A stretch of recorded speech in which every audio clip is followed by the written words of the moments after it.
Chapter 3632. Chapter 706. Difference between powers? Chapter 3632. Chapter 706. Difference between powers? Chapter 706. Difference between powers? Outside powers. When Jilurong heard Shifeng's answer, she couldn't help but look at the two Tier 6 teams in the plaza with renewed shock. Is this the strength of the powers outside our god's domain? Jilurong did not doubt Shifeng's statement.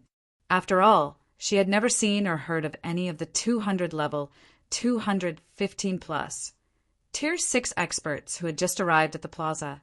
Not to mention, Shifeng had a much better understanding regarding the powers outside of their god's domain than even Phoenix Rain. Since Shifeng had deemed these two Tier 6 teams to be from an outside power, it should almost certainly be the case. Only, weren't these outside powers a little too frightening? 100 Tier 6 experts. This was a number that could already match the total number of Tier 6 experts that existed in their entire god's domain. Yet, each of the two outside powers that had shown up here had arrived with 100 Tier 6 experts. Moreover, even the weakest of these Tier 6 experts could rival the 10 saints in strength. Wouldn't our god's domain be finished once the world gate opens? Guild Leader Black Flame. Purple Eye asked nervously as she looked at the 200 Tier 6 foreign experts in the plaza. While Purple Eye was confident she could win a fight against any of these foreign Tier 6 experts thanks to her secret treasure set and mana purification technique, the other party had an overwhelming number of Tier 6 experts. She doubted she could escape with her life if she had to go up against such overwhelming odds. Needless to say, the chances of the average native Tier 6 expert surviving against these foreign experts were even lower. It should be known that the World Gate remained closed thus far, and the outside world's players still couldn't freely enter their god's domain. Yet, the outside world's powers could already dispatch such an invincible force into their god's domain. At this point, Purple I couldn't even begin to imagine what would happen once the World Gate opened, and the outside world's players could freely enter their god's domain. How were any of their god's domain's powers supposed to survive? Don't worry. Seeing the anxiety on Purple Eye, Shifeng explained, as a protection mechanism for native players.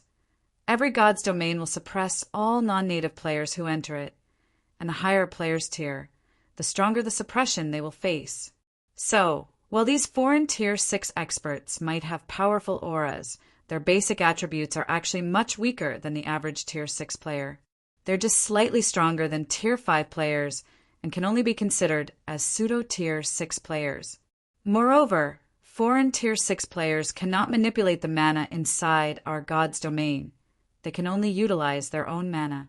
If you were to fight them, you can easily take on 100 of them by yourself. Every god's domain came with a powerful protection mechanism for its native players. This mechanism existed to maximize the survival rate of civilizations newly introduced to the greater god's domain and allow everyone to climb to the apex. Or, at the very least, it could ensure civilization wouldn't get eliminated as soon as it was introduced to the greater god's domain. Of course, there were always exceptions. If a power destroyed a god's domain directly, the players and powers inhabiting said god's domain would immediately cease to exist. Only very few powers possessed such frightening strength in the greater god's domain. Meanwhile, Jilurong and the others couldn't help but sigh in relief when they heard Shifeng's explanation. They had much to lose in god's domain. It would be absolutely terrible for them if their god's domain were to become another civilization's possession as soon as the World Gate opened. Be that as it may, we can only stay holed up in our god's domain. We won't be able to leave at all. While Jilurong and the others were sighing in relief, a team of several dozen players approached them. Meanwhile, walking in the lead of this team was Phoenix Rain. Upon seeing Phoenix Rain, Jilurong and the others couldn't help but be dumbfounded. Did you all get robbed, Big Sis Rain? Jilurong couldn't help but ask when she saw the present state of Phoenix Rain and her teammates. At this time, The only item in Phoenix Rain's possession that remained the same was her staff. Apart from that, all of the equipment she previously wore had been swapped out for level 200 epic equipment. It was like she had transformed from an empress to a peasant. Moreover, it wasn't just Phoenix Rain that had undergone such a transformation. Blue Phoenix and the other Dragon Phoenix Pavilion members on Phoenix Rain's team had also lost all of their fragmented legendary items. Although level 200 epic weapons and equipment was by no means terrible in God's domain, they still shouldn't be the only items that a super first-rate guild's main force members had equipped. After all, even in first-rate guilds, every main force member would have at least 1 or 2 fragmented legendary items. If not for Phoenix Rain still having her legendary staff, the overall strength of Phoenix Rain's team wouldn't even meet the standard of a first-rate team. "We weren't robbed," Blue Phoenix, who stood behind Phoenix Rain, said with a wry smile. "It's just that the guild's grand elders and shareholders have all switched to Nine Dragons Emperor's side. To ensure that we could keep the guild towns and real estate we had promised to Zero Wing, Big Sis Rain had no choice but to return all of the weapons and equipment that belonged to the Dragon Phoenix Pavilion. On top of that, Big Sis Rain also ended up owing a huge sum of money. Although Blue Phoenix spoke in a casual and teasing manner, everyone who heard her could tell she was greatly disheartened. After all, how could she not be disheartened? She had previously been equipped with weapons and equipment that were among the best in God's domain. Yet now she had lost all those things, effectively losing years of her effort. "It's fine. We can simply get more weapons and equipment," Phoenix Rain said nonchalantly. "So long as we have those real estate, we can always rise back again." "You make it sound as if it's easy, Rain." Illusory Words, wearing a black cloak that failed to hide her seductive figure, said as she rolled her eyes at Phoenix Rain. Then she bluntly continued, "Have you forgotten how much you have gone through to get your hands on those 3 pieces of legendary equipment? Even with the Tier 6 Alliance's assistance, it took you several years to gather the necessary materials to repair those equipment. Moreover, that was back when the various powers were in the midst of exploring God's domain's maps. Now that 99% of God's domain's maps have been explored, do you think it'll be as easy to get your hands on 3 pieces of legendary equipment, and compatible ones at that? Not to mention, Zero Wing wouldn't necessarily be grateful for your sacrifice.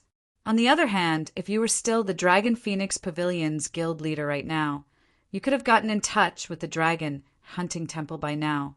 That's an upper-ranking, hegemonic power we are talking about.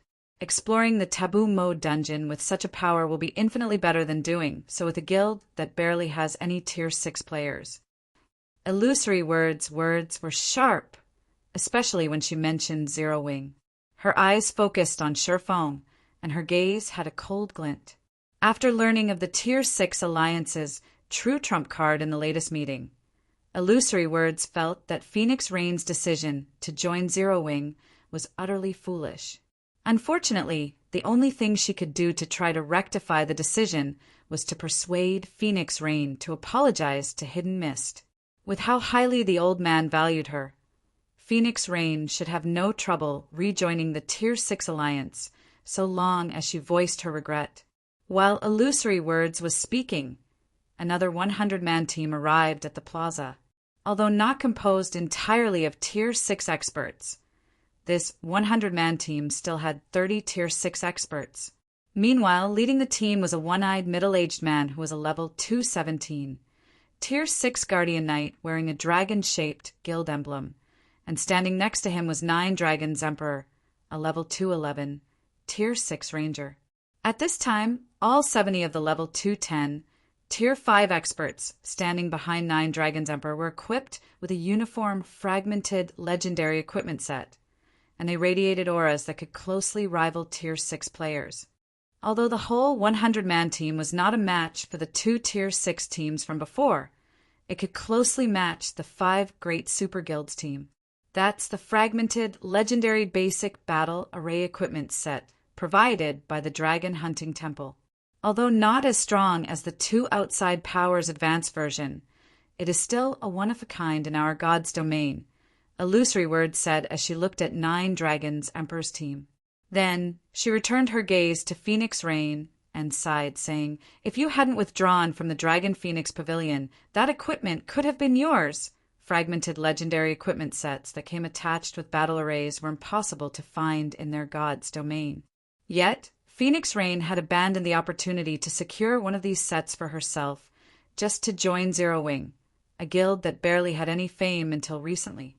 Zero Wing is indeed incapable of securing compatible legendary equipment currently, Sherfong said, chuckling when he saw Illusory Words voicing grievances on Phoenix Rain's behalf.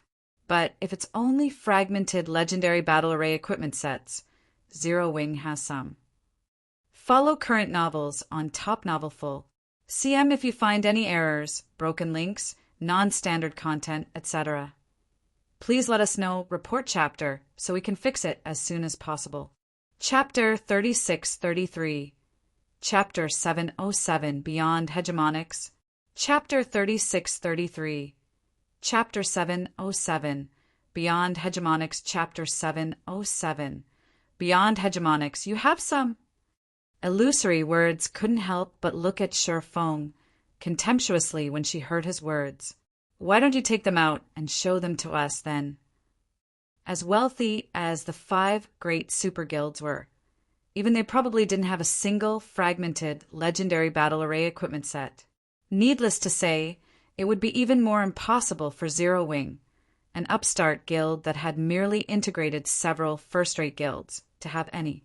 In Illusory Word's opinion, Sherfong was merely putting on an act. Those battle array sets can't exhibit their potential without sufficient scale. Guild leader, if you want to raise our overall strength, it'll be enough to just give each of us a few fragmented legendary items, Phoenix Rain advised. Phoenix Rain similarly did not think Zero Wing would have any fragmented legendary battle array equipment sets. But to save Sherfong from embarrassment, she decided to offer him an alternative solution that she knew he could fulfill. After all, Sherfong had previously killed a bunch of experts from the Flower of 7 Sins and obtained their equipment. The 100 Flower Palace and the Star Alliance were also first-rate guilds with powerful foundations before they joined Zero Wing. So, Zero Wing should have no trouble coming up with enough fragmented legendary items to arm a small team of several dozen. Blue Phoenix also hurriedly nodded in agreement. Unlike Illusory Words, Blue Phoenix knew that Zero Wing had treated them wonderfully thus far, and they'd be very ungrateful if they tried to make trouble for Zero Wing. "You don't need to turn down my offer," Sherfong said as he initiated a trade with Phoenix Rain and started placing Eternal Magic Armor equipment sets into the trade window one after another. Melting Flame and the others had worked tirelessly to produce these Eternal Magic Armor sets, and Sherfong had brought a little over 50 sets back with him this time. Although it wasn't enough to equip a 100-man team, only 20 sets were needed to activate a small bronze magic array. Guild leader, you really don't have tea. When Phoenix Rain saw that Sherfong was trading equipment to her, her immediate reaction was to try to stop him. However, when she got a closer look at the Eternal Magic Armor set, her words got caught in her mouth. Each part of the Eternal Magic Armor set was covered in runes that combined to form a self-contained structure. At a glance, the runes obviously formed a battle array, and it was a battle array of high quality at that. Simply the mana the Eternal Magic Armor set carried was no less than the battle array sets of the 2 foreign Tier 6 teams. As a Vice Guild leader of Zero Wing, you will be needed to lead your own exploration team in the future. So, take these Eternal Magic Armor sets as a welcome gift, Sherfong said to Phoenix Rain in a private chat as he traded 40 Eternal Magic Armor sets to her without hesitation. Although Zero Wing isn't at the level of apex powers, we aren't your average power in the greater God's domain, either. 40 bronze battle array sets. Phoenix Rain nearly exclaimed out loud when she saw the Eternal Magic Armor sets Sherfong had just traded to her. What did you just say, Rain? Bronze battle array sets? And 40 of them? Illusory words couldn't help but grow confused as she looked at Phoenix Rain. In response to Illusory Word's confusion, Phoenix Rain shared the Eternal Magic Armor Set stats with her. Of course, she had only done so because she trusted Illusory Words and wished to let the other party understand more about Zero Wing. Meanwhile, after seeing the Eternal Magic Armor Set statistics, Illusory Words couldn't help but be dumbfounded. It should be known that the two foreign Tier 6 teams were backed by conglomerates. Even then, they could only equip themselves with advanced battle array sets. As for the Dragon Hunting Temple, it wouldn't even dare to dream of owning bronze battle array sets. Yet, not only did Zero Wing possess bronze battle array sets, but Shi Feng had even gifted 40 sets to Phoenix Rain at no cost. Just what kind of foundation must Zero Wing possess to be so generous? Rain, aren't we best friends? Can you tell me what kind of power Zero Wing is? Illusory Words whispered to Phoenix Rain. At this time, Illusory Words could no longer see Zero Wing as a native power of their god's domain. Or, more specifically, she refused to believe this to be the case. After all, if even the 5 great super guilds didn't have such a powerful foundation, there was no way a native upstart guild could have it. Seeing the urgency on Illusory Word's face, Phoenix Rain pretended to hesitate for a moment before saying, "I can't give you a precise answer. I can only say that Zero Wing is a power above hegemons." A power above hegemons. Illusory Words couldn't help but take another look at Shi Feng when she heard Phoenix Rain's answer. Although her heart was still full of doubts, it was a fact that Phoenix Rain had received 40 Eternal Magic Armor sets from Shi Feng. Despite being an upper-ranking hegemonic power, even the Dragon Hunting Temple could not get its hands on a treasure like the Eternal Magic Armor set. This must mean that only the powers rumored to stand above upper-ranking hegemonic powers in the outside world could access treasures like the Eternal Magic Armor set. Zero Wing, a power above hegemons? This revelation stunned Illusory Words for a long time. If Zero Wing truly stood above upper-ranking hegemonic powers, the 100 Flower Palace, the Star Alliance, and Phoenix Rain's decision to go all out on Zero Wing would no longer be an illogical one. "Why don't you join Zero Wing as well, Big Sis Illusory?" Phoenix Rain asked when she saw the pondering look on Illusory Words. "You'll be subjected to the Dragon Hunting Temple's management if you follow Elder Mist. With such a restriction, it is highly improbable that Crimson Emperor can prosper outside of our god's domain. You'll also have a hard time improving yourself any further." Now that the Tier 6 Alliance had subordinated itself to the Dragon Hunting Temple for protection, it went without saying any valuable resource the Tier 6 Alliance acquired in the future would go to the Dragon Hunting Temple.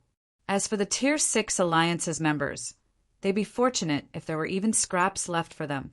This Illusory Words was a little tempted by Phoenix Rain's proposal.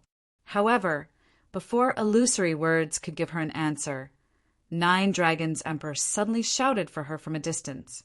"Illusory, we have only been given one chance.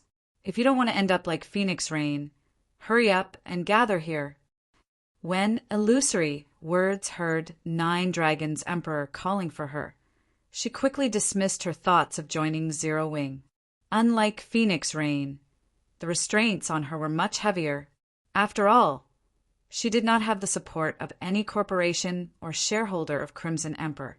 Her decision to join the Tier 6 Alliance was even made against the wishes of Crimson Emperor. Because of this, Crimson Emperor's several vice guild leaders were watching her closely, eagerly waiting for her to slip up. What a pity! Phoenix Rain couldn't help but sigh when she saw Illusory Words leave her side. Dungeons were a crucial source of weapons and equipment for the various powers, and the 2 most important roles in a dungeon raid were the tanks and healers. As a Tier 6 cleric god and one of God's domain's 10 great clerics, Illusory Words could reduce the difficulty of any team dungeon by a large margin, so long as she had a sufficiently strong tank standing before her.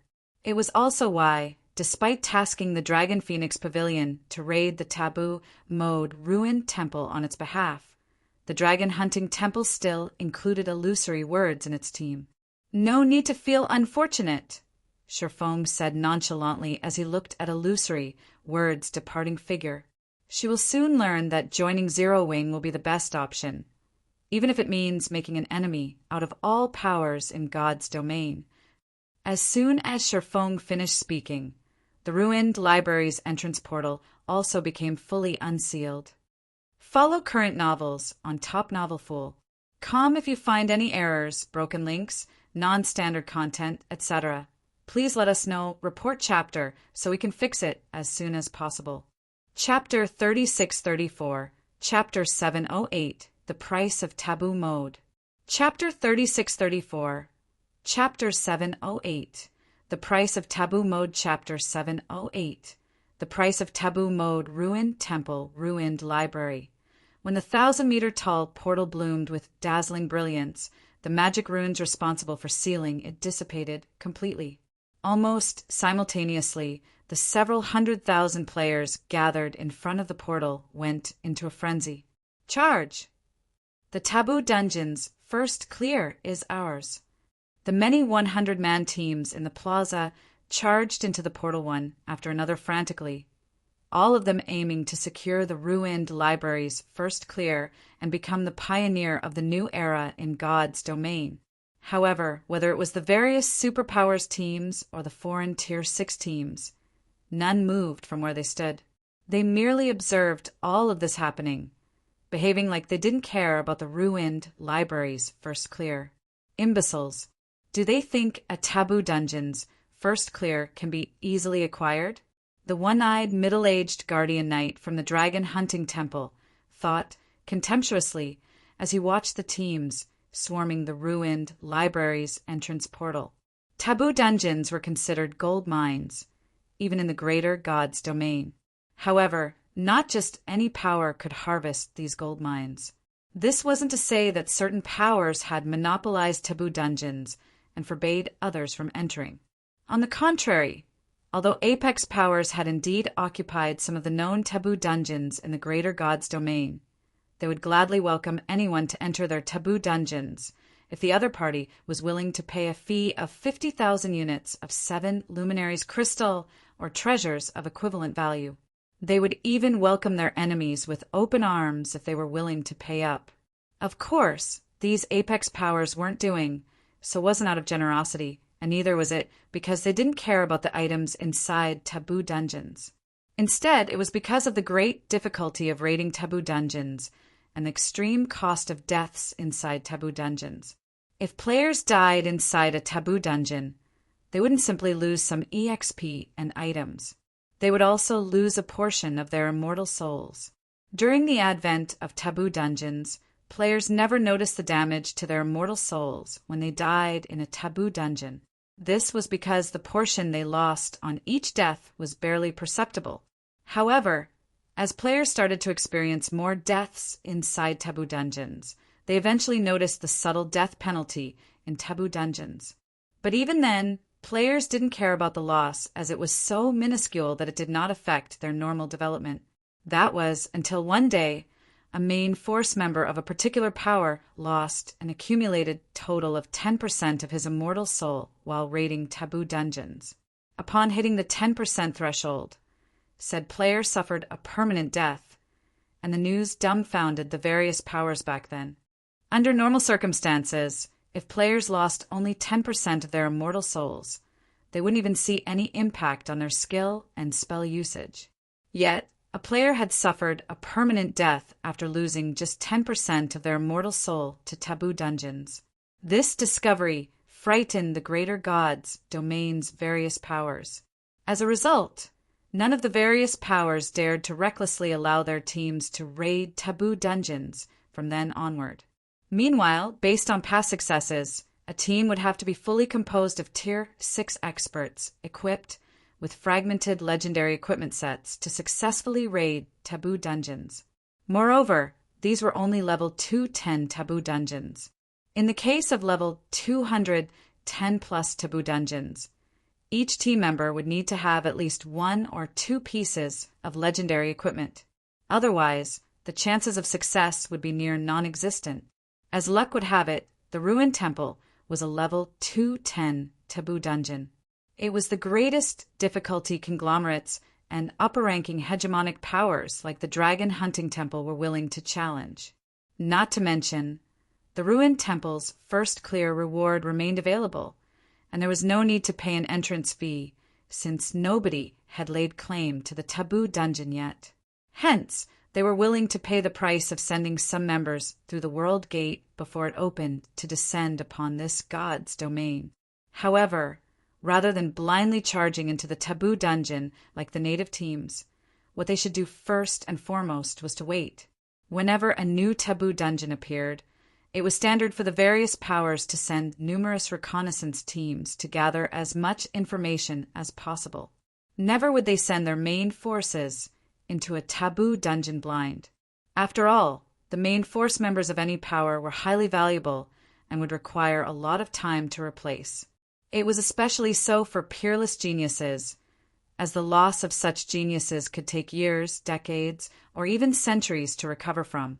As for why they had shown up so early, it was to detain and interrogate any natives who came out of the taboo dungeon. The crowd is gone. How are your preparations coming along? Sure Fong asked Phoenix Rain when he saw the mostly empty plaza. After sweeping her gaze across her teammates, Phoenix Rain nodded and answered, "We are ready to go." "Okay, let's head inside then," Sherfong said before entering the ruined library with Phoenix Rain, Jilorong, and the others. "You are doomed for sure, Phoenix Rain." When Nine Dragons Emperor saw Phoenix Rain entering the ruined library, he couldn't help but smirk. This was the first time a taboo dungeon had appeared in their god's domain, so there shouldn't be anybody from their god's domain who knew about the cost of taboo dungeons.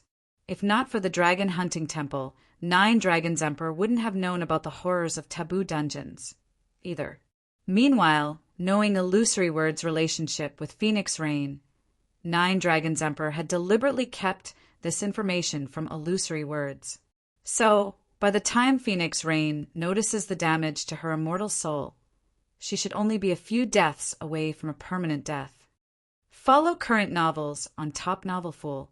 Com if you find any errors, broken links, non-standard content, etc. Please let us know, report chapter, so we can fix it as soon as possible. Chapter 3635. Chapter 709 One-Man Legion? Chapter 3635. Chapter 709 One-Man Legion? Chapter 709 One-Man Legion? After crossing the portal, Sherfong and his team were teleported into a corridor covered in thorny vines and lined with stone statues. Then, upon getting a good look at their surroundings, Jilorong and the others couldn't help but gasp. Is this supposed to be a taboo dungeon? Phoenix Rain was flabbergasted as she looked at the divine runes engraved on the walls. Not only did these divine runes suppress her mental state and physique, but they also weakened her control over her body and mana. Despite being a Tier 6 player, Phoenix Rain currently felt that she was only slightly stronger than Tier 5 legendary monsters of the same level. If even she was suppressed to such an extent, she couldn't even begin to imagine what would become of Tier 5 players in this dungeon.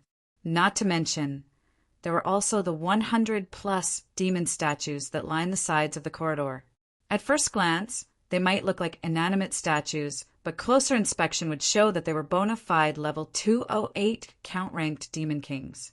Among them, there were also 6 100-meter-tall demon statues that were level 210 marker-ranked demon kings. One, unlike humans, demons inherently possessed extraordinary 5 senses and control over mana. Even the lowest-ranking demon could put up a good fight against human NPCs of the tier. As for count-ranked demons, they could rival 4-winged Valkyries of the same tier, and it should be known that Tier 5 4-winged Valkyries were existences that could give even Tier 6 players a difficult time. Yet, there were over 100 such existences in this corridor, and this was only the starting point of the taboo dungeon. As for Mark-ranked demons, they could rival 6-winged Valkyries of the same tier, and defeating a Mark-ranked demon king would require at least a 100-man Tier 5 team led by one Tier 6 player. We are quite lucky. We got teleported to the exhibition area instead of the curse area, Shifeng said, sighing in relief when he saw the demon statues lining the corridor. You consider this lucky? Ji Luorong couldn't help but look at Shifeng dubiously as she pointed at the 6 100-meter tall demon statues in the distance. Guild leader, those are level 210 marquee-ranked demon kings. Just one of them is enough to hold back our entire team. We are indeed lucky.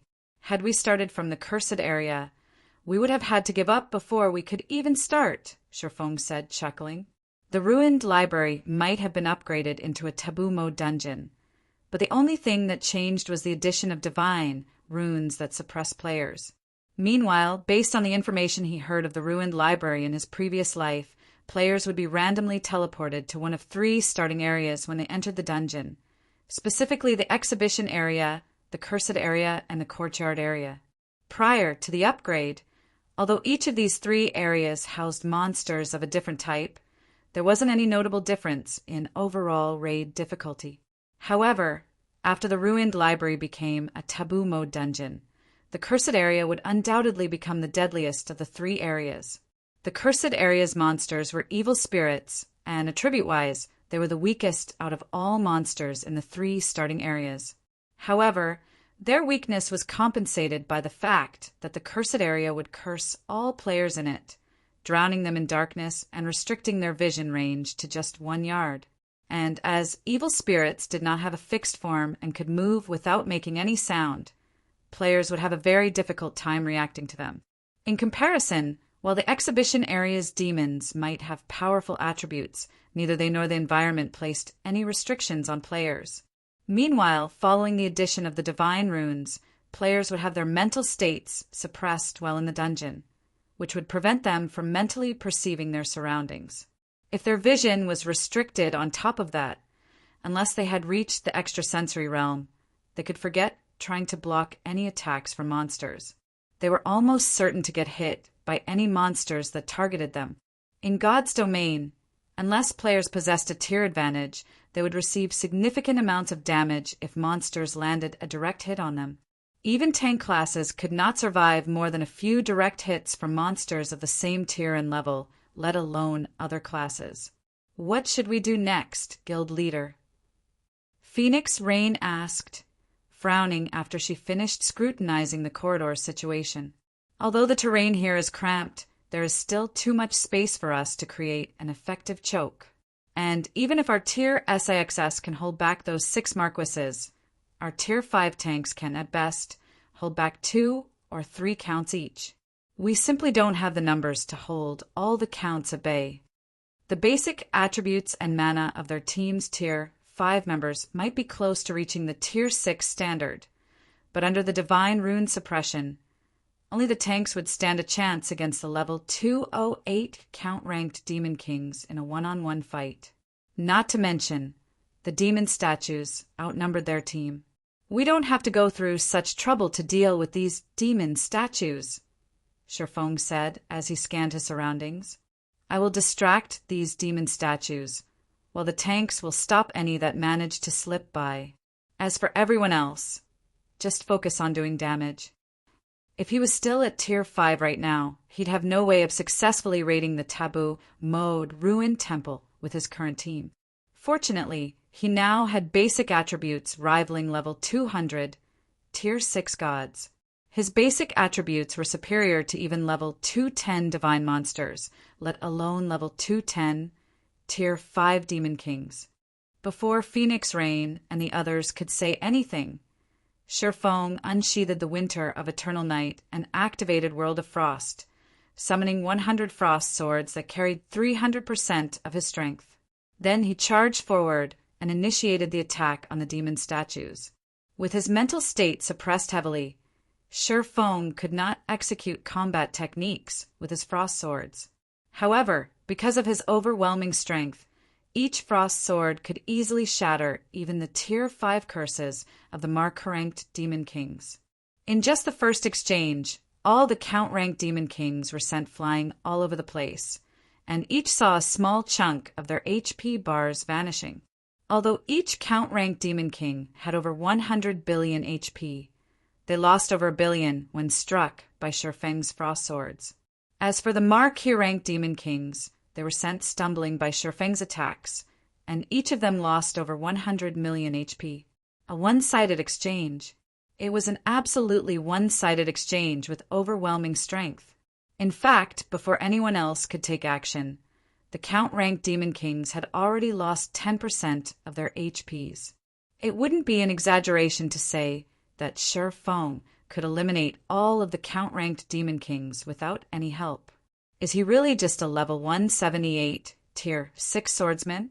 Ji Huarong couldn't help but be dumbfounded as she looked at the 100 frost swords Shifeng manipulated. Previously, Shifeng's performance when he annihilated the Flower of Seven Sins members was already incredible. Even so, it paled in comparison to his current performance. Anyone could tell that the ruined library's monsters were tough opponents. Even a 100-man Tier 6 team should need significant time and effort to eliminate a group of demon statues.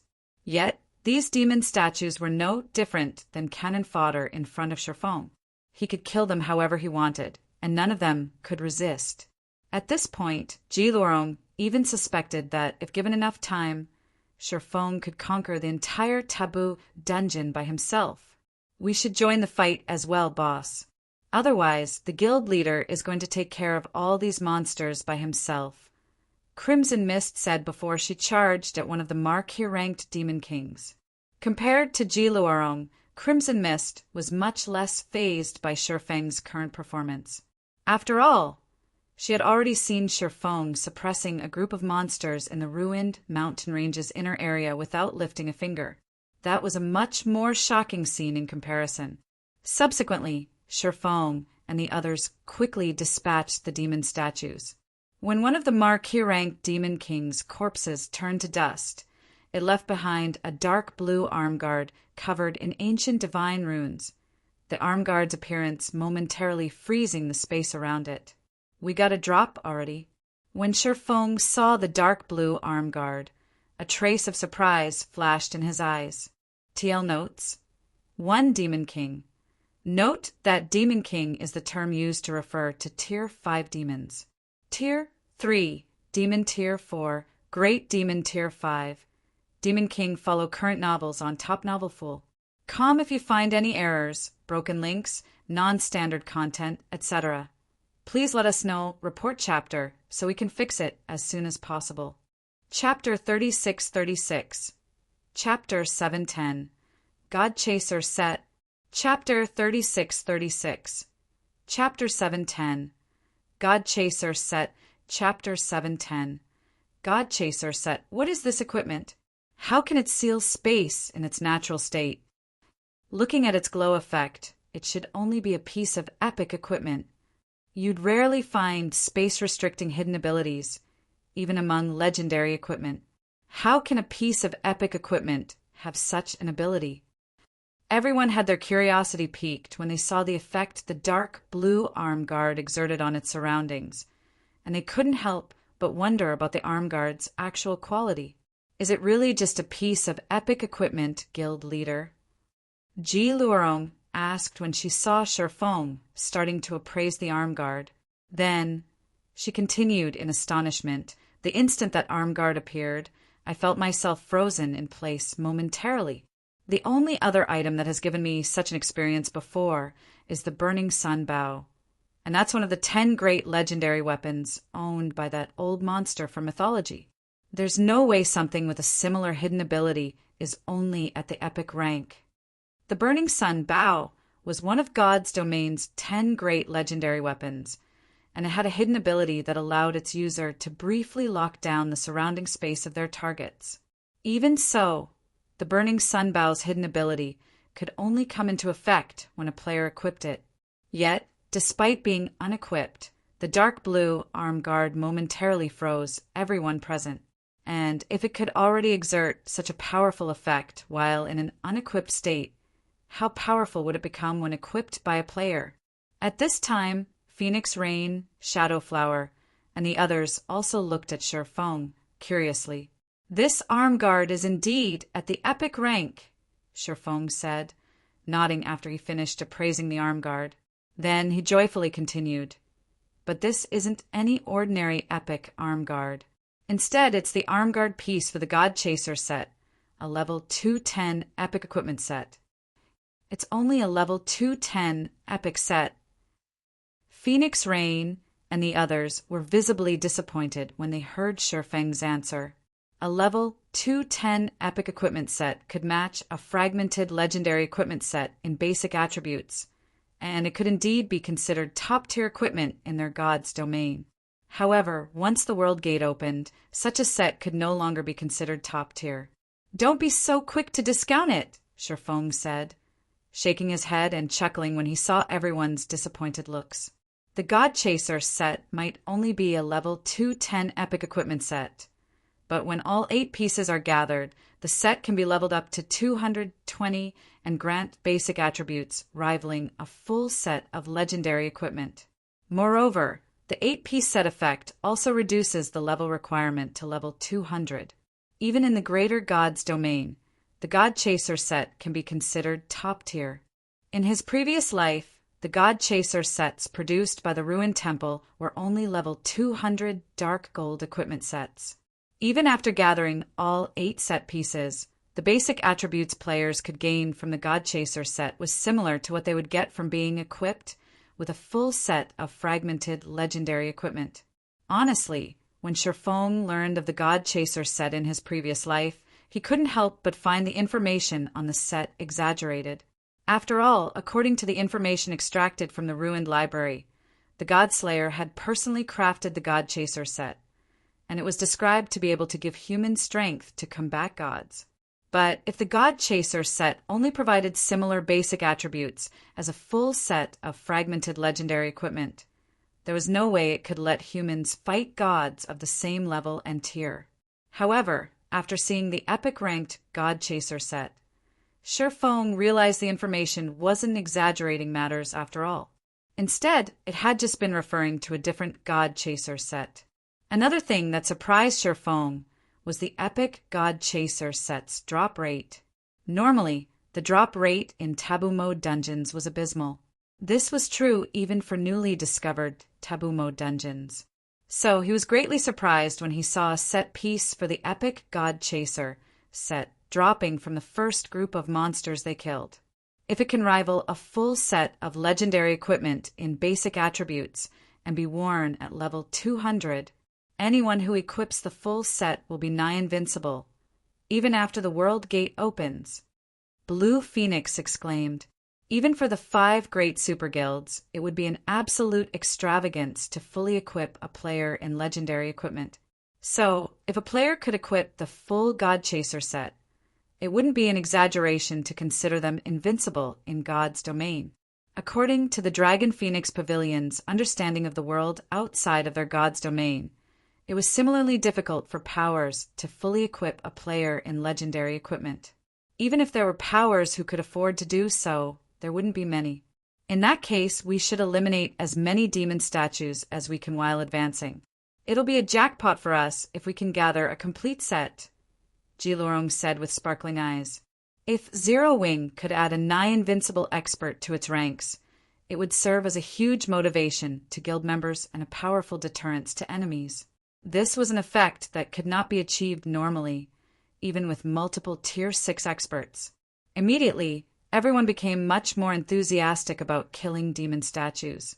However, due to Shi Feng's skills being a limiting factor, they had to rest for a few minutes before they could proceed with the next battle. This led to the team's progression being rather slow. To make matters worse, the drop rate was relatively low. After 6 hours of hunting, even with Shi Feng having consumed an elixir of fortune, the team only obtained 31 pieces of equipment, of which only 13 were set pieces for the God Chaser set. Moreover, most of them were duplicates. While Shi Feng and the others were hard at work, a commotion occurred outside the ruined library. In the past 6 hours, several 100,000 players, amounting to several thousand teams, had entered the ruined library.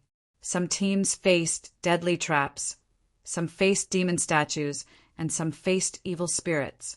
However, regardless of which challenge they faced, over 99% of these teams died before they could even make it past the first group of traps or monsters they faced. Even teams led by Tier 6 players had faced annihilation. The difficulty of the taboo mode Ruined Temple was truly unprecedented. As expected, none of these wastrels are useful.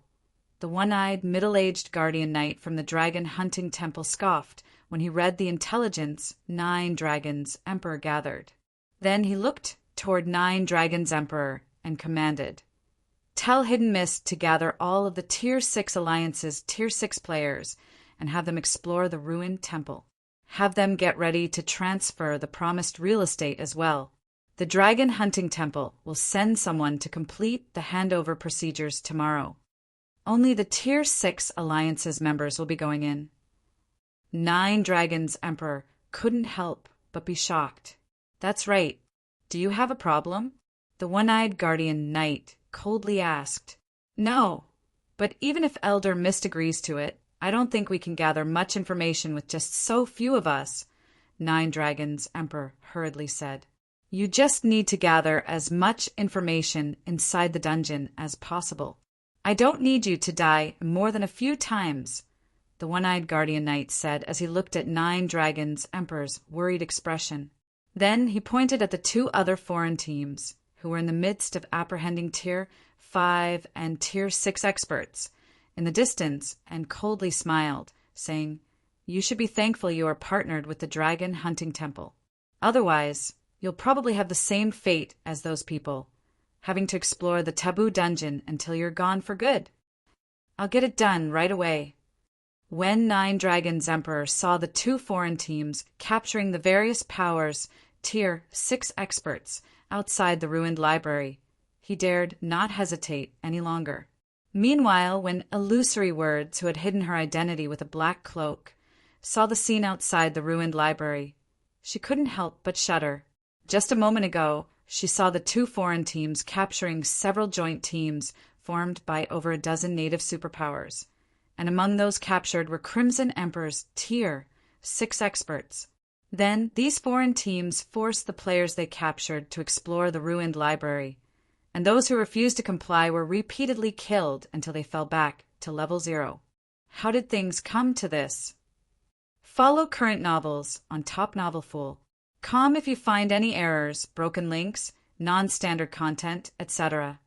Please let us know, report chapter, so we can fix it as soon as possible. Chapter 3637. Chapter 711. God's Domain's Calamity. Chapter 3637. Chapter 711. God's Domain's Calamity. Chapter 711. God's Domain's Calamity. Redstone Hotel. Top floor VIP room. The time currently was late in the evening. The sky outside the top floor VIP room was pitch black, and few cars and pedestrians could be seen on the street below. Despite this, the room was brightly lit. At this time, the round table that could easily accommodate more than 30 people was fully seated. Among the Tier 6 Alliance's members, there were also about a dozen or so other individuals present in holographic form. If any of these individuals were to appear in a crowded location, almost everyone would recognize them immediately. Sinful Flame, a legendary individual from the Superpower Azure Chamber of Commerce. Melancholy, the guild leader of the Super Guild 13 Thrones. Silent Soul, the guild leader of the Superpower Unyielding Soul. Half Madness, one of the 10 Saints and a member of the Super Guild Battle Wolves. Every one of these individuals was a big shot in God's domain. Currently, though, all of them wore indescribably grim looks on their faces. So, going by your words, we don't have any other choice, Elder Mist?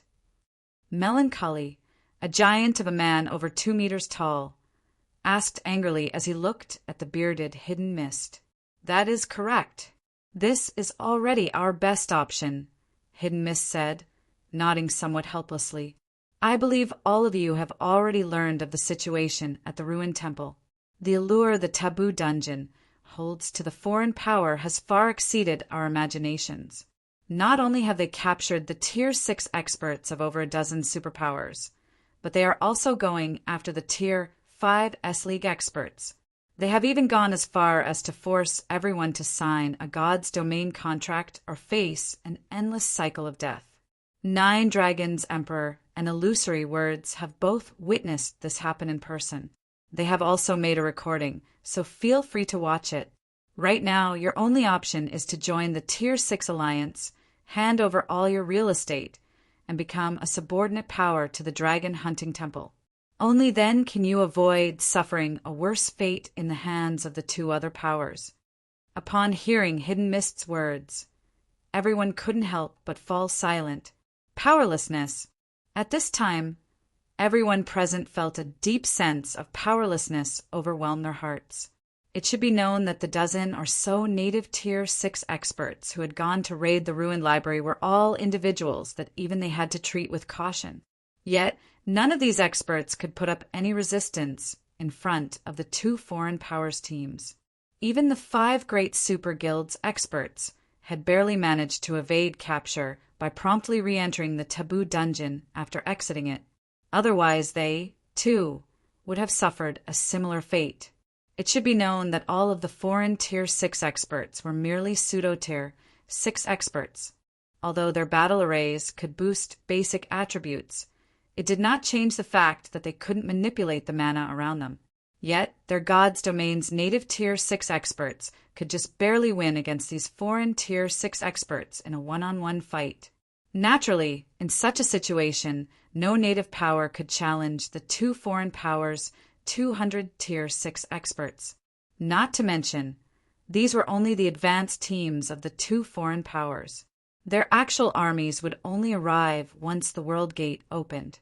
Signing a contract with the Dragon Hunting Temple isn't necessarily our only option. Amidst the silence, a sweet and crisp voice suddenly echoed across the round table, causing everyone to turn toward the source of the voice. What other options do you have, Vice Guild Leader Illusory? Sinful Flame from the Azure Chamber of Commerce immediately asked in a somewhat excited tone. The only reason the Dragon Hunting Temple was willing to partner with their God's Domain's native powers was to establish a sturdy foundation for itself before the World Gate opened.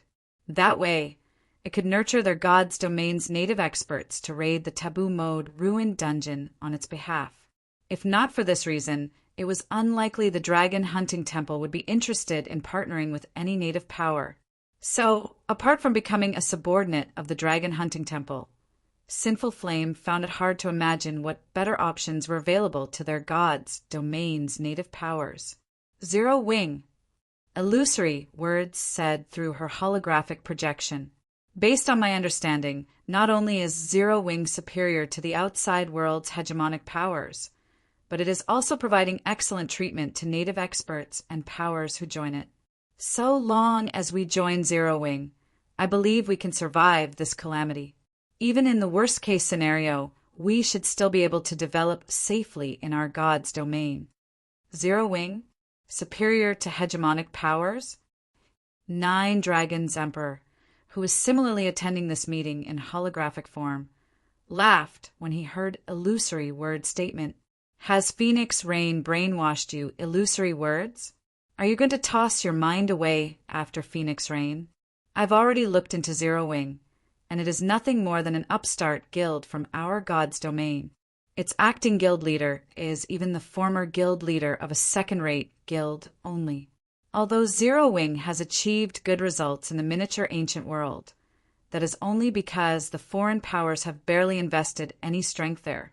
How can you even compare the miniature ancient world situation with ours?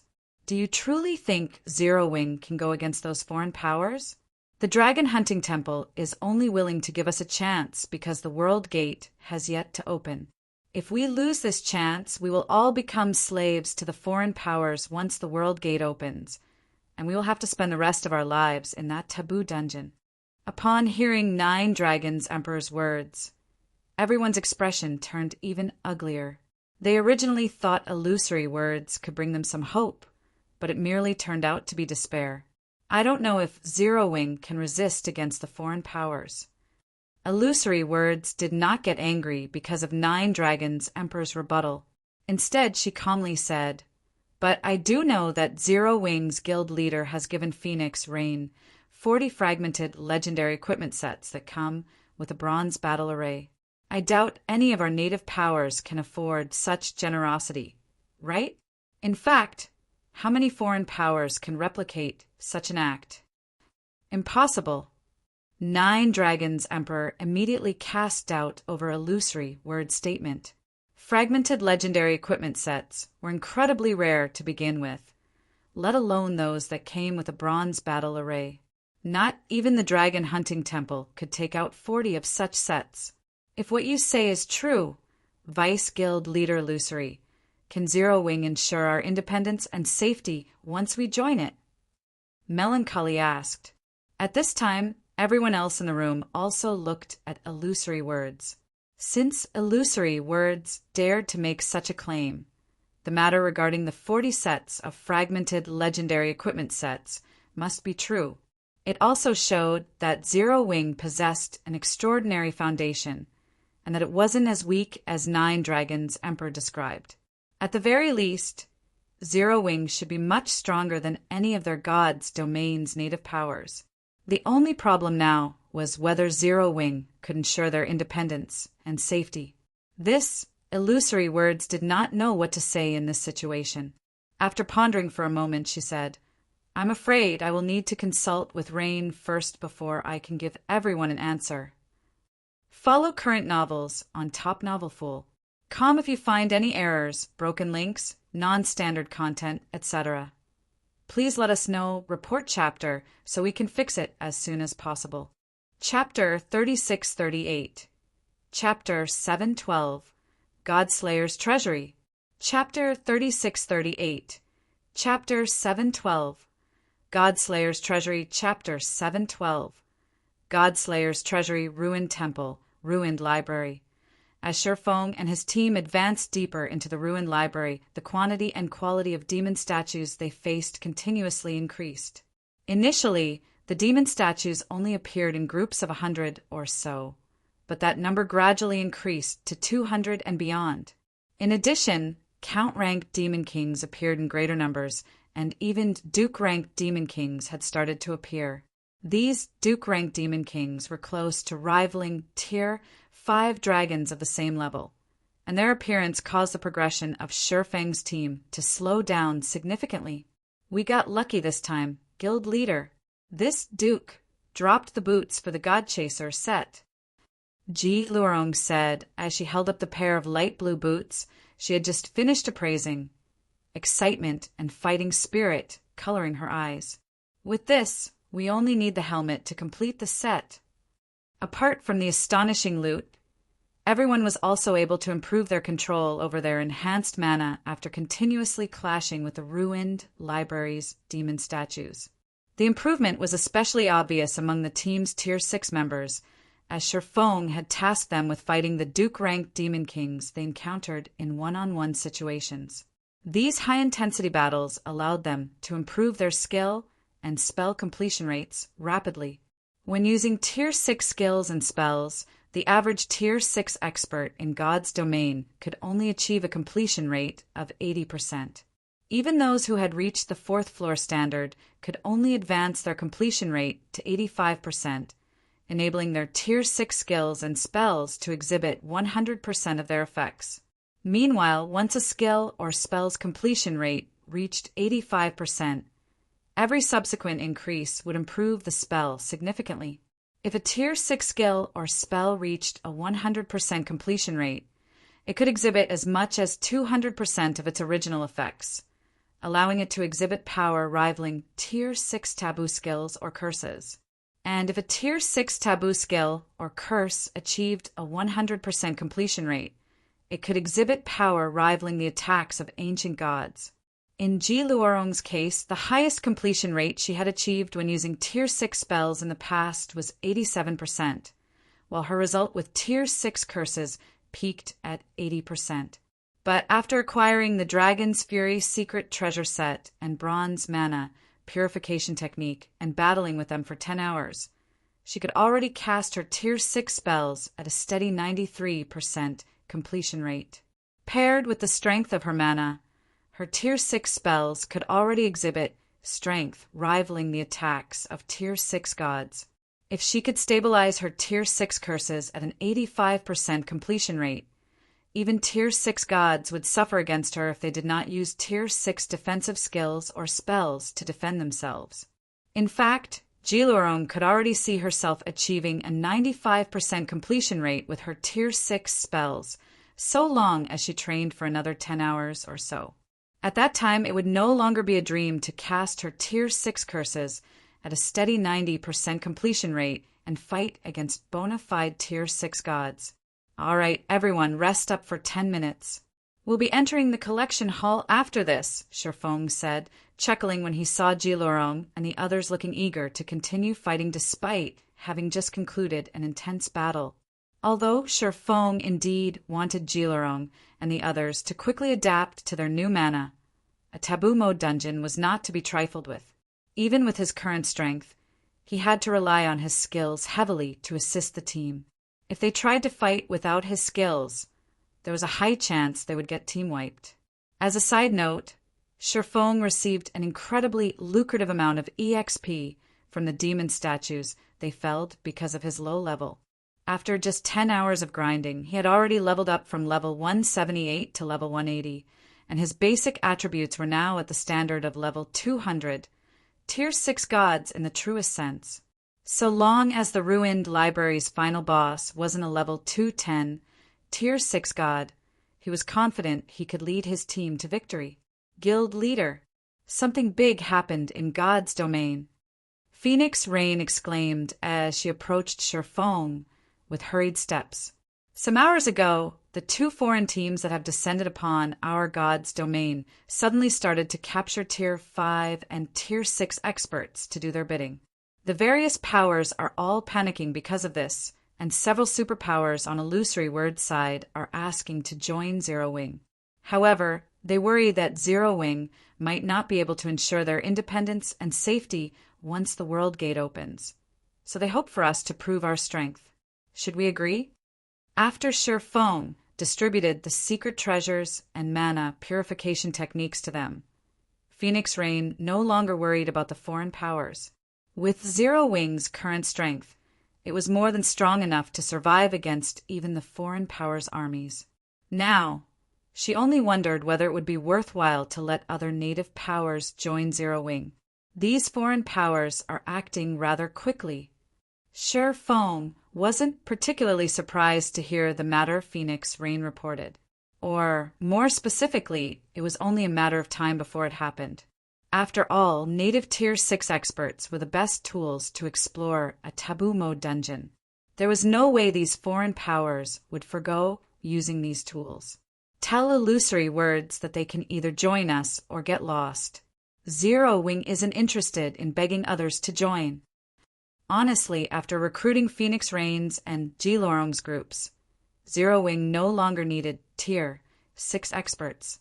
Whether it was Phoenix Rain's subordinates or Jilorong's Eternal Glory Adventure team, both had many Tier 5 experts capable of advancing to Tier 6.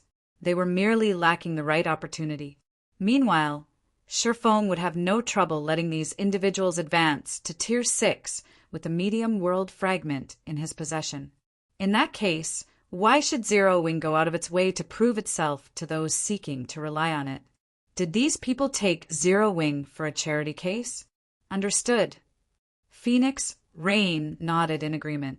A guild didn't need to have many members, especially not members who would pack their bags and flee at the first sign of danger. If the various superpowers weren't even willing to take the risk to join Zero Wing would be better off not having them as members. While Phoenix Rain was relaying Shifeng's answer to Illusory Words, Shadowflower's voice suddenly appeared in the team chat. I think I discovered a treasury, guild leader, Shadowflower said before sharing an image through the team chat. The image showed a golden door sealed by countless divine chains. Engraved on the door was a man holding a long sword fighting to the death, and below the man laid countless corpses of demons and gods. The God Slayer's treasury? Feng immediately got goosebumps when he saw the image. Very few records of the God Slayer existed in God's domain, but according to rumors, the God Slayer could slay gods despite having a mortal body. Moreover, these weren't just your average Tier 6 gods, but primordial gods. From what Feng uncovered in his previous life, the God Slayer initially appeared in a very distant era. It was so distant that none of the gods of the modern era existed back then, and some ancient gods hadn't even been born yet. During that era, existences that could be referred to as gods would be considered primordial gods in the modern era. According to rumors, the God Slayer had left behind many treasures across the greater God's domain to provide the human race a helping hand in times of danger. Meanwhile, the ruined library was one of the places rumored to house the God Slayer's treasure. However, Feng had never heard of anyone discovering the God Slayer's treasure in the ruined library in his previous life. However, the instant Feng saw the image Shadowflower shared, he was already certain of it. Hidden behind the golden door were undoubtedly the treasures the God Slayer had left behind. In Shadowflower's eyes, the engravings on the door might only be a depiction of a piece of ancient history. However, as someone who had learned the goddess of space's mana technique, Feng could tell that these engravings had a similar function to those found on primordial god tablets. In other words, someone had done the unthinkable and used a primordial god tablet as a door. After seeing such an extravagant gesture, Feng refused to believe that the God Slayer's treasures weren't behind that door. Follow current novels on Top Novel Fool. Com if you find any errors, broken links, non-standard content, etc. Please let us know, report chapter, so we can fix it as soon as possible. Chapter 3640. Chapter 714, Legendary Guard. Chapter 3640. Chapter 714. Legendary Guard, Chapter 714. Legendary Guard legendary? Can my personal guard become a legendary guard? Confusion appeared on Blue Phoenix's delicate face when she heard Feng's words. Although Blue Phoenix held Feng's strength in high regard, as Phoenix Rain's assistant and an expert who had nurtured personal guards for many years, she knew exactly how difficult it was to improve a personal guard's growth potential. It was especially so for epic guards, whose growth potential had reached 100 points. Of course, in exchange for the increased difficulty, every subsequent improvement a personal guard achieved in growth potential would also increase the growth rate of their basic attributes by a frightening extent. Take her epic personal guard, Dragon Knight Los Marin, for example. With 107 points in growth potential, Los Marin was undoubtedly at the top among their God's Domain's epic personal guards. He could defend against attacks from even dragons of the same level and tier. This was also why the Dragon Phoenix Pavilion previously dared to challenge Minus's trial. Meanwhile, to develop Los Marin's growth potential to such an extent, it wouldn't be an exaggeration to say that the Dragon Phoenix Pavilion had expended all of the precious materials available in God's domain. At this point, it was unlikely their God's domain had enough materials to help Los Marin achieve even a 1-point improvement in growth potential, let alone advance to the legendary standard. After all, the minimum requirement for a personal guard to reach the legendary standard was 120 points in growth potential, and Los Marin was 13 points short of reaching it. No amount of manpower would be enough to gather the necessary materials to upgrade Los Marin into a legendary personal guard. Of course he can, Feng said definitively. What is your personal guard's current growth potential? Normally, unless a personal guard was inherently an epic guard, upgrading them to the legendary standard was nigh impossible. Even in the case of natural epic personal guards, they would still require plenty of legendary and inferior divine materials to advance to the legendary standard. The total cost of such an endeavor was so expensive that most conglomerates wouldn't even be able to afford it. Only pseudo-apex powers and apex powers would be able to do so. Fortunately, Feng had previously raided the Nameless City's treasury and acquired over 30,000 bottles of divine water of life. So long as he was willing to pay the price, he could even produce an advanced legendary guard, let alone a legendary guard. He's currently at 107 points, Blue Phoenix said awkwardly. 13 points to go. Sure Phone couldn't help but frown a little when he heard Blue Phoenix's answer. Then he handed Blue Phoenix 3 bottles of divine water of life and said, "It seems we can only take a gamble." Although there was no limit to the consumption of divine water of life, only the first 3 bottles would yield the greatest effects. Afterward, every subsequent improvement would require the consumption of multiple bottles of divine water of life. He had only brought 241 bottles with him when he returned, leaving the remaining 30,000 bottles in Zero Wing's guild warehouse in the Eternal Realm. If the first 3 bottles failed to shrink the 13-point gap by a lot, the remaining 238 bottles would unlikely be enough to upgrade Blue Phoenix's personal guard to the legendary standard, an inferior divine material. Phoenix Rain couldn't help but be taken aback when she saw the divine water of life. "Isn't this a little too extravagant, Guild Leader Black Flame?" As the Dragon Phoenix Pavilion's former guild leader, Phoenix Rain knew how much effort had gone into collecting the materials used to upgrade Blue Phoenix's personal guard. Among these materials, there were even several bottles of water of life, an incredibly rare and precious material in their god's domain. Only with these materials could Los Marin achieve a growth potential of 107 points. Meanwhile, the divine water of life was 100 times more precious than the normal water of life. It was so rare that she had only ever seen it being mentioned in history books. Yet, Surephone was thinking of using such a precious material just to bet on the chance they could upgrade Los Marin's growth potential to the legendary standard. This was beyond extravagance. After all, the divine water of life's effects far surpassed that of the normal water of life. If these 3 bottles were used properly, they could bring Zero Wing 3 legendary guards. At that time, Zero Wing would be unstoppable in God's domain.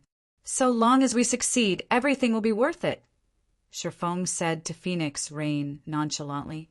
Then he looked at Blue Phoenix and continued, "Hurry up and have your personal guard drink them." This, Blue Phoenix was no fool. She naturally understood the divine water of life's value, so she couldn't help but look toward Phoenix Rain for directions. "Listen to the guild leader," Phoenix Rain said and nodded when she failed to spot any hesitation on Shurfeng's face. After seeing Phoenix Rain's nod of approval, Blue Phoenix stopped hesitating and summoned her personal guard. Then, she had him drink all 3 bottles of divine water of life. However, she still couldn't help but grow a little nervous when she saw him drinking the precious liquid bottle after bottle. A moment after Los Marin consumed all 3 bottles, his aura suddenly changed. If before he was a lion cub, now he was an adult lion. He felt completely different from before, and he exerted an oppressive feeling on those around him. What an incredible aura! Ji Luorong exclaimed as she looked at Los Marin. "He feels stronger than me already." Indeed, with such basic attributes, he should have no trouble clashing with a Tier 6 god, Shadowflower commented. Everyone marveled and rejoiced over Los Marin's astonishing transformation. Surephone, however, frowned. "How many points to go?" Surephone asked Blue Phoenix. Surephone had encountered more than 1 advanced legendary guards in his previous life, let alone basic legendary guards. So, he knew how strong legendary guards were supposed to be, and Los Marin definitely wasn't one. In response, Blue Phoenix looked at Los Marin's statistics and gloomily said, "He still needs 3 more points. Los Marin's growth potential was currently at 117 points. He could already be considered the strongest epic guard in their god's domain. However, he was still far from reaching the legendary standard. In fact, it wouldn't be an exaggeration to say that unless Los Marin could gain access to more divine water of life, he would have 0 chance of reaching the legendary standard within his lifetime. After all, even in the world outside of their god's domain. It was unlikely that there were treasures superior to the divine water of life. Only 3? Thank goodness. Sure Feng sighed in relief when he heard Blue Phoenix's answer. Then he took out another 140 bottles of divine water of life and handed them to Blue Phoenix, saying, "Have him drink all of these." Starting from the 4th consumption, a personal guard must consume multiple bottles of divine water of life to see any improvements. More specifically, the 4th consumption would require 10 bottles, the 5th consumption would require 30 bottles, the 6th consumption would require 100 bottles, the 7th consumption would require 300 bottles, and the 8th consumption would require 1,000 bottles. With the amount of divine water of life he had on hand, he could only upgrade Blue Phoenix's personal guard 3 more times. Fortunately, Los Marin only needed 3 more points. Even if each consumption only improved his growth potential by 1 point, he could still advance to the legendary standard without fail. That many? Blue Phoenix gaped in shock when she saw the 140 bottles of divine water of life. As for everyone else, they were similarly dumbfounded by the scene. It was especially so for Phoenix Rain, who had some understanding of the divine water of life. With 140 bottles of divine water of life, so long as one wasn't a fool and utilized them normally, it was entirely possible to rule over the entire god's domain. Yet, Sure Feng was using all these precious materials just to create one legendary guard. Words such as insane and extravagant could no longer describe Sure Feng's actions. What he was doing was no different than tossing a mountain of gold into the ocean just to see some waves. "Hurry up! The boss has already noticed us," Sure Feng urged when he saw Eucharius suddenly opening his eyes. Hearing this, Blue Phoenix hurriedly had Los Marin consume all 140 bottles of divine water of life in one fell swoop. Boom! Immediately, a pillar of terrifying flames made of mana rose from Los Marin, and a mighty aura swept across everyone present.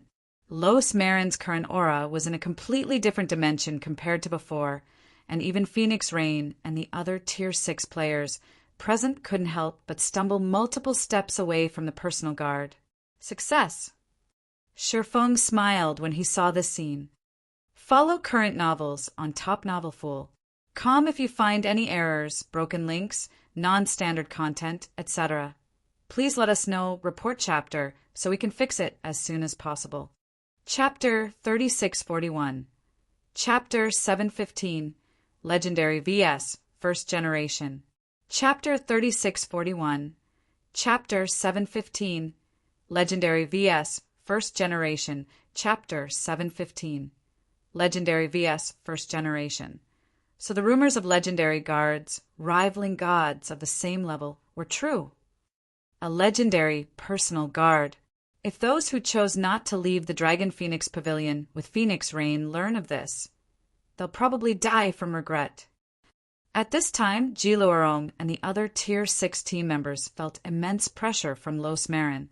It should be known that Sure Feng had previously given each Tier 6 member of the team a Dragon's Fury set and a Bronze Mana Purification technique, the combination allowing them to gain strength close to matching Tier 6 gods of the same level. Yet, despite their strength having improved so much, they still got the urge to run away when they stood before Los Marin, a level 212, Tier 6 Dragon Knight. It wouldn't even be an exaggeration to say that none of their god's domain's powers possessed anyone capable of contending against Los Marin. Even the 5 great super guilds were no exception. After all, even the strongest expert from the 5 great super guilds could only match level 200 Tier 6 gods. Said expert still had a long way to go to match level 212 Tier 6 gods. All right, this is no time to be daydreaming. What is Los Marin's current potential? Sure Feng asked, smiling as he looked at Blue Phoenix's dazed expression. Of course, Sure Feng could understand the reactions of Blue Phoenix and the others. Any player would be surprised if it was their first time seeing a legendary guard. After all, the life rating and basic attributes of legendary guards were vastly superior to most Tier 6 players. It was especially so for legendary guards who were fully equipped with legendary items or several fragmented divine artifacts. In front of such legendary guards, even Tier 6 players equipped with multiple legendary items would be no different than ants. Currently, although Los Marin was not fully equipped with legendary weapons and equipment, he still possessed incredibly powerful basic attributes. If he were to fight against the Tier 6 players of their god's domain, he would be akin to an adult fighting against a bunch of toddlers. "He's at 121 points," Blue Phoenix said after snapping out of her daze. "Not bad. He should have no trouble tanking the boss now," Sherfong said, feeling a little joyful as he looked at Los Marin. Then he commanded, "Everyone get ready. When Los Marin tanks the boss, everyone else should find opportunities to deal damage. However, never get greedy and try to get close to the boss." Once a personal guard reached the legendary standard, every subsequent 1-point increase in growth potential would increase their basic attributes by 10%. After factoring in their weapons and equipment, their overall strength would increase by an even greater margin. Although Los Marin had yet to complete his exclusive legendary guard quest and acquire a set of top-tier legendary weapons and equipment for himself, thanks to his growth potential, his basic attributes should be close to matching a 120-point legendary guard fully equipped with legendary weapons and equipment. Meanwhile, as soon as Sherfong finished issuing his command, Eucharius suddenly appeared within 300 yards of the team. At the same time, a staff embedded with 7 luminaries gemstones appeared in his hand. "Foolish intruders, this is not a place where you belong." Eucharius waved his staff as he gazed down at Sherfang's team. Suddenly, a fourfold magic array that was several thousand yards in diameter appeared above Sherfong and the others. The magic array instantly drained the surrounding area of mana, causing all of the Tier 5 experts present to fall to their knees. "Impossible. This is impossible. How can anyone quadruple cast the Tier 6 version of Dark Paradise? Is he a monster?" All of the Tier 5 experts despaired as they looked at the fourfold magic array above their heads. Even Ji Luarong and Phoenix Rain, who were Tier 6 mage gods, were greatly frightened. What Eucharius had cast was the Tier 6 version of Dark Paradise. As it was a Tier 6 curse, even Tier 6 mage gods like themselves would normally take their time casting it. Otherwise, their skill completion rate would end up very low, and the effects their Dark Paradise could achieve would be terrible. Meanwhile, casting a fourfold spell was akin to casting the same spell 4 times. In the case of Tier 6 curses, quadruple casting them was such a challenging endeavor that it was outside the capabilities of even Tier 6 gods proficient in magic. However, the fact that Eucharius had cast a fourfold Tier 6 curse was still not the most frightening part.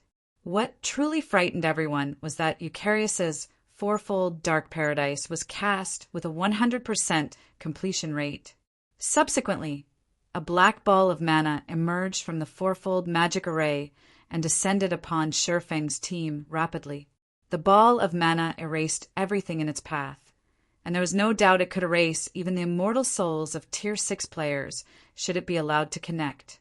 However, halfway through the mana ball's descent, a brilliant radiance suddenly illuminated the sky. At the same time, Los Marin could be seen appearing before the mana ball with his shield raised. Just as Los Marin's shield was about to collide with the fourfold Dark Paradise, countless divine runes emerged from the shield, forming a twofold barrier that covered a 1,000-yard radius. Twofold Tier 6 super spell, Oracular Barrier. Boom! For a moment, the land and the sky vanished as a powerful shockwave turned the space in a 10,000-yard into a dark void. The flood of mana that resulted from the collision of spells was so violent that it momentarily prevented the world laws from repairing the affected space. However, the two individuals in the sky did not stop their clash after the initial impact. Moving at a speed that even Tier 6 experts could barely perceive, Los Marin defended against Eucharius's spells using his shield while continuously trying to close in on the first-generation saint. Throughout this period, their respective law projections also clashed with one another. Although Los Marin could only ensure that a limited area was free from the influence of Eucharius's law projection, it was just barely enough to cover everyone from Shurfeng's team. However, Eucharius was no ordinary boss. Not only did he prevent Los Marin from getting anywhere near him, but he also caused Los Marin to lose over 5 billion HP each time the other party blocked his spells. Even after becoming a legendary guard, Los Marin only had 70 billion HP. At this rate, it wouldn't take more than a minute for Los Marin to fall. All healers, keep Los Marin alive with everything you have. Tier 5s find opportunities to attack with combination skills and spells. Shurfeng calmly commanded, not at all surprised to see Los Marin being in a convincingly disadvantageous position. A legendary guard might rival gods, but first-generation saints were existences far superior to gods. After issuing his commands, Shurfeng promptly activated his Tier 6 legacy super spell, Sword Law World. Then he joined everyone in attacking Eucharius. Although Eucharius was a first-generation saint who had mastered 3 advanced laws, Sword Law World still took full effect, weakening him by 30% in all aspects. As a result, Eucharius's maximum HP fell to 1 for quadrillion, and his law projection was weakened by 30%. This change allowed Los Marin to gain the upper hand, and the Dragon Knight instantly appeared within melee range of the first-generation saint and dealt over 30 billion damage with a Tier 6 shield bash. He can close the gap now. What skill did the guild leader use? Isn't it overpowered?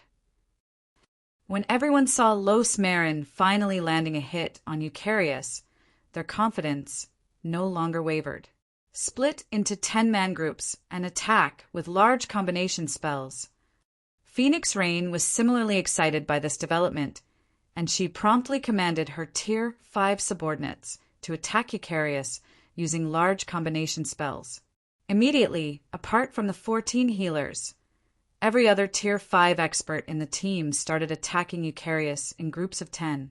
Under normal circumstances, Tier 5 large combination spells could already exceed the average Tier 6 spell in power.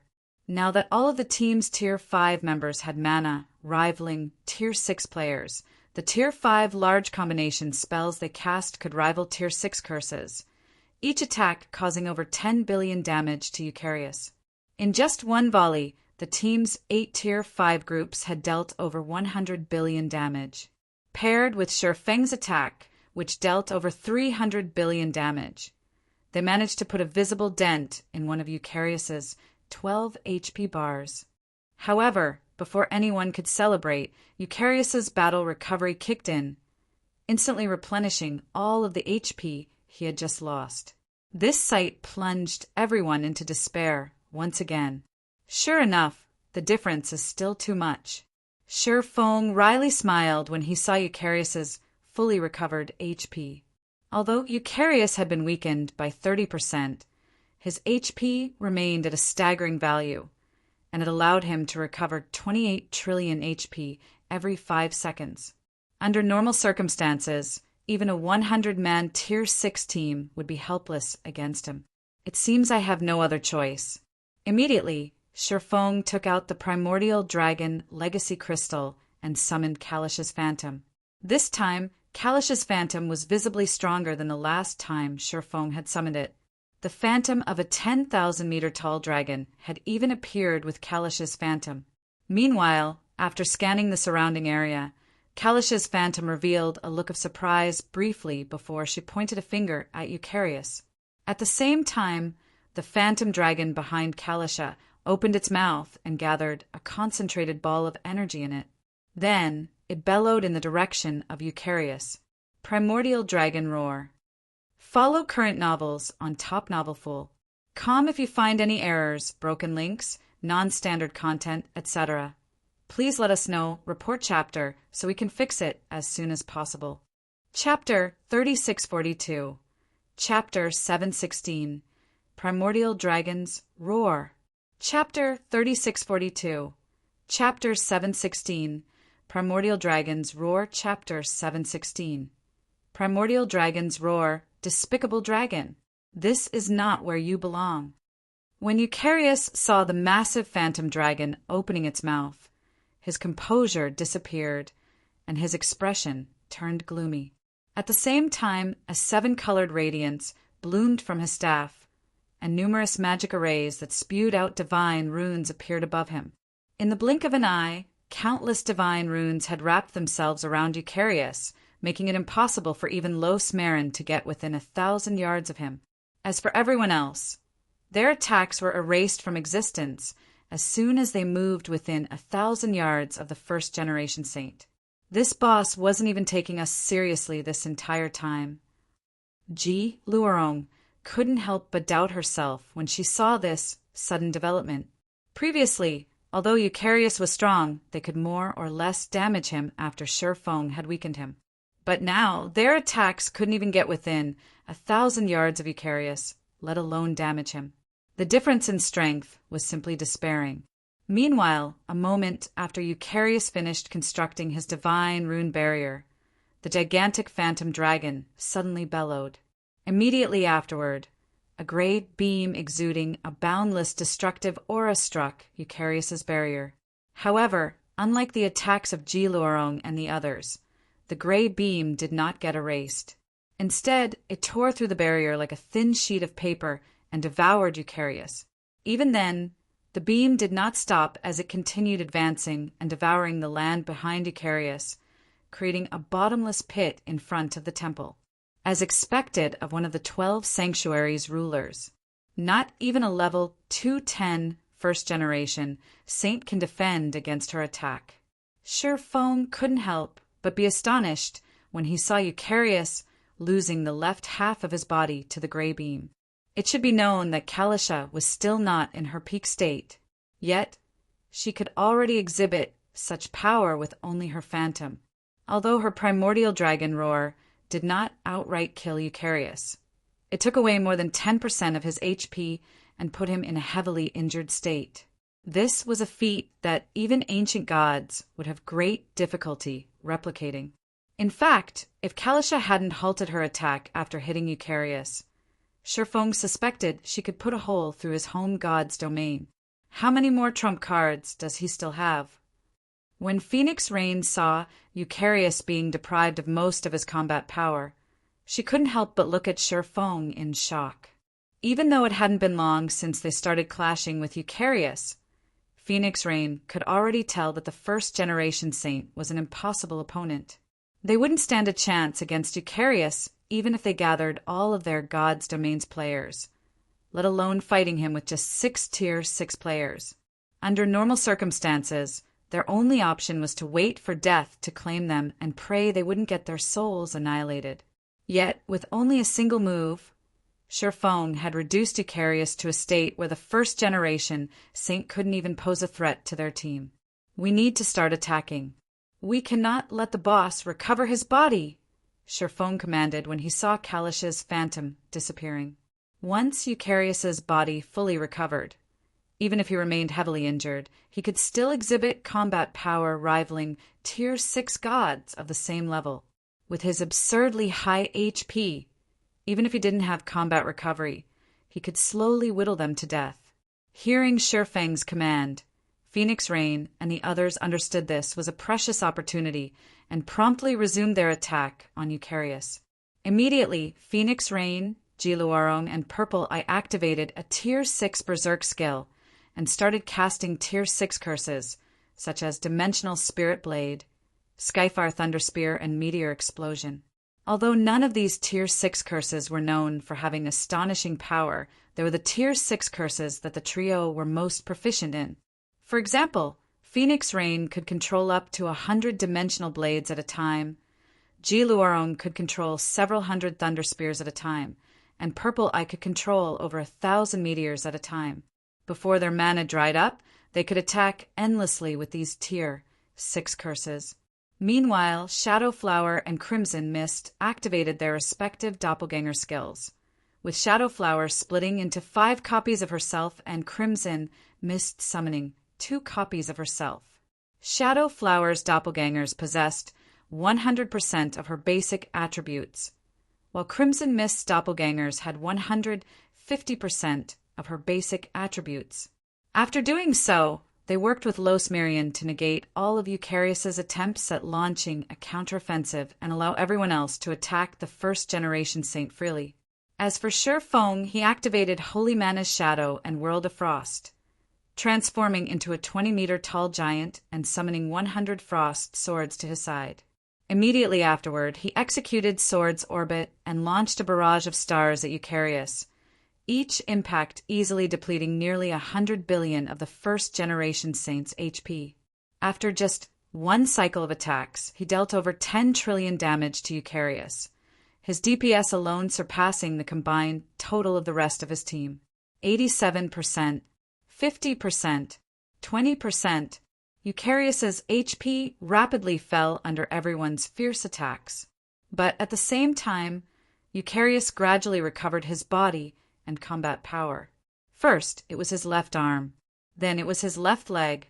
As Eucharius recovered more of his divine body, he also shifted from using Tier 4 spells to Tier 5 spells to defend himself.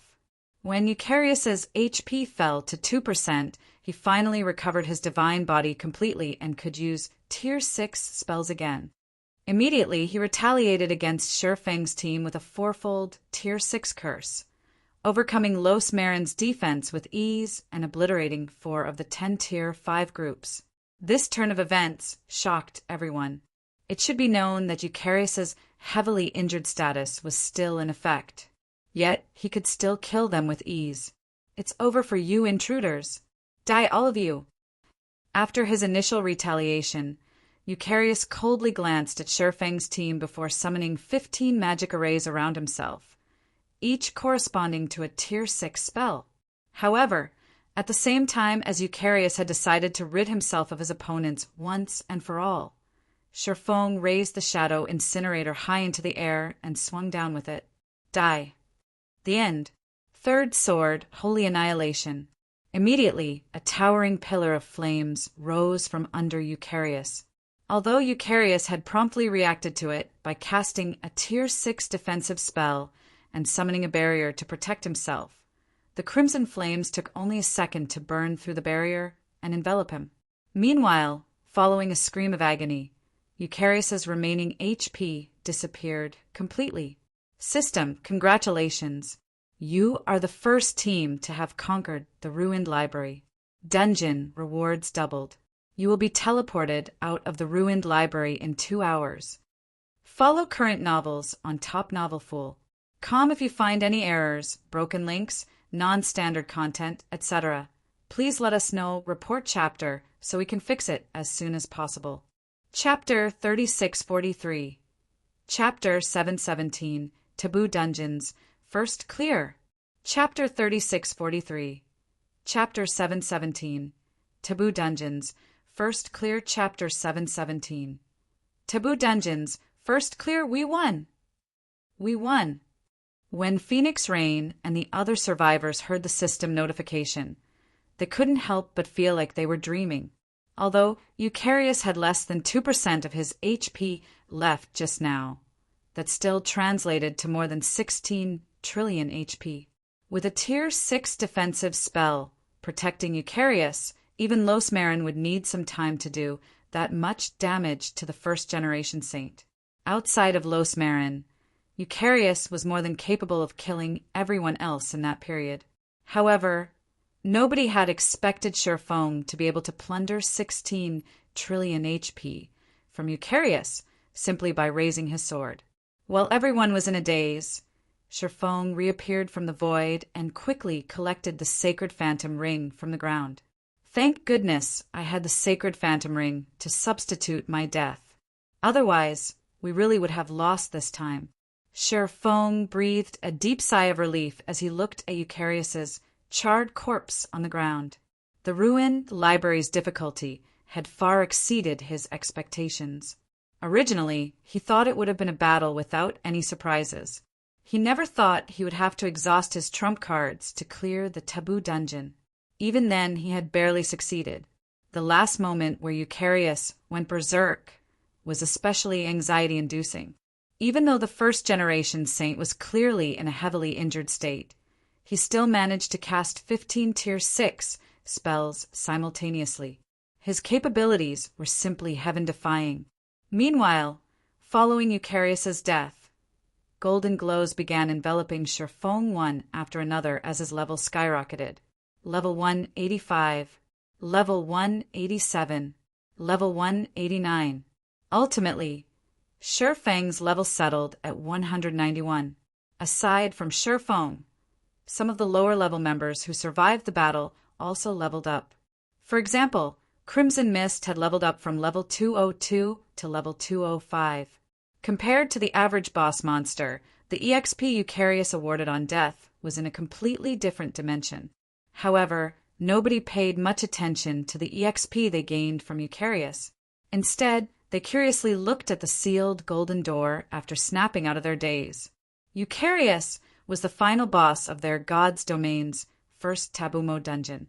He was also the strongest boss monster, bar none they had ever encountered. He was so powerful that despite being heavily injured, he managed to overwhelm Los Marin, who was a legendary personal guard and a level 212, Tier 6 Dragon Knight. With such a powerful existence, serving as the gatekeeper of the ruined library's treasury, the items contained in the treasury should logically be amazing beyond their imaginations. Healers resurrect the dead. Everyone else, rest for now. We will explore the treasury together later, Shifeng instructed when he saw everyone's passionate gazes. Every treasury in God's domain would contain a mountain of treasures. At the very least, there should be enough items to fully stuff the bags of several dozen players. With time being limited, they naturally had to prioritize resurrecting the dead so that they could have more members help loot the treasury. Upon hearing Shifeng's command, the healers promptly started resurrecting the dead. Around 10 minutes later, the 40 players who had died were resurrected. Let's go in, then. Seeing that everyone had fully recovered, Shifeng made his way toward the treasury's golden door. However, as everyone got closer to the 30-meter door, they were suddenly subjected to a continuous barrage of mental attacks, and over half the team fell to their knees on the spot, unable to move forward any further. What powerful mental attacks! With such an obstacle in place, those without Tier 6 basic concentration won't even be able to enter the treasury, Phoenix Rain, who had arrived before the golden door, said with a somewhat pale complexion. The law chains sealing the golden door had disappeared following Eucharius's death. As a result, those who tried to approach the golden door would now be subjected to powerful mental attacks. These mental attacks were so powerful that they disqualified over half of the team's Tier 5 members as soon as they moved within 100 yards of the door. By the time they were close enough to touch the door, only 15 players remained standing. Aside from the team's Tier 6 members, the rest were all Tier 5 players who had already developed their concentration to the Tier 6 standard. Subsequently, when Shifeng pushed apart the golden door, a stream of even stronger mental attacks assaulted everyone's minds. Everyone felt as if someone had just slammed a hammer into their brain, and even the Tier 6 members of the team had nearly collapsed to their knees from the pain. Those without Tier 6 intermediate concentration should avoid entering. After taking a moment to feel the mental attack's intensity, Shifeng looked at Blue Phoenix and the other Tier 5 experts, who were still struggling to stay standing, and said, "Find a suitable location to train your concentration while you wait for us to collect the treasures." There were both advantages and disadvantages to mental attacks. On the one hand, they could wear out a player's concentration. On the other hand, they could temper a player's mind, providing significant assistance to players in developing their concentration. Of course, such tempering had to be done in moderation. If players tried to tackle mental attacks that were far beyond their tolerance, they could very well suffer soul annihilation. Based on his analysis, the mental attacks inside the treasury would induce significant pain even to players with Tier 6 intermediate concentration. If players tried to enter the treasury with their concentration below the Tier 6 intermediate standard, they would quickly lose consciousness. Phoenix Rain agreed with Sure Feng's analysis. So, when she saw the reluctant looks on Blue Phoenix and the others, she said, "Stay here, Blue. It is unfortunate, but you shouldn't throw your life away just for some treasures." Understood. After taking one last look at the corridor beyond the golden door, Blue Phoenix and the other Tier 5 members helplessly backed away and quietly watched as Sherfong and the other 5 Tier 6 members of the team entered the treasury. After Sherfeng's group walked down the treasury's entrance corridor for about 10 minutes, they arrived at a palace lined with stone statues.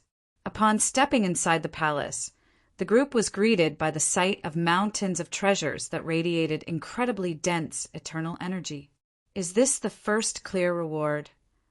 Ji Luorong couldn't help but gape in shock as she looked at the mountains of treasures before her. It should be known that the God Chaser set had a rather low drop rate throughout the taboo dungeon. Yet, several of the mountains in this treasury were made up of God Chaser sets entirely. Moreover, all of these God Chaser sets came in complete sets. Aside from the God Chaser sets, the treasury also housed many divine Titan sources, an inferior divine material that all powers dreamed of obtaining to use as a power source. Many items such as combat puppets, flying ships, and the core magic arrays of guild towns and cities required a power source. Meanwhile, divine Titan sources were akin to gods among power sources.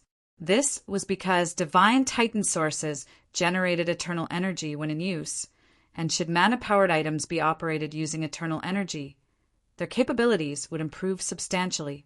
While Jiluorong and the others were stunned by how many divine Titan sources were in the treasury, Sherfong had his eyes glued to an old painting hanging on a wall. A divine artifact. Follow current novels on Top Novel Fool. Com if you find any errors, broken links, non-standard content, etc. Please let us know, report chapter, so we can fix it as soon as possible. Chapter 3644. Chapter 718. Origin Myth.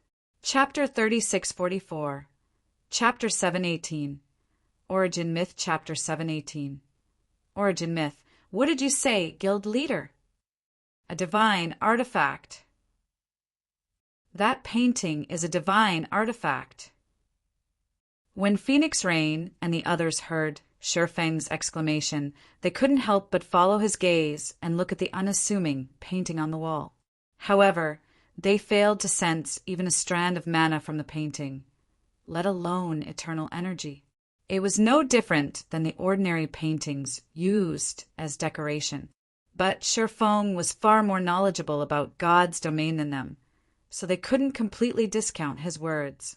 For those living in their God's domain, divine artifacts were very foreign objects. But at the same time, these were also items they yearned to obtain. Although they didn't have much knowledge regarding the world outside their God's domain, they knew that divine artifacts remained extraordinary items there, and every divine artifact could potentially lead to the birth or death of a titanic existence in the outside world. Now that a divine artifact could potentially be hanging right before their eyes, how could they not be surprised and excited? "I can't say for sure," Sherfong said before hurriedly approaching the painting to appraise it.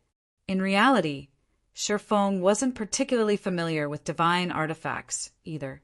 Although he had collected a lot of information on divine artifacts, he never managed to own one himself. Meanwhile, according to his knowledge, divine artifacts normally radiated incredibly dense eternal energy, even when not equipped by a player. Some divine artifacts would even radiate divine might so powerful that they could prevent ordinary Tier 6 experts from approaching it. Moreover, as far as he knew, players couldn't obtain complete divine artifacts outside of trading with or stealing from other players. Instead, players could only acquire complete divine artifacts by repairing fragmented divine artifacts. This was also one of the reasons that made divine artifacts difficult to obtain. Honestly, Shifeng had not noticed anything special about the painting on the wall when he first laid eyes on it. He only suspected it to be a divine artifact rather than a fragmented divine artifact because of the sunlight blade in his bag. Ever since Shifeng obtained the sunlight blade from Chalk Splendor, the weapon had been slumbering in his bag and never made any movements. As he was a human player and could not use the sunlight blade, he could only leave it in his bag and wait for an opportunity to sell it back to the holy race for a good price. However, as soon as he stepped inside the palace just now, the sunlight blade suddenly moved. Or, more specifically, it became incredibly agitated, as if it had encountered something scary. It even tried to escape from his spatial bag. Fortunately, he had kept the sunlight blade in his inferior legendary spatial bag. The interior of an inferior legendary spatial bag was akin to a miniature world, and it came with a world barrier that an ownerless divine artifact couldn't break. Meanwhile, what frightened the sunlight blade to such an extent was none other than the painting on the wall. So long as he looked in the painting's direction, the sunlight blade would immediately become agitated, and would only settle down once he looked away from it. For the sunlight blade to fear an object so greatly, the object in question would have to be a divine artifact or an item that transcended divine artifacts. However, Shifeng was well aware that godly relics that were stronger than divine artifacts could not be as unassuming as the old painting. Take the Shadow Incinerator, for example. Even when it was completely sealed, he already had great difficulty getting close to it. Had he encountered the Shadow Incinerator in its unsealed state, he could have never gotten anywhere near it, let alone obtain it. Hence, Shifeng concluded that the painting was a divine artifact. Divine artifacts in God's domain came in various forms, so it wasn't impossible for a divine artifact to be inconspicuous. A good example would be the Seven Luminaries Alliance's Golden Kingdom. The Golden Kingdom came in the form of a tattered flag, and if a person were to encounter it without knowing what it was, they would never think it was a divine artifact. After arriving before the painting, Shifeng immediately took it down from the wall and started appraising it. It really is one. Shifeng grew ecstatic when he saw the loading bar that appeared after he activated his identification skill. Normally, even when he appraised an inferior legendary material, the process would only need 1 minute. Yet, the appraisal of the painting needed 5 minutes. Apart from divine artifacts, he could think of no other item that required such a long appraisal process. 1 minute, 3 minutes, 5 minutes. The instant the loading bar finished, Shifeng felt his mind spinning, and he very nearly dropped the painting in his hands. The Origin Myth. Shifeng was in shock and disbelief as he looked at the information displayed before him. Origin Myth, divine artifact rank item, contains an origin space passed down from the mythical era. So long as enough energy is injected, the origin space can be activated and used to modify and strengthen items. Cool down. 1 natural day. Unbelievable. It was absolutely unbelievable. At first glance, the Origin Myth might seem a little too ordinary to be a divine artifact. After all, it only had a simple description indicating its ability to modify and strengthen items. However, upon closer inspection, one would notice that no limitations were mentioned in the description. This meant that the Origin Myth did not have a limit on how much it could modify or strengthen an item. This point alone would put its value far beyond even godly relics, such as the Shadow Incinerator and Seven Luminaries Codex. As for the name Origin Myth, it was something that virtually every power in the greater God's domain was familiar with. This was because the Origin Myth was the most prized possession of the Origin Sanctuary, one of the greater God's domain's 12 sanctuaries. Only, the Origin Myth had been missing since the mythical era. During the mythical era, the Origin Sanctuary ranked among the top 3 of the 12 sanctuaries, and the reason it could stay at such a high rank was due to its possession of countless treasures. Meanwhile, according to rumors, most of these treasures came from the Origin Myth, with some even being divine artifacts. But one day, the origin myth suddenly went missing, plunging the origin sanctuary into chaos. Although the origin sanctuary had tried everything to locate its most prized possession, it ultimately failed. As a result, its stockpile of treasures stopped growing, and its ranking among the 12 sanctuaries plummeted, falling from the top 3 to 10th place. Who would have thought the well-renowned origin myth would be hidden inside the God-Slayer's treasury? When Shifeng looked at the origin myth in his hands, he suddenly understood why the sunlight blade would react so fearfully toward it.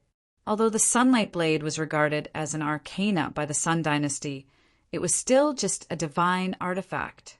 With the origin myth's powers, it was entirely possible to modify the sunlight blade to abandon its use of holy power and instead adopt the use of mana. In that case, the sunlight blade would become a treasure of the human race instead of the holy race. The sunlight blade was the creation of one of the holy race's holy ancestors, so it would more or less contain some of the holy ancestors' will.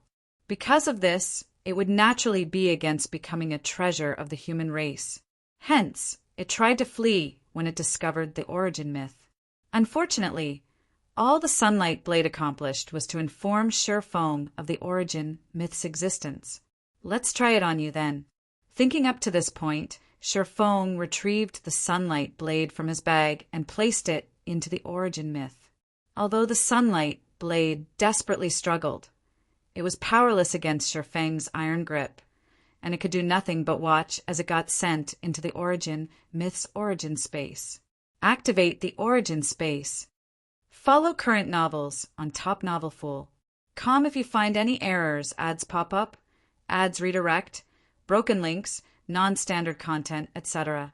Please let us know, report chapter, so we can fix it as soon as possible. Chapter 3645. Chapter 719, Inferior Divine. Chapter 3645, Chapter 719. Inferior Divine, Chapter 719. Inferior Divine System. Origin Space has detected the divine artifact, Sunlight Blade. System. The Sunlight Blade is identified to be an item exclusive to the Holy Race. Do you wish to modify it into an item exclusive to the human race? When Shifeng placed the Sunlight Blade into the origin myth, 2 system notifications appeared before him, instantly turning his suspicion into ecstasy. The Sunlight Blade was one of the Sun Dynasty's most prized possessions. If not for the assistance of Verdant Rainbow's World String, Shifeng could have never killed Chalk Splendor and obtained the weapon. If the Sunlight Blade could be modified into a weapon usable by human players, Zero Wing would instantly gain a strategic weapon. Modify it. Shifeng chose to modify the Sunlight Blade without hesitation. System. Modifying the Sunlight Blade into a weapon exclusive to the human race will cost 80 million units of 7 Luminaries crystal. Do you wish to proceed? 80 million? The corners of Shifeng's mouth twitched when he saw the new notification. 80 million units of 7 Luminaries crystal was a massive sum to any power in the greater God's domain. Normally, a Tier 6 player would only need 100,000 units for their Tier 6 prompt. A sum of 80 million units was already enough to pay for 800 players' Tier 6 promotion. Previously, Shifeng had spent most of his 7 Luminaries crystals to create his superior divine body, so he only had a little over 14 million units on hand right now. It was nowhere near enough to pay for the Sunlight Blade's modification. Sure enough, divine artifacts cannot be obtained easily, Shifeng thought as he replaced the Sunlight Blade in the origin space with the Abyss Workshop certification. Honestly, Shifeng wasn't particularly disappointed by this outcome. He also wasn't surprised that it cost 80 million units of 7 Luminaries crystal to modify the Sunlight Blade. Every divine artifact, whether it was a weapon or equipment, could affect the greater God's domain's status quo. The fact that the origin myth could modify a divine artifact was already very astounding. If it could do so at a low cost, on top of that it could no longer be rated as merely a divine artifact. Instead, it would be an existence far superior to divine artifacts. So, Simply knowing that the sunlight blade could be modified was already a satisfying result for Sherfong. Now, all he needed to do was save up 80 million units of 7 luminaries crystal. System. Origin Space has detected the legendary item Abyss Workshop certification. System. Do you wish to strengthen and modify the Abyss Workshop certification? Yes. Sherfong immediately agreed to strengthen the Abyss Workshop certification, wanting to see if he could afford to improve it. Although he had many items he could strengthen using the Origin Myth right now, considering his limited stockpile of 7 luminaries crystal, he decided to prioritize strengthening items of greater importance. Meanwhile, the Abyss Workshop certification was undoubtedly the item that needed strengthening the most. Zero Wing's greatest advantage in the Eternal Realm was its ability to transport players across realms. Players outside the Eternal Realm had an overwhelming advantage over the Eternal Realm's players in levels and equipment standards, so it would benefit Zero Wing greatly if it could have many such players fighting for it in the Eternal Realm. However, the Abyss Workshop certification could only teleport up to 20 players at a time. This greatly restricted Zero Wing's growth in the Eternal Realm. System. Strengthening and modifying the Abyss Workshop certification into an inferior divine item will cost 6 million units of 7 luminaries crystal. Do you wish to proceed? Proceed. Sherfong gritted his teeth as he made his choice. Although spending 6 million units of 7 luminaries crystal here would reduce the number of Tier 6 experts Zero Wing could have, Sherfeng's current priority was transporting as many Tier 5 and Tier 6 experts from his home, God's domain, to the Eternal Realm. Only by doing so could Zero Wing safeguard its resurrection camp in the world Arkansas. Following Sherfeng's decision, 6 million units of 7 luminaries crystal in Sherfeng's bag transformed into a stream of energy that flowed into the Origin Space. A moment later, a colorful brilliance bloomed from the Abyss Workshop certification, and the magic arrays and divine runes engraved on it disappeared. At the same time, new magic arrays and divine runes formed on it. The new magic arrays and divine runes were visibly more streamlined than the old ones. They even incited the surrounding eternal energy. After the strengthening and modification process continued for 5 minutes, a brand new Abyss Workshop certification appeared in Sherfeng's hands. Abyss Workshop certification, inferior divine rank item, a certification of glory in the past. It can be used to teleport to the Abyss Workshop. Cannot be traded. There is a 0.1% drop rate on death. Automatically disappears if stored in a warehouse for more than 180 natural days. Additional skill 1, Abyss Teleportation. Teleport to the Abyss Workshop from any location. Each teleportation will cost 10 mana stones. Cooldown 5 natural days. Additional skill 2, World-Breaking Teleportation. Forcibly opens a world-breaking gate at a pre-designated location. Up to 22 locations can be saved. Each gate can only transfer up to 100 people. Each gate activation costs 2,000 units of 7 luminaries crystals. Cooldown 6 hours. Incredible. Sherfong was astonished when he saw the Abyss Workshop certification's new statistics. He was especially surprised by the increase in the number of people world-breaking teleportation could teleport. With the carrying capacity increased by 5 times, he could bring many level 200 plus Tier 5 and Tier 6 experts into the Eternal Realm within a short period. We have finished looting the treasury, guild leader. Should we leave now? Phoenix Rain suddenly asked through the team chat. You looted everything? Sherfong couldn't help but be surprised when he saw the palace's empty state. He never thought Phoenix Rain and the others could loot the Godslayer's treasury completely. Compared to the Nameless City's treasury, the Godslayer's treasury was a lot smaller, and it could only be considered a small-sized treasury. Even so, 5 players' worth of epic spatial bags wouldn't be enough to loot it completely. Surprised guild leader? Well, I'll have you know that my commander has a legendary spatial bag. Its inside is like a miniature world, and it is one of a kind in our God's domain. Crimson Mist explained, smiling when he saw the surprised look on Shifeng's face. All of the precious materials, weapons, and equipment Eternal Glory has acquired in the past are kept inside my commander's bag. You can say that my commander is Eternal Glory's mobile warehouse. As if to support Crimson Mist's words, Ji Lorong revealed a look of delight as she patted one of the pouches on her waist, making it look like the palace's items were nowhere near enough to fill her legendary spatial bag.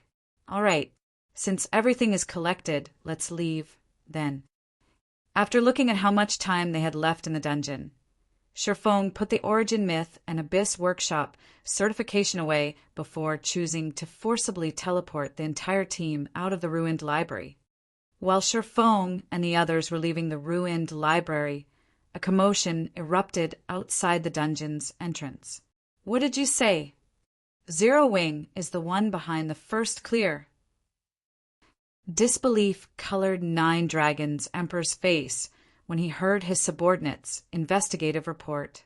He felt as if the entire world was playing a joke on him. If you find any errors, ads pop up, ads redirect, broken links, non-standard content, etc., please let us know, report chapter, so we can fix it as soon as possible. Chapter 3646. Chapter 720, Are You Black Flame? Chapter 3646. Chapter 720, Are You Black Flame? Chapter 720, Are You Black Flame? Are you sure your information is correct? Illusory Words asked, surprise coloring her eyes as she looked at the level 209. Tier 5 assassin reporting to Nine Dragons Emperor. Not long ago, the Tier 6 Alliance's members were still angry over Zero Wing's response. They felt that Zero Wing wasn't taking them seriously as it refused to give them any form of assurance. They also felt that Zero Wing was only putting on a strong front, and in reality, it didn't actually have the strength to protect even itself, let alone others. Honestly, after seeing Zero Wing's response, Illusory Words herself couldn't help but suspect that Phoenix Rain might have exaggerated Zero Wing's actual strength to convince her to join. However, if the Tier 5 Assassin's report was accurate, everyone from the Tier 6 Alliance, including herself, would have misjudged Zero Wing. It should be known that even the foreign teams could not conquer the taboo mode ruined library. Yet Zero Wing had done it. Moreover, Zero Wing had accomplished this feat with only 6 Tier 6 players. It was such an incredulous feat that Illusory Words couldn't help but doubt its validity. The information comes from a very reliable source, the Tier 5 Assassin stated firmly. Shortly after the announcement of the taboo dungeon being conquered, some of Zero Wing's raid team members have announced their success in the guild. Zero Wing's guild reputation has also increased by 100,000 points around the same time. So I don't think they were lying. It seems Rain has really made the right bet. Illusory Words couldn't help but envy Phoenix Rain when she heard the Tier 5 Assassin's explanation. Before today, nobody took Zero Wing seriously. However, once news of Zero Wing securing the first clear of the taboo mode ruined library spread, the various superpowers would probably fight to establish a partnership with Zero Wing. After all, Zero Wing being able to secure a taboo dungeon's first clear was a strong testament to its strength. Not to mention, taboo dungeons produced level 200 plus weapons and equipment.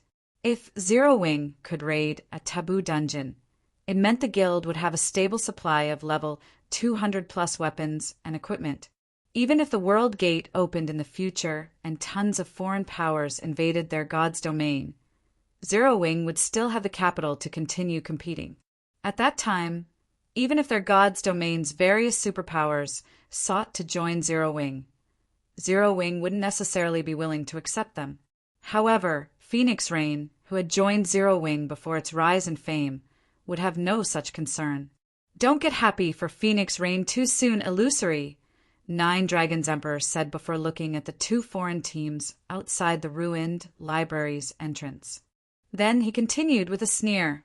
Zero Wing might have secured the first clear, but they can only keep their reward if they have the strength to protect it.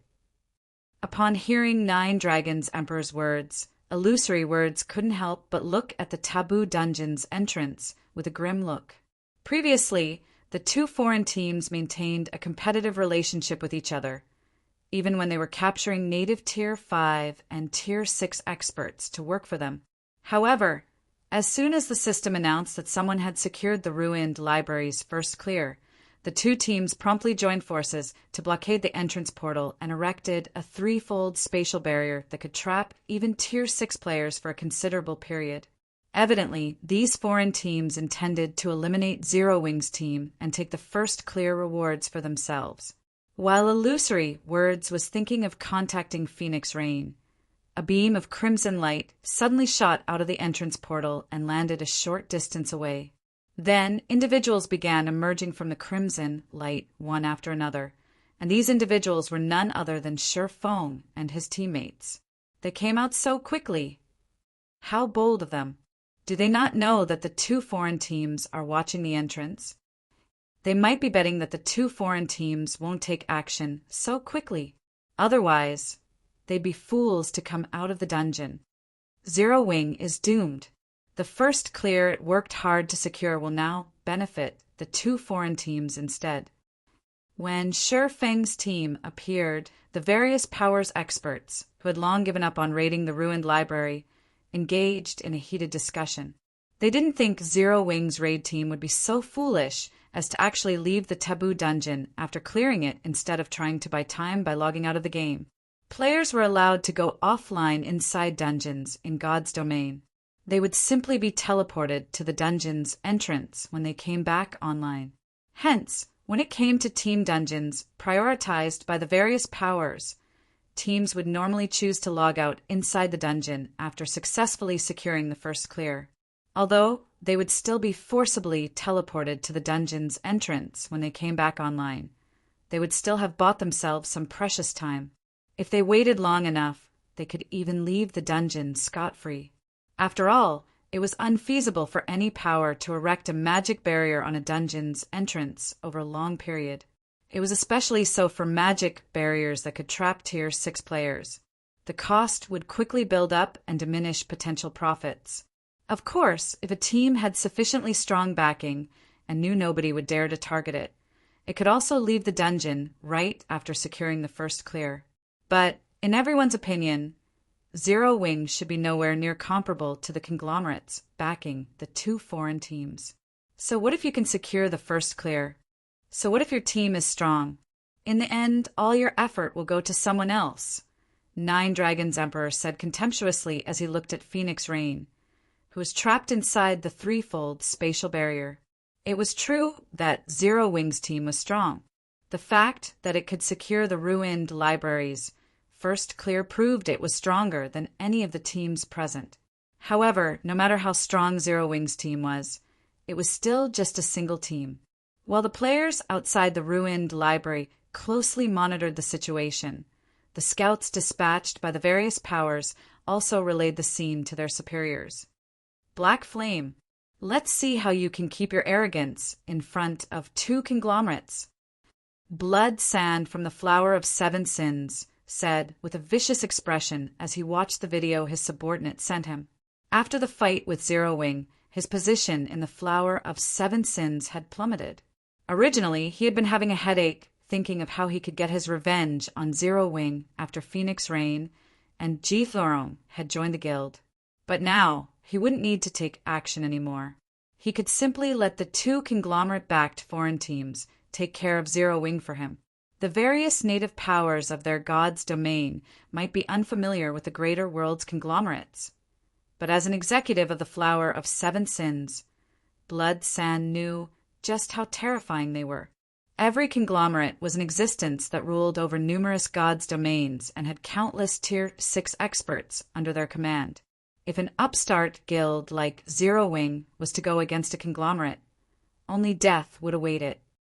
At this time, each of the two conglomerate-backed teams outside the ruined library could be seen sending a representative to meet with Zero Wing's team. Of the two representatives, one was a man and the other was a woman. Both were level 217 Tier 6 players fully equipped with legendary weapons and equipment, and both were clearly experts at the 5th floor standard. After arriving before Zero Wing's team, the woman, who was a level 217, Tier 6 swordsman with a tall and powerful figure, looked at Sher Feng with a hint of surprise in her eyes and asked, "Are you Black Flame, the Lord of War Goddesses? If you find any errors, ads pop up, ads redirect, broken links, non-standard content, etc., please let us know, report chapter, so we can fix it as soon as possible." Chapter 3647, Chapter 721, New Divine Glory List. Chapter 3647, Chapter 721, New Divine Glory List. Chapter 721, New Divine Glory List. What's going on? Why does that big shot look like she's familiar with Black Flame? Black Flame? The Lord of War Goddesses? Could Zero Wing's guild leader actually be someone famous? The conglomerate-backed woman's question caught the various native players by surprise. Nobody could understand what was going on right now, and the Tier 6 experts of the various native superpowers were especially confused by this development. The members of the 2 conglomerate-backed foreign teams were incredibly arrogant. None of them took any native expert seriously, and even the 5 great super guilds' old monsters could not catch their attention. Of course, the arrogance of these foreign experts was not unfounded, as each of them was much stronger than any native expert. It was especially so for the female swordsman who was currently speaking to Sher Feng. Previously, not only did she capture 5 of the various superpowers Tier 6 experts by herself, but she had accomplished the feat with only 3 moves. Because of her strength and actions, many native players had already secretly started to refer to her as the Devil. Yet this devil was now taking the initiative to ask Black Flame for confirmation of his identity. How could everyone watching this not be surprised? "Yes, that is me," Sher Feng said, nodding. He also couldn't help but be a little surprised as he looked at the woman before him. While he might have some fame in the Eternal Realm, most of the greater god's domain should still be unaware of his existence. After all, only a small portion of the greater god's domain's players and powers were currently involved with the Eternal Realm. In addition, the core experts of upper-ranking hegemonic powers and conglomerates would usually have their focus on the 12 sanctuaries. So, they wouldn't usually show any interest in matters outside the 12 sanctuaries. As for the 7 Luminaries Alliance's Sacred Glory list, it might be within the attention of the greater god's domain's various powers, but most powers only regarded the experts on this list as talented children worthy of befriending. Nobody would actually regard a Sacred Glory expert as an actual powerhouse in the greater god's domain. Meanwhile, the woman before him was the leader of a conglomerate-backed team. Moreover, the team she led had come here specifically to raid a taboo dungeon, so it went without saying she should possess incredible combat prowess and status in the conglomerate she was from. There was no reason someone important like her would pay attention to a budding genius on the Sacred Glory list. At most, she would know of the existence of such a person. After all, whether it was the Luminous Glory list or Sacred Glory list, both would see significant changes every now and then, but only a minority of those on these lists could ultimately become powerhouses in the greater god's domain. "Greetings, Mr. Black Flame. I am Sword B, the Vice Commander of the Red Mirror Conglomerate's 3rd Main Force. I am also currently serving as the leader of the Red Mirror Conglomerate's Vanguard team." When the female swordsman received Sher Feng's confirmation, a hint of respect immediately appeared on her indifferent face. "I truly did not think I would have the fortune of meeting you in this god's domain." Before Sword B could continue speaking, the male berserker, who was the leader of the other conglomerate-backed team, suddenly stepped forward. "Greetings, Mr. Black Flame. I am Light Chaser, the leader of the Forest Crystal Conglomerate's Vanguard team." The male berserker took the initiative to introduce himself. "I didn't think you were personally taking action, Mr. Black Flame. I now know why the taboo dungeon can be conquered so quickly. If my superiors learn of this, they will probably be given a fright.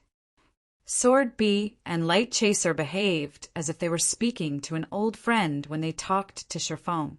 The hint of respect in their voices was also obvious, and it caused the surrounding spectators to fall silent. Even Phoenix Rain and the others of Sherfang's team couldn't help but look at this scene in stunned silence.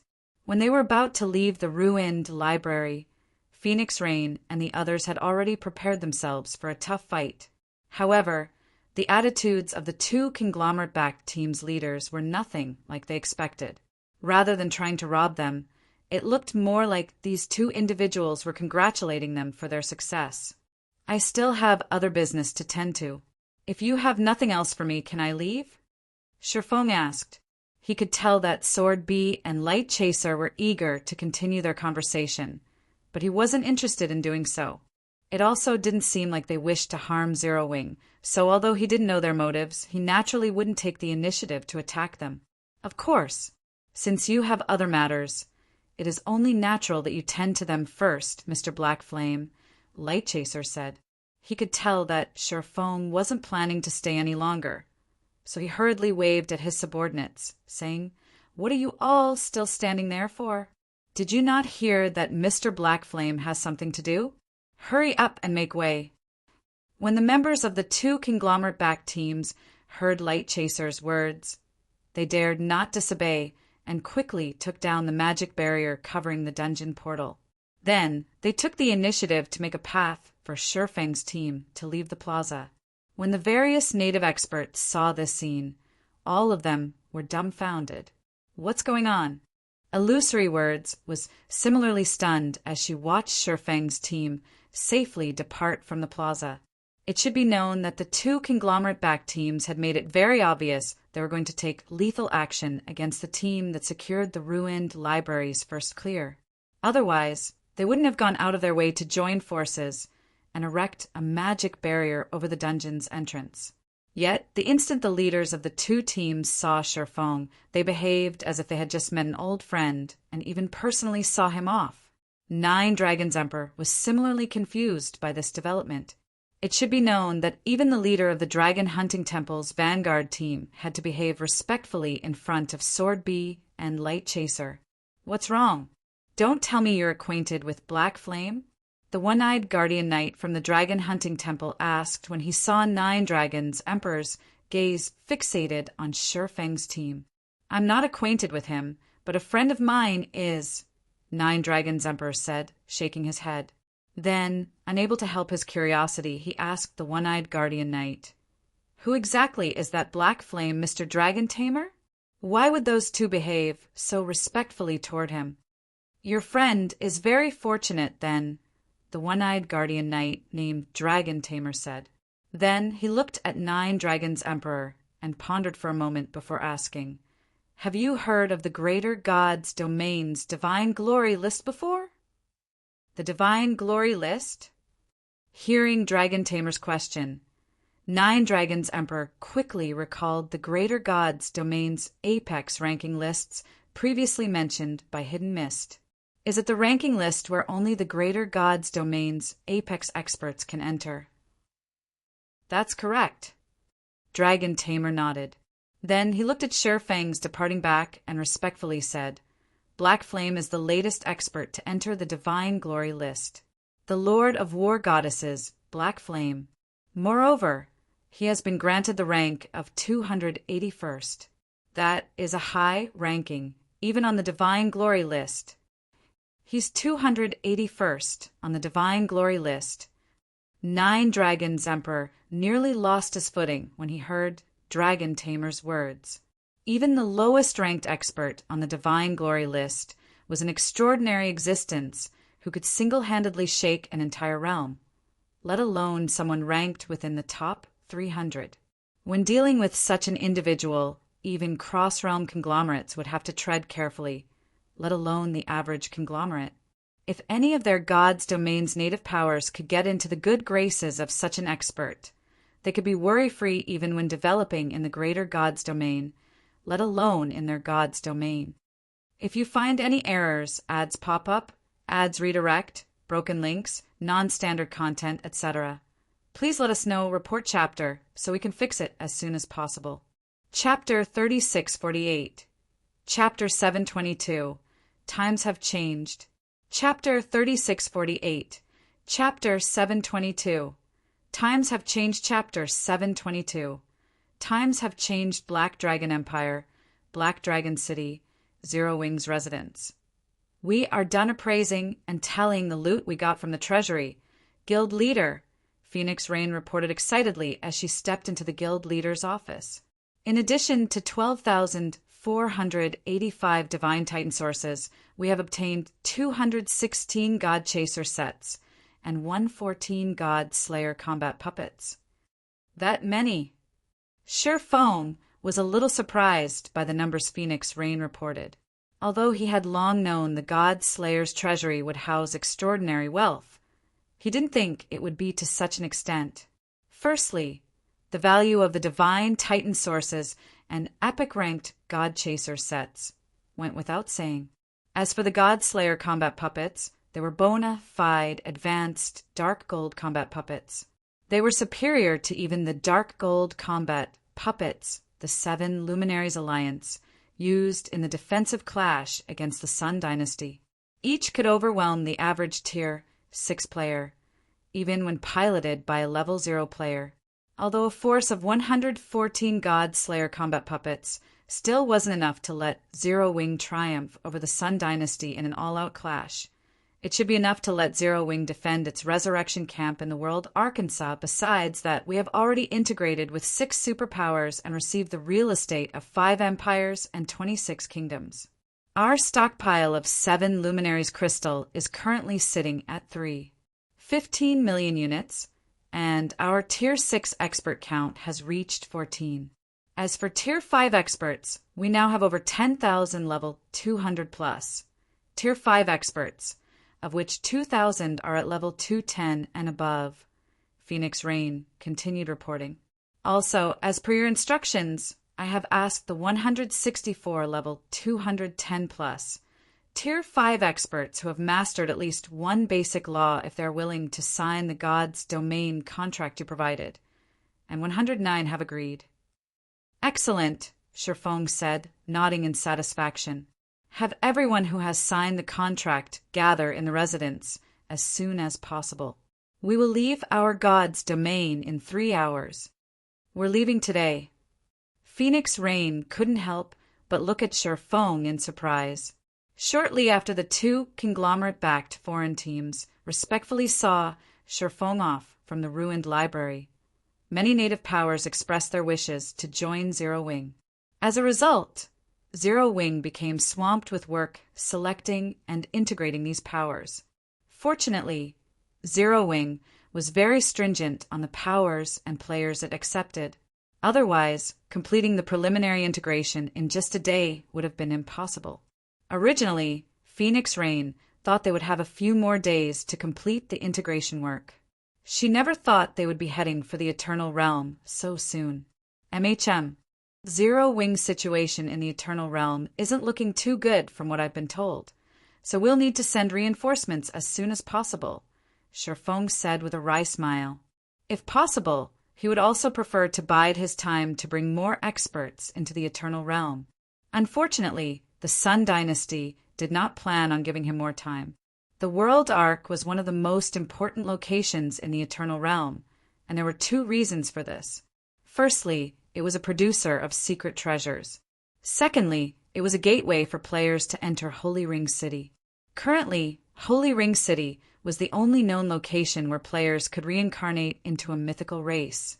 Meanwhile, the power of mythical races was so great that they could influence the greater God's Domain's power structure, and this held true for both human players and Holy Race players. Because of this, Holy Ring City would inevitably become a gathering place of immense wealth and talent in the future.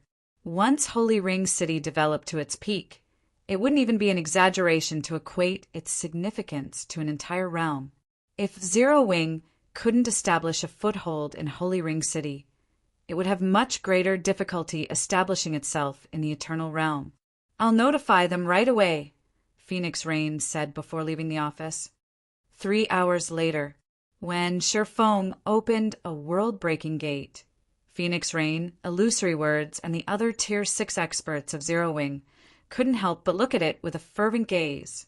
They had always dreamed of traveling to the world outside of their god's domain. After all, a single god's domain was too small of a stage for a Tier 6 player. Only by stepping onto a bigger stage could they develop more effectively. Not to mention, now that it was only a matter of time before the inhabitants of their world needed to migrate to the greater world, they would need to start earning the greater world's currency and resources. Otherwise, once their world's currency and resources became unusable, they would immediately become destitute. Those in the first batch, follow me through the gate. Those in the second batch, wait here for 6 hours, Sherfong said before taking the lead to cross the world-breaking gate. Seeing this, those selected to be in the first batch quickly followed Sherfong through the gate and had their vision blinded by a bright flash. Then, when they could see again, they found themselves standing in a room filled with unbelievably dense mana. The room even had a trace of eternal energy. Is this the world outside our god's domain? Phoenix Rain couldn't help but widen her eyes in shock as she looked out the window at the courtyard of Zero Wing's residence. Although she had taken only a few glances, she could already tell the combat standards of the players walking in the courtyard. The 4th floor standard. Even the weakest player walking in the courtyard was a 4th floor expert. It should be known that even domain realm experts were incredibly rare in their god's domain. As for those who had reached the 4th floor standard, they were all existences who could compete for a spot among the 10 saints. Yet, such experts were the most common type of experts found in Zero Wing's residence in the Eternal Realm. While Phoenix Rain and the others were looking through the window of Sherfeng's office with shocked expressions, a woman entered the room. The woman had an extraordinary presence, instantly dominating everyone's attention as soon as she appeared. "You're finally back, Guild Leader. Vice Guild Leader Fry, and I would have failed to hold on had you taken any longer to return." Carrying the Chaos Windblade on her back, Gentle Snow was akin to a war goddess as she walked up to Sherfong. Although she was currently only at level 180, Phoenix Rain and the others felt as if they were standing before a Tier 6 god. In fact, the power she carried within her body was so overbearing that it distorted the space around her. Gentle Snow. Phoenix Rain couldn't help but be surprised when she saw Gentle Snow. Although it had been years since she last saw Gentle Snow, she could still recognize her face. Gentle Snow, the snow goddess. The woman was very famous during the early days of God's domain. When she suddenly disappeared from God's domain, many powers lamented over her disappearance, as they all felt that Gentle Snow had the potential to become a Tier 6 expert. At one point, Phoenix Rain had also tried to recruit Gentle Snow. She felt that Gentle Snow was comparable to Blue Phoenix in talent, and she was confident the woman could become of huge assistance to her. Unfortunately, Gentle Snow turned down her offer, and she never saw the other party ever since. Now that Phoenix Rain was meeting with Gentle Snow again, she found that the other party had become inhumanly strong. Gentle Snow had become so strong that Phoenix Rain doubted she could survive more than a handful of moves against her. If you find any errors, ads pop up, ads redirect, broken links, non-standard content, etc., please let us know, report chapter, so we can fix it as soon as possible. Chapter 3649. Chapter 723. Advanced Fine Gold Flying Ship. Chapter 3649. Chapter 723. Advanced Fine Gold Flying Ship. Chapter 723. Advanced Fine Gold Flying Ship. Guild Leader Phoenix? Gentle Snow was a little surprised to see Phoenix Rain in the room. She didn't think Sherfong could successfully abduct the renowned demon, queen of their home, God's domain. Personally, Gentle Snow admired Phoenix Rain a lot. This was because the other party had single-handedly developed the Dragon Phoenix Pavilion into an overlord in their god's domain. In contrast, not only did she fail to properly manage Ouroboros, a first-rate guild, but she even ended up getting dismissed from the guild. I am no longer the Dragon Phoenix Pavilion's great pavilion master, so you don't have to address me as Guild Leader Phoenix. I'm slightly older than you, so call me Big Sis Phoenix instead, Phoenix Rain said, shaking her head. At the same time, she couldn't help but have mixed feelings as she looked at Gentle Snow. Phoenix Rain considered herself rather talented. She had also been superior to Gentle Snow in combat standards the last time they met. Yet, from what she could tell, Gentle Snow's combat standard should have already reached the extrasensory realm.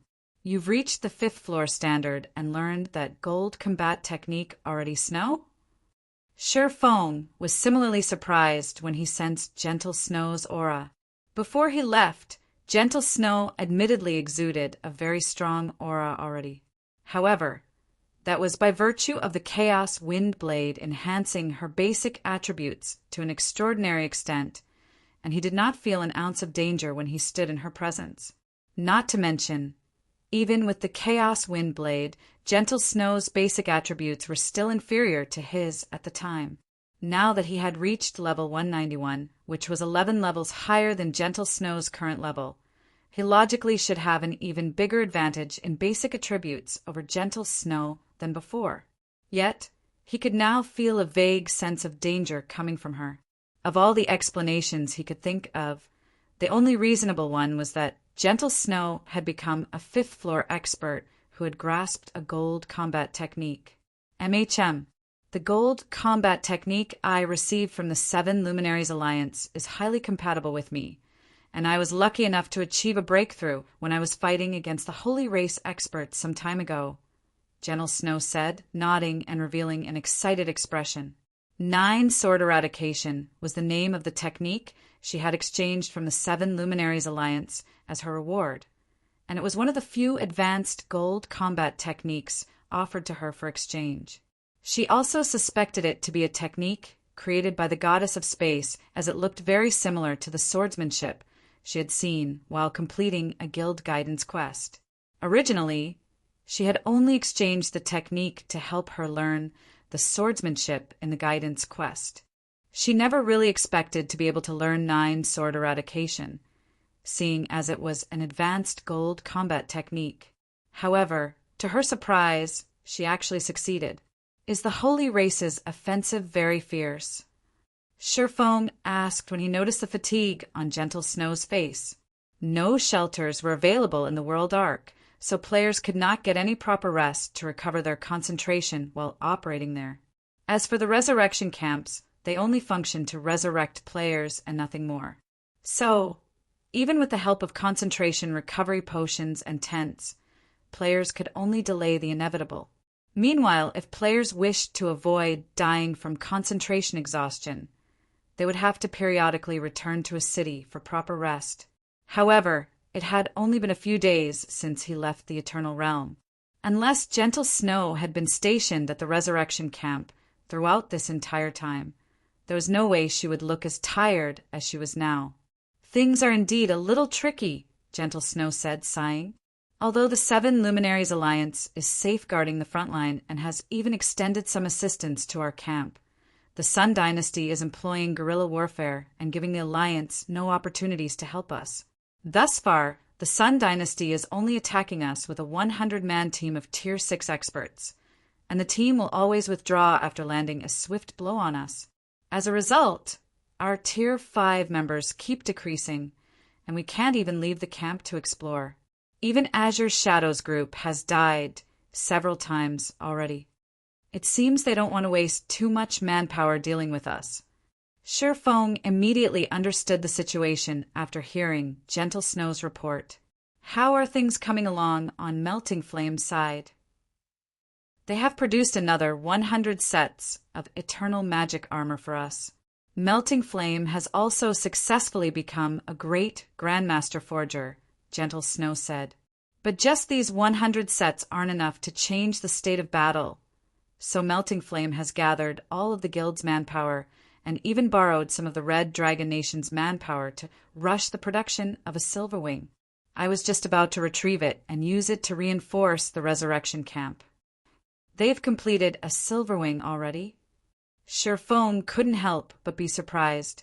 Currently, exploration of the world Ark's inner area was of the utmost priority for both the human race and the Holy Race. Neither side would allow the other to gain any advantage in Holy Ring City. It was why the Sun Dynasty had mobilized so little manpower to deal with Zero Wing. While a 100-man team of Tier 6 experts was impressive, it was nowhere near enough to capture Zero Wing's resurrection camp. At most, such a force could be used to eliminate some of the camp's Tier 5 and Tier 6 defenders. Not to mention, even if the Sun Dynasty successfully eliminated Zero Wing from the World Ark, it would not be able to reclaim the Sunlight Blade. Hence, the Sun Dynasty had chosen to stifle Zero Wing's progression in the World Ark instead of committing more manpower to completely eliminate Zero Wing from the World Arkansas. Have a look yourself, Gentle Snow said as she shared a holographic image of a completed Silverwing flying ship with Feng. I can't believe it. Feng was greatly surprised as he looked at the image before him. At this point in time, it should logically be impossible for Zero Wing to manufacture the Silverwing flying ship in the Eternal Realm. After all, secret silver flying ships were considerably rare even in the Greater God's domain, let alone the Eternal Realm. Thinking up to this point, Feng couldn't help but feel joyful. All of you rest for the time being. We will head for the World Ark together afterward, Feng said as he looked at Phoenix Rain and the others. Then he turned to Gentle Snow and continued, You come with me to meet with Melting Flame, Snow. It's about time we turn the tables on the Holy Race. Normally, the addition of just one secret silver flying ship would do little to help with Zero Wing's current predicament. But if the Silver Wing flying ship was powered by a divine Titan source, it would instantly become the ruler of the skies. Not long after, Feng arrived at Melting Flame's workshop with the confused Gentle Snow. Currently, Melting Flame was in the process of forging an eternal magic armor. Guild leader, what brings you here? Melting Flame asked, feeling pleasantly surprised when he saw Feng. See if this thing can help improve the Silver Wing, Feng said, getting straight to the point as he placed a divine Titan source on Melting Flame's work table. This is a divine Titan source. Melting Flame's eyes brightened immediately after he inspected the crimson crystal on the stone table. Where did you find such godly material, guild leader? Just tell me if it's of any use, Feng said, exasperated by Melting Flame's response. Yes, it's of incredible use. Melting Flame answered with certainty. If I have this divine Titan source, I can upgrade the Silverwing into an advanced fine gold flying ship. If you find any errors, ads pop up, ads redirect, broken links, non-standard content, etc., please let us know report chapter so we can fix it as soon as possible. Chapter 3650, Chapter 724, New Silverwing. Chapter 3650, Chapter 724, New Silverwing. Chapter 724, New Silverwing TL Notes. Made a change to Chapter 681. Original. Meanwhile, once players developed their concentration to the extremes of the Tier 6 standard, they could mentally manipulate their divine might to form a domain, which was also known as a divine domain. Edited. Meanwhile, once players developed their concentration to the Tier 6 limit standard, they could mentally manipulate their divine might to form a domain, which was also known as a divine domain. Advanced Fine Gold. Feng's eyes brightened when he heard Melting Flame's answer. How many people do you need? How long will the upgrade take? Secret silver flying ships were already considerably rare in the Greater God's domain. As for fine gold flying ships, they were as rare as a phoenix's feather, and they were usually regarded by upper-ranking hegemonic powers as one of their most prized possessions. Originally, Feng thought Melting Flame could, at best, upgrade the Silverwing into a fine gold flying ship. After all, the improvements flying ships received from each rank upgrade were much more significant than weapons and equipment. Hence, it was much more challenging to upgrade a flying ship's rank. Meanwhile, upon reaching the advanced fine gold rank, a flying ship would be akin to a mobile fortress. Not only could it withstand the attacks of Tier 6 players, but it also had the power to kill Tier 6 players. If the average Tier 6 player were to encounter an advanced fine gold flying ship while traveling across the Void Sea, they would usually steer clear of its path. For these reasons, advanced fine gold flying ships were used by conglomerates as their primary method of transporting cargo between realms. It's only a simple power source replacement, so I'll only need one Grandmaster engineer to assist me with the modifications. The process also shouldn't take more than 4 or 5 hours, Melting Flame said, anticipation coloring his face as he looked at the crimson crystal on the table. He had only seen an advanced fine gold flying ship once before, and it was when he was visiting a holy city. When the advanced fine gold flying ship appeared near the holy city, the entire city erupted with commotion. Even the holy city's Tier 6 defenders went on high alert for fear that the advanced fine gold flying ship was looking to do harm to the city. Now that he had the opportunity to create an advanced fine gold flying ship, he couldn't help but feel as if he was in a dream. Okay, go and get a Grandmaster engineer right away. But make sure they are trustworthy, Shifeng said, nodding. Then he handed Melting Flame a god's domain contract and added, also, whoever you choose must sign this contract. The both of you will be responsible for modifying all Silverwings produced in the future.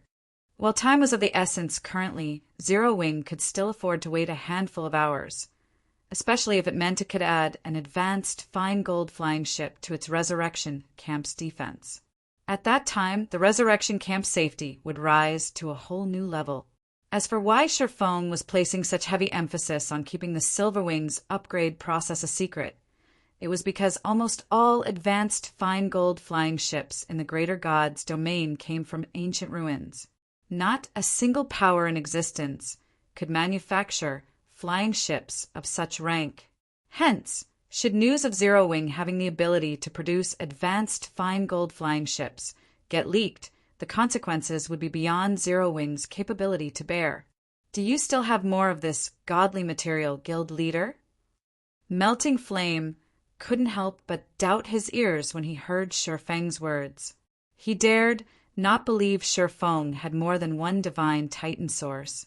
As an inferior divine material, the divine Titan source's rarity went without saying. Melting Flame wouldn't even be surprised if there only existed a handful of pieces in the Greater God's domain. Yet, going by Shifeng's words, it was obvious that Zero Wing was looking to create more than just one advanced fine gold-ranked Silverwing. In other words, Zero Wing still had more divine Titan sources. I can't tell you how many I have, but you can come straight to me for a divine Titan source for every Silverwing you complete, Shifeng said. Also, make sure you are the only person present when installing the new power source. The value of a divine Titan source was not much lower than an advanced fine gold flying ship, and the divine Titan sources Shifeng obtained from the God Slayer's treasury numbered over 10,000. If Melting Flame were to learn of this number, he would probably go crazy. If all these divine Titan sources could be converted into advanced fine gold flying ships, Zero Wing would be unstoppable even in the holy race's Greater God's domain, let alone the human race's Greater God's domain. I understand. Rest assured, Guild Leader. Melting Flame nodded, understanding the importance of this matter. Immediately, he left to seek out a trustworthy engineer. The fact that Zero Wing could mass-produce secret silver flying ships was already plenty astonishing. If it became known that Zero Wing could mass-produce advanced fine gold flying ships, all hell would break loose in the Eternal Realm. Zero Wing's residence special workshop. 2 Zero Wing members wearing a Grandmaster Engineer emblem currently stood before a work table, looking at Melting Flame, wondering why the other party had gathered them here. Why did you summon me and Silk Radish here, Boss Flame? Do you have something important for us to do? Dozing Crocodile, a young man in his mid-20s and one of the 2 Grandmaster engineers in the room, asked as he looked at Melting Flame nervously. Due to his contribution to the production of a large number of eternal magic armor for the guild, Melting Flame had already become Zero Wing's chief forger. Although he still wasn't a core executive of Zero Wing, his status was already comparable to that of core executives. "It's nothing major," Melting Flame said as he looked at the two individuals who had joined Zero Wing at the same time as he did. Then, with a smile, he took out a God's domain contract and continued, "I need an exclusive engineer to work under me. The benefits are listed in this contract. See if any of you are interested." Heeding Shi Feng's instructions, Melting Flame settled on two possible candidates to take on Shi Feng's task with him. These two candidates were Silk Radish and Dozing Crocodile. They were among the same batch of players who joined Zero Wing as he did, and both were currently among the best engineers in Zero Wing. "We can never log into God's domain once we break the contract." Dozing Crocodile frowned when he read the final clause of Melting Flame's contract. Admittedly, Melting Flame offered incredibly lucrative benefits in his contract. In addition to a monthly salary of 100,000 star coins, Melting Flame also offered an advanced living quarter in Zero Wing's main headquarters. In the current situation, where the surrounding third-tier mobile cities were all frantically competing over Star, Lake City's housing spaces, this was a privilege Dozing Crocodile dared not dream of obtaining. However, signing this God's domain contract would also mean that he would forever be restricted to working for Zero Wing. It should be known that he had only joined Zero Wing on behalf of his family, and his relationship with Zero Wing could only be considered a temporary partnership. There was also a strong possibility he would become the head of his family in the future. Compared to the benefits he could reap from being the ruler of a hegemonic power, the benefits Melting Flame offered could only be considered laughable. So, there was no reason for him to restrict himself to Zero Wing. "I'll sign this contract, Big Brother Melting Flame," Silk Radish said without hesitation after reading the contract. Silk Radish's circumstances were different from Dozing Crocodile's. Dozing Crocodile was an original inhabitant of the greater world, and he even had citizenship in a third-tier mobile city. Even if he left Zero Wing, he would still have plenty of equally good options to choose from. However, for Silk Radish, Zero Wing was her only option, as it was the only guild from her home world currently operating in the greater world. Not to mention, once she signed the exclusive contract, she would become a core member of Zero Wing and receive more resources to support her advancement to the Great Grandmaster rank. "Okay, sign it and follow me," Melting Flame said, nodding. Subsequently, Silk Radish signed the God's domain contract and left to modify the Silverwing with Melting Flame. As for Dozing Crocodile, he nonchalantly returned to his workshop and resumed striving to become a great Grandmaster engineer so that he could become the head of his family as soon as possible. Roughly 5 hours later, Melting Flame ran to the guild leader's office and happily handed the modified Silverwing to Shi Feng. Then he left to start production on the second Silverwing so that he could modify more secret silver flying ships into advanced fine gold flying ships and produce a fleet of them for Zero Wing. Zero Wing residents, guild leader's office, it's all up to you now. After Melting Flame left, Shi Feng took out the origin myth and expectantly moved the advanced fine gold Silverwing from his bag into the origin space. An advanced fine gold flying ship might be powerful, but calling it the ruler of the skies was a stretch, especially against the Holy Race's Sun Dynasty. One advanced fine gold flying ship was not enough to get Zero Wing out of its current predicament. However, with Zero Wing's current situation, it wouldn't be possible to produce a second advanced fine gold flying ship within short time. Hence, Shi Feng decided to take things a step further and upgrade the Silverwing again. System: Origin Space has detected the advanced fine gold Silverwing. Strengthening and modifying the Silverwing will cost 4 million units of 7 luminaries crystal. Do you wish to proceed? For a million. What a scam. Shi Feng couldn't help but be flabbergasted by the system notification. It had only cost him 6 million units of 7 luminaries crystal when he upgraded the Abyss Workshop certification from a legendary item into an inferior divine item. Yet the system was now asking him to pay 4 million units just to strengthen an advanced fine gold flying ship.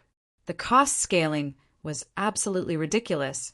Eventually, though, Shifeng still chose to grit his teeth and strengthen the Silver Wing. If you find any errors, ads pop up, ads redirect, broken links, non-standard content, etc., please let us know report chapter so we can fix it as soon as possible. Chapter 3651, Chapter 725, Foundation Debut. Chapter 3651, Chapter 725, Foundation Debut. Chapter 725, Foundation Debut. Zero Wing Residence, Guild Leader's Office. Immediately after Shifeng made his decision, a colorful radiance bloomed from the Silver Wing inside the origin space. At the same time, the countless magic arrays engraved on the Silver Wing's hull were broken down and reorganized, the entire process lasting over a dozen minutes.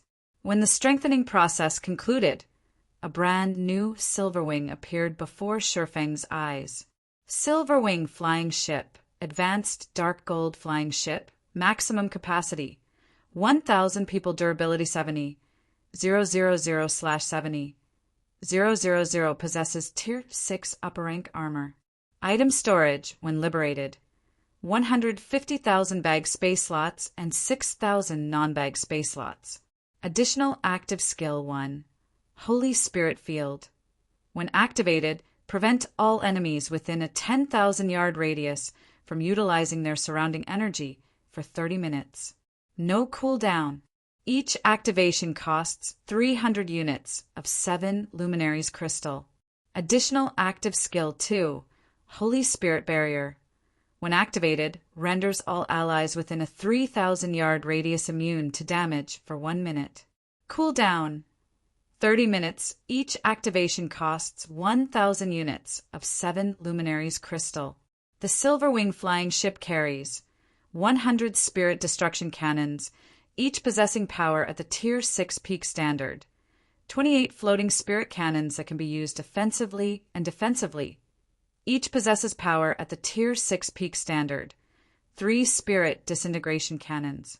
Their power can reach the Tier 6 limit standard.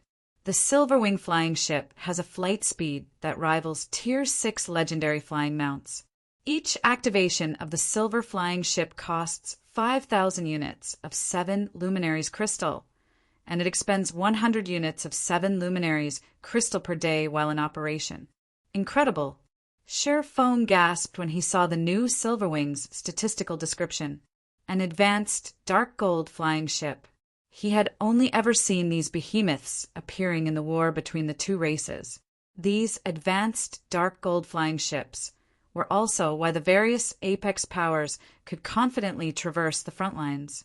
As for the exact statistics of those advanced dark gold flying ships, they were only known to the Apex powers that owned them. Everyone else could only make guesses. But after seeing the statistics of one himself, Shifeng could only describe advanced dark gold flying ships as heaven-defying. Simply the fact that the upgraded Silver Wing possessed Tier 6 upper-rank defensive armor meant that the average Tier 6 player could be utterly incapable of damaging it. Even Taboo-level experts wielding divine weapons would only be able to damage it slightly. Besides that, the Silver Wing's offensive capabilities were also through the roof. It should be known that spirit destruction cannons were weapons that could normally only be found in void fortresses situated in the Void Sea. With 100 spirit destruction cannons equipped, the advanced dark gold Silver Wing could already rival the firepower of a void fortress. Not to mention, there were also the spirit disintegration cannons that could launch attacks close to rivaling the attacks of ancient gods. If a Tier 6 tank was struck by one of these cannons without a life-saving skill active, they would die on the spot, even if they were fully equipped with legendary equipment. No wonder those advanced dark gold flying ships I've seen could single-handedly take down entire fortresses. With such firepower, even Tier 6 gods will have to steer clear of them. Feng couldn't help but get a little emotional as he moved the brand new Silverwing into his bag. He had coveted advanced dark gold flying ships greatly in his previous life. However, flying ships at the fine gold rank and above could only be acquired from ancient ruins. Although Zero Wing had explored many ancient ruins, it only managed to procure several fine gold flying ships. As for dark gold flying ships and beyond, only the various apex powers were known to have any. Moreover, they were all acquired through many years of effort. But now, Zero Wing finally had an advanced dark gold flying ship of its own. Moreover, so long as Zero Wing had enough 7 Luminaries crystals, it could easily produce more than what the various apex powers owned. But I'm going to have to get more 7 Luminaries crystals after this. When Feng took a look at the remaining 7 Luminaries crystals in his bag, he couldn't help but feel helpless toward the Origin Myth.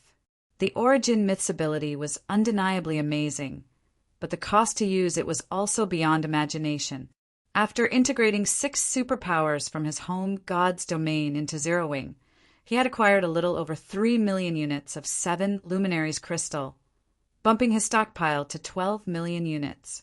But after strengthening the Silverwing, his stockpile had fallen back to 8 million units, which was only enough to fund the Tier 6 promotion of 80 players. Not to mention, it also cost 7 Luminaries crystals to maintain and operate the Silverwing. Simply put, the 7 Luminaries crystals he currently had on hand were not at all enough for his use. While Feng was wondering whether he should laugh or cry about his situation, Gentle Snow suddenly entered his office. Good news, Guild Leader. Fervent Samsara and Heavy Abyss have successfully advanced to Tier 6. Gentle Snow excitedly reported. They've succeeded? Feng was shocked. Before Feng left for his home god's domain, Fervent Samsara and Heavy Abyss had already received the primordial Chaos Body's legacy and began their challenge to construct a superior divine body in the residence's underground secret room. However, if asked whether the two could succeed, Feng couldn't actually say for certain.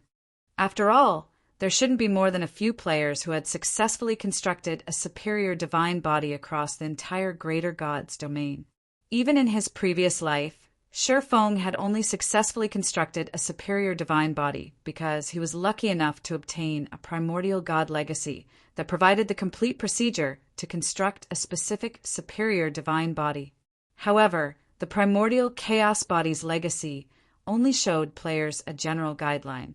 If players wished to construct a superior divine body through the primordial chaos body, they would need to have incredibly high mastery over world laws and magic arrays. MHM. Both of them say they have succeeded, Gentle Snow said, nodding. She understood Feng's shock as she knew that Fervent Samsara and Heavy Abyss had been constructing superior divine bodies for their Tier 6 promotion. Good. Have them get ready. We'll be heading to the World Ark in a moment, Feng said with a smile. You're bringing them as well. Gentle Snow couldn't help but grow worried. They've been busy with their promotion all this time, so they aren't even at level 170 right now. They're at least 10 levels behind the players operating at the World Arkansas. How about we let them level up a little first before sending them to the World Ark? Though a 10-level gap wouldn't make much of a difference between players and monsters under level 200, Zero Wing's opponents in the World Ark weren't monsters, but Holy Race players instead.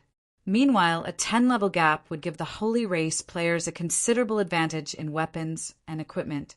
Unless Fervent Samsara and Heavy Abyss faced opponents with inferior combat standards, they'd fare no differently than cannon fodder. Don't worry. They can overcome a 10-level gap with their standards, Feng said, chuckling. The fact that Fervent Samsara and Heavy Abyss had constructed a superior divine body for their Tier 6 promotion meant they would have a significant advantage over the average Tier 6 player in basic attributes, physique, and mana. They were also experts who were equipped with legendary items and had mastered the advanced bronze mana purification technique. Even if they were 10 levels behind the other Tier 6 players operating in the World Ark, They could easily bridge the gap if they equipped the Eternal Magic Armor and Dragon's Fury secret treasure set. Not to mention, both were experts who had mastered an advanced law. All right then, I will notify them, Gentle Snow said. If you find any errors, ads pop up, ads redirect, broken links, non-standard content, etc., please let us know, report chapter, so we can fix it as soon as possible. Chapter 3652, Chapter 726, Guild War. Chapter 3652, Chapter 726, Guild War. Chapter 726, Guild War World Arc Soul Lake. Ever since the Seven Luminaries Alliance lifted restrictions on the World Arc's inner area, the inner area's resurrection camps had become a gathering place for the Eternal Realm's various powers and independent players. The Soul Lake Resurrection Camp under Zero Wing's ownership was especially popular. This was because the Soul Lake, the map the Resurrection Camp was situated on, was a level 175+ map that had a much lower population of monsters compared to other maps.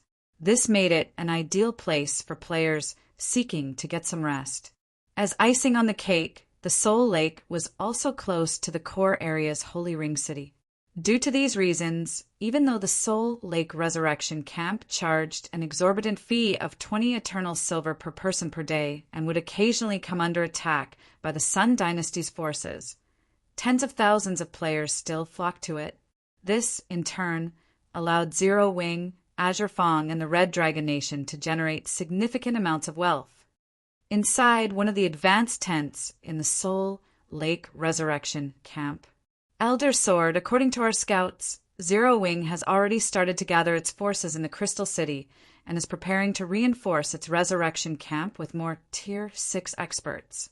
A 5-meter-tall young man carrying a towering shield said to 19th Sword respectfully after he entered the tent.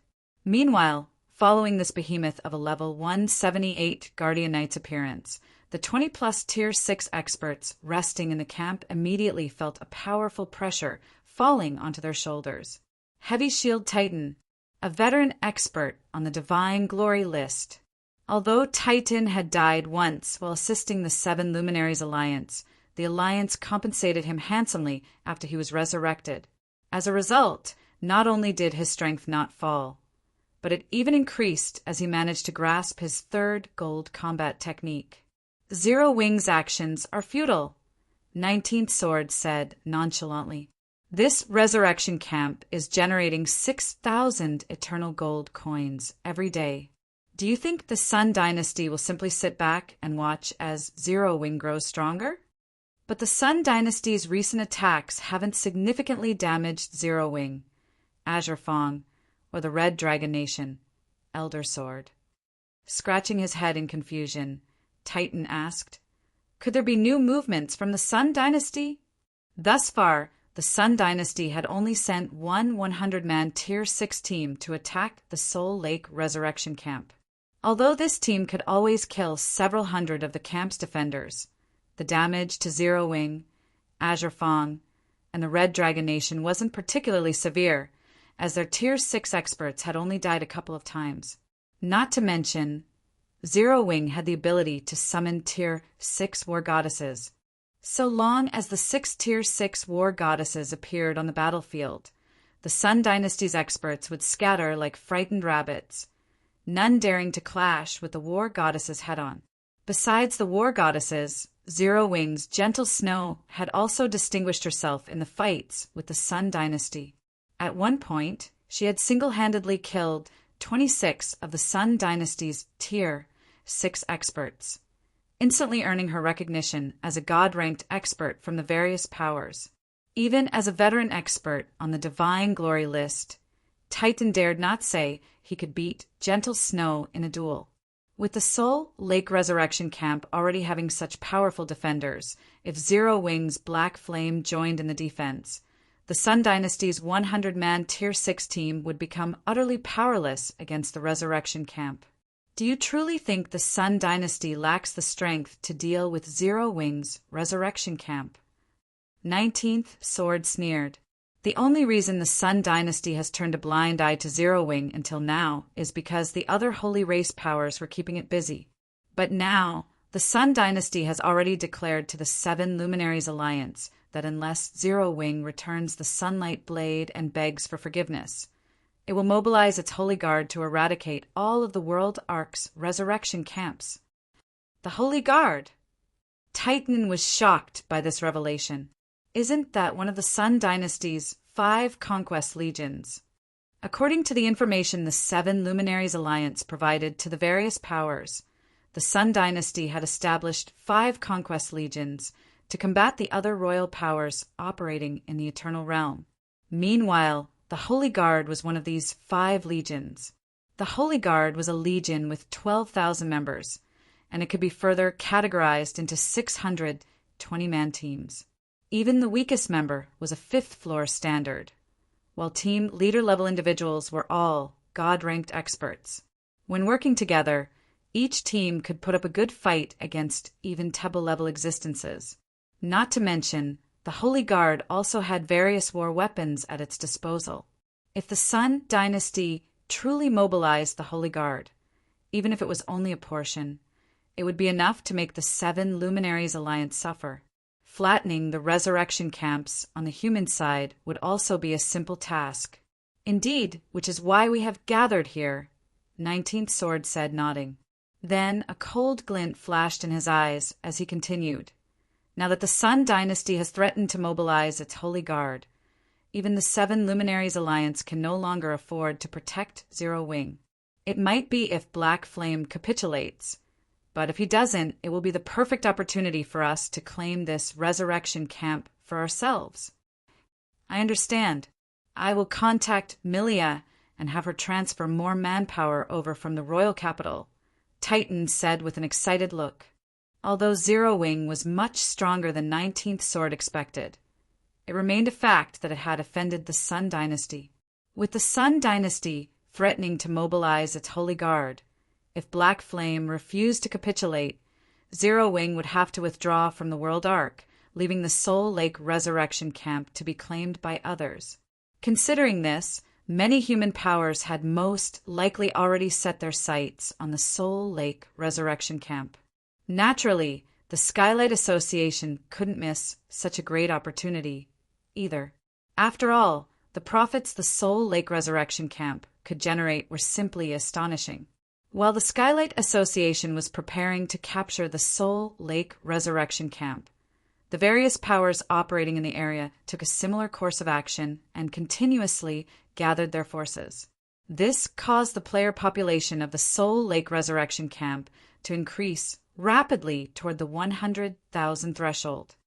What should we do? Vice Guild Leader Fry. Garrett, one of Azure Fong's 2 great Vice Guild leaders, asked as he paced around the tent in annoyance. These powers aren't even trying to hide that they're waiting for our destruction. Yet, the Seven Luminaries Alliance still hasn't given us any feedback. The Star Lake Resurrection Camp was a cash cow. Even though Azure Fong and the Red Dragon Nation only received 30% of the profits each, they still had a daily income of more than 2,000 eternal gold. Moreover, their daily income could easily increase tenfold in the future as more players enter the world Arkansas.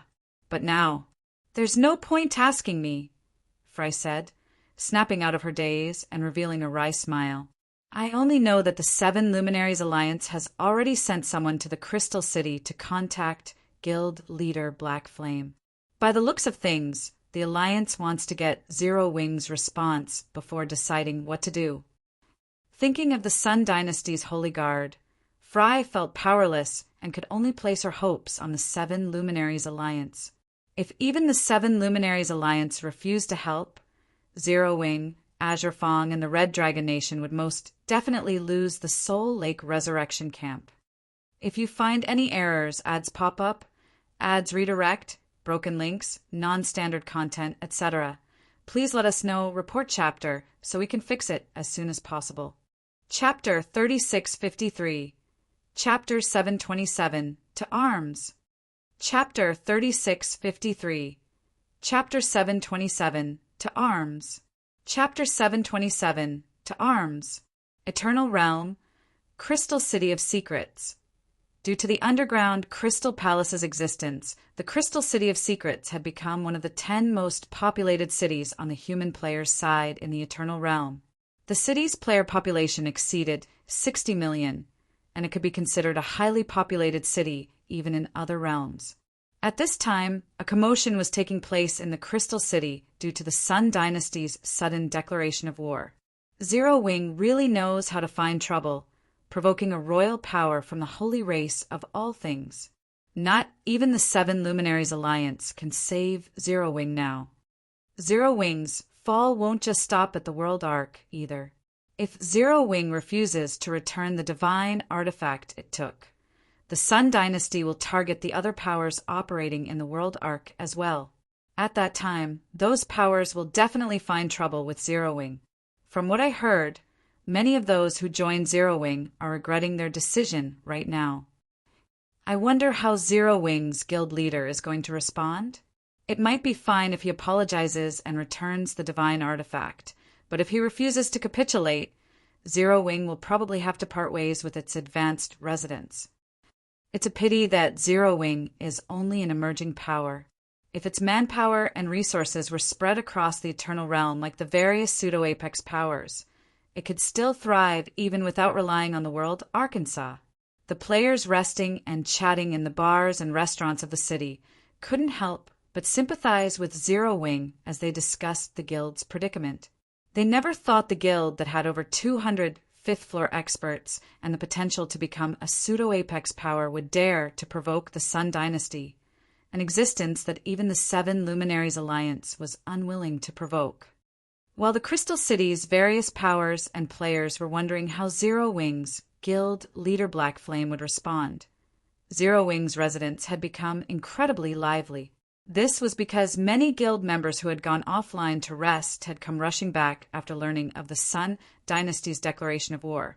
Meanwhile, when the 7 Luminaries Alliance's representatives stepped into the guild hall, the Zero Wing members in the building looked at these representatives with emotions of anxiety, anger, and expectation. What do you think the guild leader will do? Boss Samsara, a level 176, Tier 5 swordsman asked as he looked at Fervent Samsara. Hearing the swordsman's question, the other Zero Wing members nearby all looked toward Fervent Samsara, who was currently a level 167, Tier 6 Berserker God. Fervent Samsara was one of Zero Wing's 3 overlords.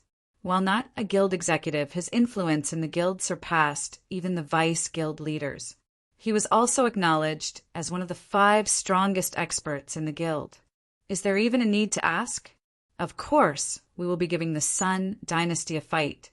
Even if we lose, we will simply withdraw from the world Arkansas. I doubt there is anything the Sun Dynasty can do to us outside the world Ark, a young elementalist said, fighting spirit brimming in his eyes. It's not so simple, Fervent Samsara said, shaking his head when he heard the young elementalist's words. Then, with a serious look on his face, he continued, "We can fight, but we absolutely cannot abandon the world Arkansas, otherwise we will quickly get overtaken by the other powers in the Crystal City. After all, the mythical races will be of great help to the various powers in exploration." Originally, Fervent Samsara had been feeling quite happy after he successfully advanced to Tier 6. However, his happy mood quickly disappeared as news of Zero Wing's predicament greeted him as soon as he left the underground secret room. While Fervent Samsara was wondering how Sherfong would respond to the 7 Luminaries Alliance's representatives, he suddenly noticed a group of cloaked players through the corner of his eyes. Although these players had hidden all their personal information with their black cloaks, the 6-winged emblem they wore on their cloaks showed that they were Zero Wing members. Abyss, do you know who those cloaked people are? Fervent Samsara whispered to the female knight in ice-blue armor sitting beside him. Fervent Samsara was familiar with most of Zero Wing's members, and he was certain he had never seen anyone from the group of cloaked players. His sixth sense also told him that these individuals were not simple. It was especially so for the dozen or so players sitting at the head of the group. He actually got goosebumps looking at them. This was the first time he had experienced such a situation in the Eternal Realm.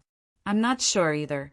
I heard they joined Zero Wing not long ago, and they were even personally welcomed by the guild leader, Heavy Abyss said, shaking her head.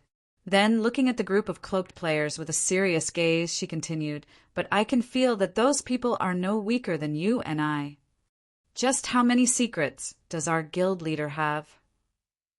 While looking at the supposed leaders of the cloaked players, Fervent Samsara had his curiosity towards Sherfong piqued. Now that Fervent Samsara had constructed a superior divine body, he dared say he was one of the strongest players in the Eternal Realm. He would even dare to clash against players with divine artifacts. Yet, of the group of cloaked players, about a dozen gave him a feeling of danger. This situation was simply unbelievable. Zero Wing's Guild Hall, 3rd floor, VIP Lounge. The Seven Luminaries Alliance has already conveyed the Sun Dynasty's intention to you. Guild Leader Black Flame, Verdant Rainbow, who is currently at level 182, said to Sherfong while wearing a serious expression. The Alliance currently has most of its forces occupied fighting another royal over in the core area, so only the forces I oversee in the inner area are available to help you. After discussion, the Alliance hopes Zero Wing can withdraw from the Soul Lake temporarily. Once the Sun Dynasty transitions into the core area and becomes occupied fighting the other royal power, it won't be able to spare much of its forces to target Zero Wing. Zero Wing can return at that time, and the Alliance will also assist Zero Wing in defending its resurrection camp. In reality, the Seven Luminaries Alliance was infuriated by the contempt the Sun Dynasty had shown. Unfortunately, there was nothing the Alliance could do about the Sun Dynasty's threat, as it just so happened that the Alliance had started a territorial clash with another royal power in the World Ark's core area. "I am grateful for the Seven Luminaries Alliance's goodwill, Miss Verdant," Sherfong said. "But now that the Sun Dynasty has declared war on Zero Wing, it would not make sense for Zero Wing to retreat without a fight." "Are you really going to do this?" Guild Leader Black Flame. Verdant Rainbow couldn't help but sigh when she heard Sherfeng's answer. The Holy Guard isn't some second-rate legion like the ones the Sun Dynasty sent to attack us initially.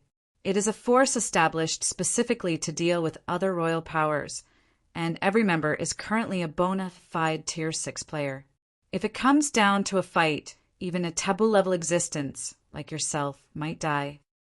"Is that so? Well, they are more than welcome to try," Sherfong said, a cold glint flashing in his eyes. "If you find any errors, ads pop up, ads redirect, broken links, non-standard content, etc., please let us know, report chapter, so we can fix it as soon as possible." Chapter 3654. Chapter 728. World Arc in Turmoil. Chapter 3654. Chapter 728.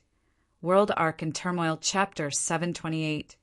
World Arc in Turmoil. Crystal City of Secrets. Airport. Lunatic. He's simply a lunatic. Is he trying to bring his entire guild down with him? Looking out the window of the flying ship they were on, the Outer Elder who had accompanied Verdant Rainbow to Zero Wing couldn't help but be shocked as he looked at the players gathering inside Zero Wing's residence. The fact that the Seven Luminaries Alliance had sent Verdant Rainbow, the Alliance's rising star, to communicate with Black Flame was already enough to show how much it valued Zero Wing. Normally, not even the guild leaders of pseudo-apex powers would receive such a treatment. As if that wasn't enough, the Seven Luminaries Alliance had even promised that so long as Zero Wing temporarily withdrew from the World Arc this time, it would help Zero Wing re-establish itself in the World Arc in the future. This was an opportunity that many powers could only dream of obtaining. Yet Black Flame had turned down this offer and insisted on fighting the Sun Dynasty's Holy Guard with only Zero Wing's strength. Although Black Flame is indeed a little crazy, Zero Wing shouldn't be underestimated either, Verdant Rainbow said as she looked at Zero Wing's residence. "When we first arrived inside the guild hall, I sensed at least 10 experts who could threaten me." 10. The Outer Elder couldn't help but look at Verdant Rainbow in astonishment. How can a new guild possibly have so many Taboo-level existences? It should be known that Verdant Rainbow was a new generation chosen, one of the 7 Luminaries Alliance. Her combat standard was through the roof, paired with the World String, although she still wasn't at the standard of the Alliance's veteran Taboo-level existences. She could still be considered mid-tier among all Taboo-level existences in the Greater Gods domain. Hence, anyone who could make Verdant Rainbow feel threatened should be a Taboo-level existence at the very minimum. But how could Zero Wing possibly have 10 Taboo-level existences? I don't know. Verdant Rainbow shook her head. Then, thinking of the Holy Guard she had previously encountered in the World Ark's core region, she sighed and said, but it doesn't matter whether Zero Wing has 10 or 20 Taboo-level existences. None will matter in front of the Sun Dynasty's Holy Guard. The Sun Dynasty's strength far exceeded the 7 Luminaries Alliance's imagination. Of the Holy Guard's 12,000 members, over 600 were considered team leaders. All of them were also battle-hardened individuals who had clashed against the Holy Race's other royal powers for many years. So long as these team leaders formed a 20-man team with the Holy Guard's weaker members, they could trade blows with Taboo-level existences. With the Holy Guard having 12,000 members, it meant that the Legion had 600 teams that could trade blows with Taboo-level existences. 10 against 600? With such a huge disparity in numbers, even a layman could tell Zero Wing's chances of victory were non-existent. This was also why the Sun Dynasty dared declare that it would eradicate all of the human race's resurrection camps in the world Arkansas. While Verdant Rainbow and her entourage were leaving the Crystal City of Secrets, news of Zero Wing's intention to fight the Sun Dynasty quickly spread like wildfire, and every player in power who received news of this matter couldn't help but be shocked by Shifeng's decision. World Ark Soul Lake Resurrection Camp, Skylight Association's advanced tent. Black Flame is truly insane. Titan couldn't believe his eyes when he read the report from his subordinate. Isn't that good news? Milia the Mjolnir smiled. We will now have a stable source of income to fund the construction of a guild town. After seeing the fortune the Blaze conglomerate was raking in thanks to its guild city, many powers had already started to prepare for the construction of their own guild town, and the Skylight Association was no exception. However, constructing a guild town in the Eternal Realm was easier said than done. Aside from requiring a building order, astronomical funding was also needed. Fortunately, the Skylight Association could easily solve this problem so long as it took over the Soul Lake Resurrection Camp. Originally, had Zero Wing chosen to make peace with the Sun Dynasty, it could have easily defended the Soul Lake Resurrection Camp with the help of Azure Fong and the Red Dragon Nation. But now, Zero Wing had willingly chosen to fight the Sun Dynasty to the death. Titan nodded in agreement with Milia's words. Many powers were eyeing the Soul Lake Resurrection Camp due to its economic value. Fortunately, Zero Wing had chosen to send itself into the jaws of death and give everyone a chance to lay claim to the Resurrection Camp. How is the gathering of our forces coming along? 19th, Sword interrupted. The 42 Tier 6 experts stationed in the capital are already making their way here, Milia answered, smiling after checking the latest update report. Once they arrive, we will have 70 Tier 6 experts here, far exceeding the Scarlet Merchant Alliance and Flaming Bee. At that time, not even the Star Dynasty can clash with us. Good. Have them hurry up a little, 19th Sword said, nodding. If we don't have enough forces by the time the Sun Dynasty starts its attack, those other powers might get the upper hand over us. You can rest assured, Elder Sword, Titan said. According to our scouts, the Sun Dynasty seems to have learned of Zero Wing's intention and is enraged by it. Originally, the Sun Dynasty had already stopped amassing its forces after gathering 4,000 players. But now, the Sun Dynasty has changed its mind and is looking to gather all Holy Guard members. This process will take at least a day. Our reinforcements would have long arrived by then. Zero Wing truly has dug a hole for itself. Even 19th Sword couldn't help but be stunned when he heard Titan's report. Originally, 19th Sword estimated the Sun Dynasty would only send 3,000 or 4,000 members of its Holy Guard. Even then, he would consider it an overestimation of Zero Wing's strength. Yet, because of Zero Wing's bold declaration to fight back, the Sun Dynasty was now looking to mobilize the entire Holy Guard against Zero Wing. It should be known that the Holy Guard had 12,000 members. This was 3 times the original force the Sun Dynasty was going to use to attack the Soul Lake Resurrection Camp. Zero Wing had truly dug a hole for itself this time. Crystal City of Secrets. All of our members are ready, Guild Leader. We can set off at any time, Gentle Snow reported to Sherfone with slight trepidation as she looked at the near 1,000 Zero Wing members who were brimming with fighting spirit. Of the Zero Wing members gathered, all of them were 5th floor experts. Many were also experts who had mastered Saint-ranked mana techniques. They were already the strongest combatants Zero Wing could muster. If these experts were annihilated, Zero Wing would be truly finished. Good. Let's set out. After looking at everyone's eager expressions, Sherfone took out the Silver Wing from his bag. If you find any errors, ads pop up, ads redirect, broken links, non-standard content, etc., please let us know, report chapter, so we can fix it as soon as possible. Chapter 3655. Chapter 729, Steel and Iron. Chapter 3655. Chapter 729, Steel and Iron. Chapter 729, Steel and Iron. Crystal City of Secrets, Zero Wing's residence.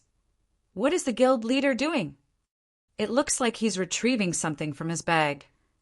When the Zero Wing members gathered in the residence's courtyard saw Sherfone chanting an incantation at his bag, they couldn't help but grow curious.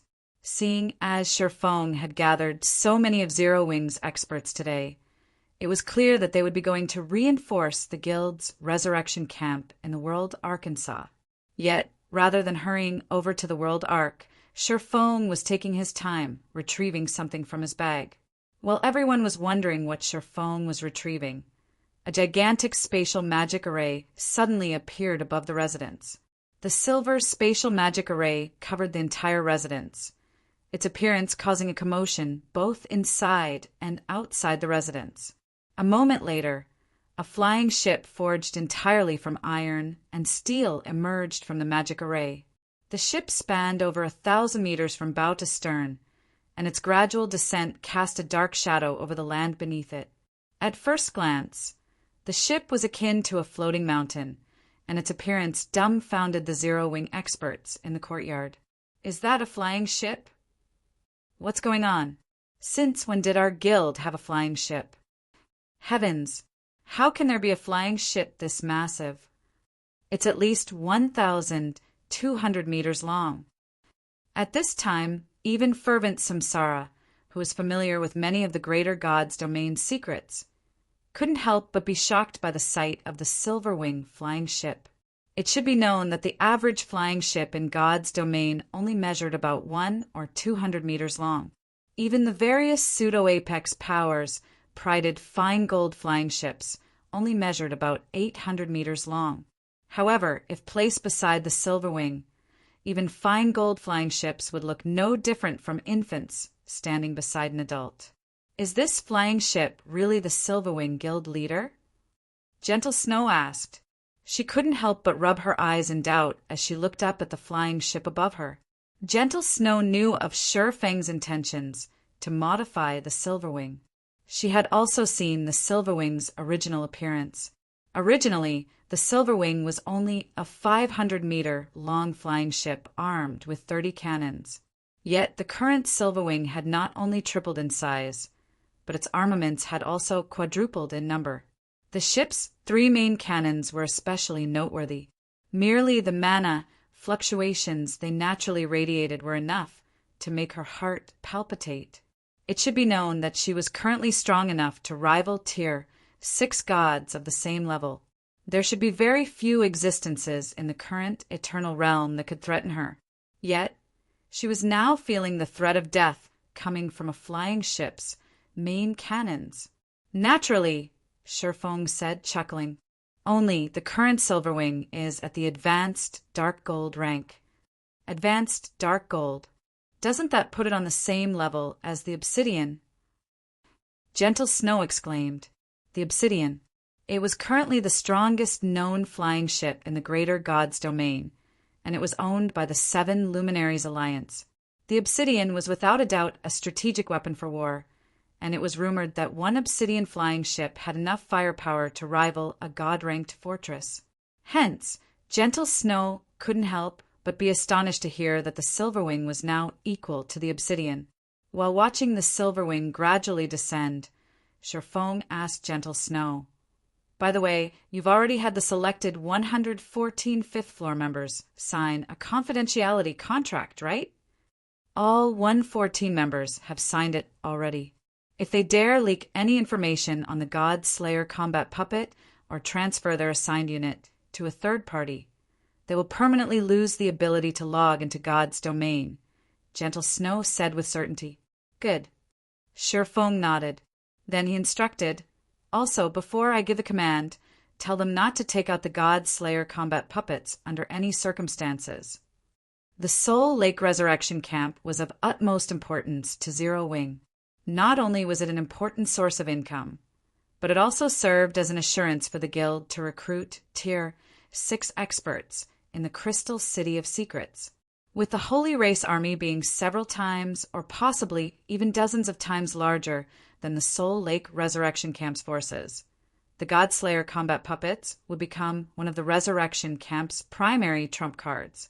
Hence, it was imperative that the Holy Race Army remained ignorant of the Godslayer combat puppets' existence before the war began. Otherwise, their effectiveness in battle would plummet. Combat puppets were often used as trump cards in wars between the various powers. When deployed at opportune moments, they could often achieve amazing results. It was especially so for Dark Gold combat puppets. Dark Gold combat puppets came with large destruction spells that could match Tier 6 destruction curses cast by Tier 6 mage gods. Even when operated by Tier 0 players who hadn't reached the Refinement Realm standard, Dark Gold combat puppets could act as a mobile cannon and devastate battlefields. Naturally, in the hands of experts, Dark Gold combat puppets could display even greater combat effectiveness. Oftentimes, even a handful of Dark Gold combat puppets were more than enough to turn the tides of a battle involving tens of thousands of experts. So, one could imagine just how terrifying a force of 114 advanced Dark Gold combat puppets, manipulated by fifth-floor experts, could be. During the war between the two races in Shifeng's previous life, even though the Holy Race had an overwhelming numerical advantage over the human race, human players still managed to hold their ground and put up a good fight. Ultimately, they even managed to stop the Holy Race Army's advance in the Eternal Realm. Meanwhile, apart from the few monstrously powerful experts, the reason the human race managed to accomplish such a feat was largely due to war weapons. Of course, war weapons were not without their flaws. It was especially so for advanced Dark Gold combat puppets, like the Godslayer combat puppet. Simply powering up a Godslayer combat puppet already cost 500 units of 7 Luminaries crystal, while every use of its large destruction spells cost 50 units of 7 Luminaries crystal. If a guild didn't have a sufficiently large stockpile of 7 Luminaries crystals, it wouldn't matter how many war weapons it possessed. It wouldn't be able to afford to use them. Rest assured, guild leader, they won't make a move without your command. Moreover, to ensure they have sufficient firepower, I have assigned each of them 5,000 units of 7 Luminaries crystal. That should be enough to last them through the entire battle, Gentle Snow said excitedly. Before Shifeng's return, Gentle Snow could only despair whenever she considered facing the Sun Dynasty's encirclement. However, after seeing the 114 God Slayer combat puppets Shifeng brought back, she immediately gained the confidence to trade blows with the Sun Dynasty. Subsequently, Feng had the near 1,000 experts gathered in the courtyard board the Silverwing. Then, under the gaze of the Crystal City's players, the Silverwing transformed into a silver glow as it flew toward the World Ark, its speed vastly superior to the flying transport ships docked at the city's airport. World Ark Soul Lake. As the battle between Zero Wing and the Sun Dynasty drew closer, the various Powers members and independent players started distancing themselves from the Soul Lake Resurrection Camp, leaving only the members of Zero Wing, Azure Fong, and the Red Dragon Nation. It's been nearly a day, yet Zero Wing's forces have yet to show up. They probably got scared. I heard that many of the Sun Dynasty's subordinate powers have decided to join the crusade against Zero Wing because of the bounty the Sun Dynasty is offering. Even excluding the Sun Dynasty's forces, their forces totaled over 200,000 players. By now, they have already blocked the paths leading to the Soul Lake Resurrection Camp, and even the 7 Luminaries Alliance's teams will have trouble reaching the camp. Quick, look. There's a flying ship approaching from over there. Isn't that Zero Wing's 6-winged emblem? If you find any errors, ads pop up, ads redirect, broken links, non-standard content, etc., please let us know, report chapter, so we can fix it as soon as possible. Chapter 3656. Chapter 730, Unsheathed Sword. Chapter 3656. Chapter 730, Unsheathed Sword. Chapter 730, Unsheathed Sword. Soul Lake Resurrection Camp. Although many players and powers had distanced themselves from the Soul Lake Resurrection Camp due to the upcoming war, the camp's player population hardly decreased. This was because Azure Fong and the Red Dragon Nation had gathered over 100,000 members at the camp. In addition, Azure Fong and the Red Dragon Nation had also set up multiple large magic barriers and top-tier magic elven cannons around the camp. The magic elven cannons numbered as many as 300, and each could exhibit power at the Tier 6 standard. In static defenses alone, the Soul Lake Resurrection Camp was already superior to many of the Eternal Realm's fortresses. As expected of pseudo-apex powers, I didn't think you would manage to gather so many Tier 5 elites and war weapons on such short notice, Feng said as he scanned the players in the Resurrection Camp. At a glance, he could see that all of the Tier 5 experts in the camp were fully equipped with fragmented legendary items and common secret treasures. Some of them were even equipped with combat secret treasures. Not even Zero Wing could equip so many players to such a standard. Unfortunately, this is still far from enough. As we are right now, we are far behind even the Sun Dynasty's 3 subordinate guilds, let alone the Sun Dynasty's Holy Guard, Fry said, shaking her head. For the sake of defending the Soul Lake Resurrection Camp, she had pulled all the strings she could and gathered 70,000 experts from the Red Dragon Nation. She would have preferred to gather even more experts if it was possible. Unfortunately, this was already most of the experts the Red Dragon Nation had operating in the Eternal Realm. It was the same for Azure Fong. Only, Azure Fong managed to gather a little more experts than the Red Dragon Nation, its forces totaling 80,000. Although the combined forces of Azure Fong and the Red Dragon Nation reached 150,000, they were still numerically disadvantaged compared to the 200,000 plus players the Sun Dynasty's 3 subordinate guilds managed to gather. In a frontal confrontation, their chances of victory would be slim. Do you have any suggestions for the upcoming siege, Guild Leader Black Flame? Garrett asked. Garrett was honestly surprised that Zero Wing had only decided to mobilize about 1,000 players. Originally, he thought Zero Wing would at least send tens of thousands of Tier 5 experts to aid in the defense. That way, they wouldn't be too far behind in numbers compared to the Holy Race's side. Yet, Zero Wing had only sent close to 1,000 players, although there were over a dozen Tier 6 experts among them, and some Tier 5 experts were equipped with the Eternal Magic Armor equipment set. They would be of little use in a battle involving hundreds of thousands of Tier 5 and Tier 6 Holy Race players.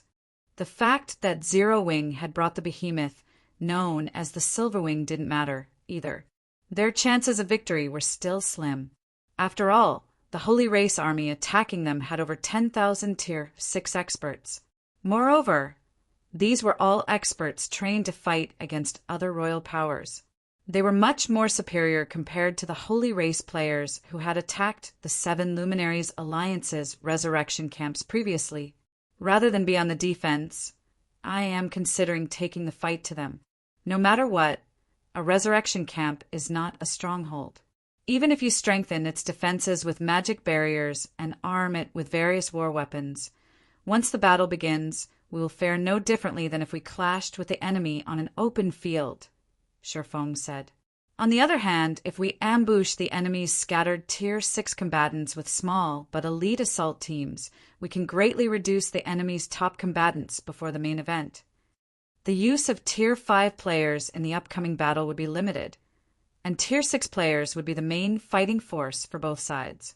If one side's Tier 6 players suffered annihilation, its remaining forces would be powerless to resist the other side's Tier 6 players. Previously, in the defensive war led by the 7 Luminaries Alliance, they couldn't let too many Holy Race players enter the Alliance's resurrection camps, as it would disrupt the occupation process. Hence, they had to stay in the camps to prevent anyone from sneaking through. Now, though the Sun Dynasty's goal was to target Zero Wing and eliminate all the forces stationed in the Soul Lake resurrection camp. In such a situation, it would be foolish for them to stay inside the resurrection camp. It was especially so now that he had brought a bunch of level 200+ experts from his home, God's domain to the Eternal Realm. In a defensive siege, the combat effectiveness of these level 200+ experts would be limited. However, if they were put in a field battle involving only tens of thousands of players, their strength would be overwhelming. Of course, this was a secret Shifeng did not plan on sharing with outsiders like Fry and Garrett. Reducing their combat power before the main battle is indeed a good idea, but with our current forces, it really isn't ideal to do such a thing, Fry said after pondering over Shifeng's suggestion. Based on the intelligence I've received, the Sun Dynasty's 3 subordinate guilds are no pushovers. Each guild has several hundred Tier 6 experts under their command. Even if they are scattered across the Soul Lake, each group should still have over 100 Tier 6 experts. Meanwhile, the total number of our Tier 6 combatants is only a little over 100. We will need to concentrate all of our Tier 6 combatants into one team if we want to eliminate any of their teams within a short time. I agree. Even with your current strength, we can, at most, afford to form 2 assault teams, Guild Leader Black Flame, Garrett said, nodding in agreement with Fry. But if it is just 2 assault teams, the damage we can do to the enemy will be negligible. We will also expose our top combatants, making it easier for the enemy to counter us. 1 or 2 teams might not do the trick, but what about 10? Shifeng said, chuckling. 10 assault teams. Fry and Garrett couldn't help but look at Shifeng in confusion. They failed to understand what was going through Shifeng's head. Their 3 guilds only had a little over 100 Tier 6 experts. If they were to form 10 assault teams, each team would only receive about a dozen Tier 6 experts. They'd be sending their forces straight into the jaws of death if they tried pitting a dozen Tier 6 human experts against 100 Tier 6 Holy Race experts. You two don't have to worry about this. Zero Wing's members will take on the responsibility of attacking the enemy's Tier 6 experts. I only need you to send some scouts to determine the positions of the enemy forces, Shifeng said, not bothering to explain himself. If there are no more problems, let's quickly get things into motion. The enemy's Tier 6 experts will start to group up if we drag our feet for too long. Shifeng's words stunned Fry and Garrett. However, since they couldn't think of a good reason to object to Zero Wing shouldering all responsibilities for attacking the enemy, they agreed to provide several hundred scouts for reconnaissance. Even if these scouts were annihilated, it wouldn't result in much losses to their 2 guilds. Subsequently, Feng had Phoenix Rain and the other players from his home god's domain form 9 assault teams and scattered them across the Soul Lake. Then he hopped onto the Silver Wing with Zero Wing's main force members and flew to the border, connecting the Soul Lake with the frontline maps. It was already known that the Holy Race Army was continuously gathering their forces at the border, so they would definitely find some enemies there. Meanwhile, shortly after Zero Wing arrived at the Soul Lake Resurrection Camp with the eye-catching Silver Wing, news of Zero Wing's arrival quickly reached the Sun Dynasty's Holy Guard. Zero Wing's guild leader has arrived at the Soul Lake Resurrection Camp. Your Highness, Heavenly Ape Saint, who is currently a level 181, Tier 6 player, cautiously reported to a woman with a stunning appearance and slender figure. However, it doesn't look like he is as tough as he makes himself out to be. According to our investigations, Black Flame only brought 1,000 players to reinforce the Resurrection Camp. It is obvious he is afraid we will wipe out Zero Wing's forces. As things stand, the 3 guilds' armies will be more than enough to destroy the Soul Lake Resurrection Camp. I thought the person who killed my foolish little brother would be someone incredible, but it seems I have overestimated him.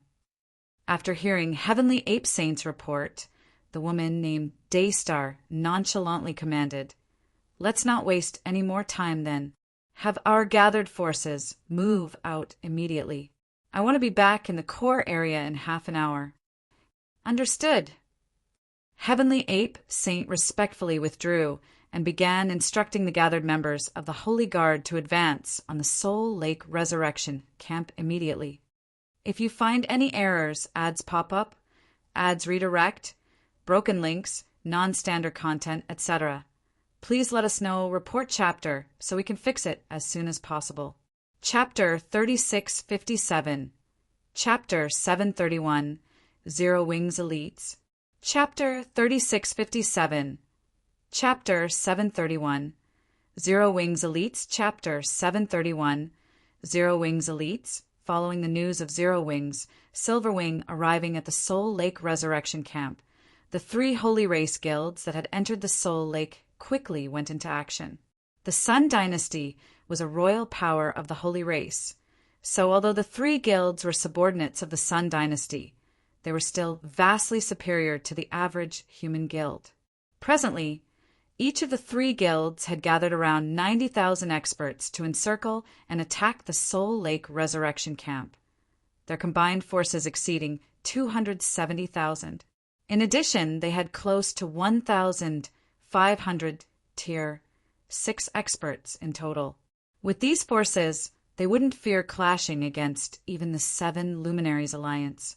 Of all the places the Vice Guild leaders could have assigned us to, why did they assign us to receive the new arrivals? What rotten luck we have. By the time we move out, we'll probably have nothing left to do. I know, right? I can only hope that Zero Wing will last a little longer. Otherwise, we'll earn barely any guild contributions on this trip. At the entrance to the Soul Lake, a group of Tier 6 Holy Race experts stood atop a mountain, watching team after team of Holy Race players cross the canyon below. The canyon served as the gateway to the Soul Lake, and these experts were assigned by the 3 Holy Race guilds to watch over it. However, as they watched their allies cross the canyon and disappear into the Soul Lake, they couldn't help but feel envious. The reason for their behavior was the generous bounty the Sun Dynasty had placed on Zero Wing. Anyone who successfully killed a Zero Wing member would earn guild contribution points from the Sun Dynasty, which was a huge opportunity for Holy Race players. In the Holy Race's greater god's domain, the 10 royal powers had monopolized 99% of all precious resources. Their monopoly over high-ranking holy arts and materials needed to repair legendary weapons and equipment was especially firm. This made it incredibly difficult for other powers to get their hands on these resources. If they wished to get their hands on these precious resources, their only options were to either become strong enough to replace a royal power or subordinate themselves to a royal power. Of course, even after a guild subordinated itself to a royal power, things wouldn't be smooth sailing for all its members. As royal powers would only grant their subordinate guilds a limited amount of precious resources, the members of a subordinate guild typically had to use an exorbitant amount of the guild's contribution points to exchange these resources. The types of resources they had access to were usually very limited as well.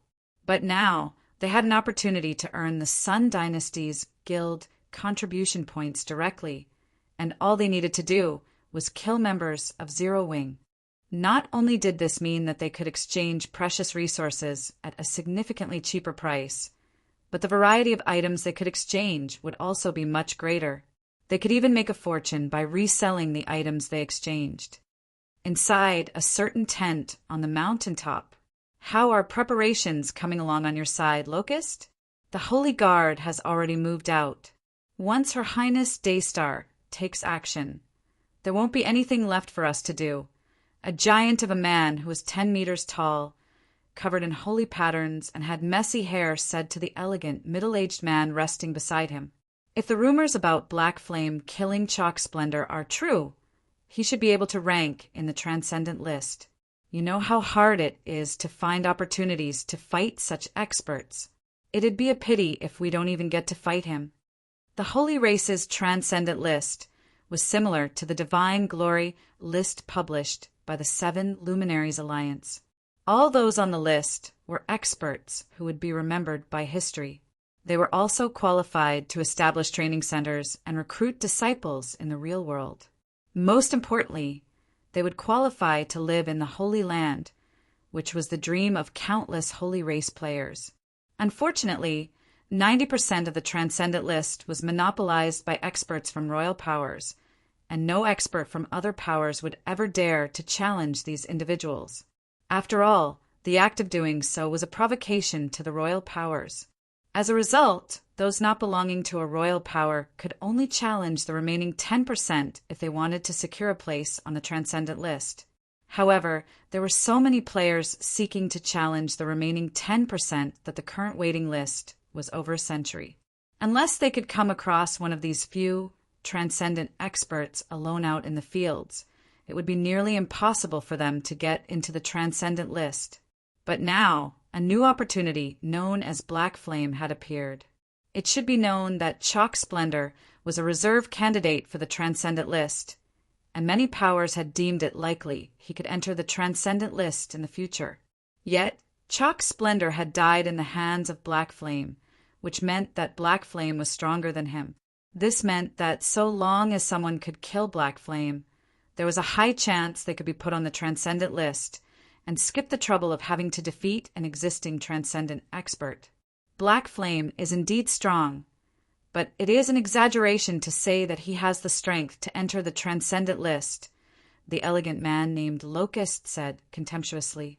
Don't forget that the Seven Luminaries Alliance's Verdant Rainbow was helping Black Flame when he killed Chalk Splendor. Even so, it is still an incredible feat. If we can kill such an expert, we will get nominated for a reserve candidate spot at the very least, the giant of a man said excitedly. Six Fingers has a point, a woman with her eyes closed said. The woman sat alongside the giant and the elegant man, and she carried 2 sabers on her back. If you're not interested, Locust, leave Black Flame to me later on. I was originally planning to challenge one of the Royal Power's reserve candidates, but it will save me a lot of trouble if I can come across Black Flame. Locust was rendered speechless when he heard the woman's words. Sky Pillar Saintess Myriad Blades. She was a chosen one of the Sky Pillar Guild's latest generation. Both she and Six Fingers, the giant of a man, were his rivals when it came to competing for a spot on the Transcendent list. If he allowed either of them to kill Black Flame, his entry into the Transcendent list would be delayed even further. While Locust, Myriad Blades, and Six Fingers were chatting inside their tent, the Silverwing had stealthily arrived within 1,000 yards of the canyon's entrance. Currently, the Silverwing was concealed with a Tier 5 invisibility scroll, and Sherfong stood on its deck as he observed the Holy Race army stationed above the canyon. I'm done analyzing the energy fluctuations, Guild Leader.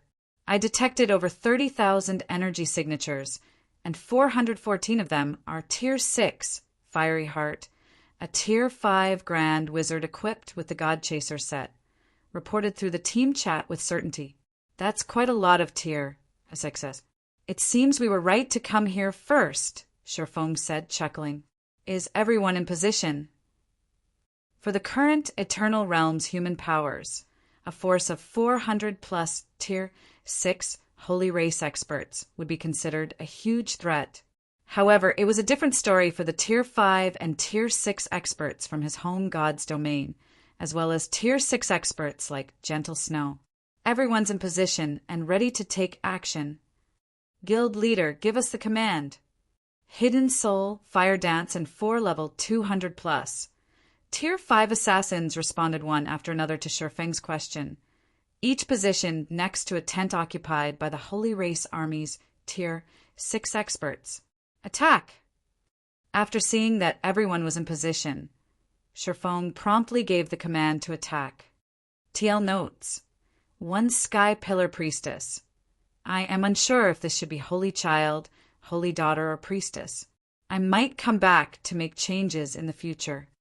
If you find any errors, ads pop up, ads redirect, broken links, non-standard content, etc., please let us know, report chapter, so we can fix it as soon as possible. Chapter 3658, Chapter 732, Celebrity Black Flame. Chapter 3658, Chapter 732, Celebrity Black Flame. Chapter 732, Celebrity Black Flame. TL notes, made a fix to Chapter 731. Original. Subsequently, Sherfong split Zero Wings members into 10 assault teams, making sure to evenly distribute Phoenix Rain and the other experts from his home god's domain across the 10 teams. Then, scattered the 10 teams across the Soul Lake. As for Sherfong himself, he hopped onto the Silver Wing with Zero Wings main force members and flew to the border, connecting the Soul Lake with the frontline maps. It was already known that the Holy Race Army was continuously gathering their forces at the border, so they would definitely find some enemies there. Edited. Subsequently, Sherfong had Phoenix Rain and the other players from his home god's domain form 9 assault teams and scattered them across the Soul Lake. Then he hopped onto the Silver Wing with Zero Wings main force members and flew to the border, connecting the Soul Lake with the frontline maps. It was already known that the Holy Race Army was continuously gathering their forces at the border, so they would definitely find some enemies there. Basically, it means that Zero Wing has only formed 10 assault teams in total instead of 11. Upon receiving Sherfeng's command, Fire Dance and the others promptly took action against the tents they were stalking. Although the advanced tents used by the 3 Holy Race guilds were protected by an energy barrier that could normally withstand multiple Tier 6 attacks, Fire Dance and the others shattered the barriers, standing in their way with just a single attack. Subsequently, before any of the Tier 6 Holy Race experts resting in the targeted tents could react, Fire Dance and the others swiftly brandished their daggers and short swords, stabbing their hearts and slitting their necks. Each of the targeted tents housed between 5 and 6 players. Even though Holy Race players inherently possessed a lot of HP and defense, they still died instantly to the attacks of Fire Dance and the others, which were close to rivaling the attacks of Tier 6 gods.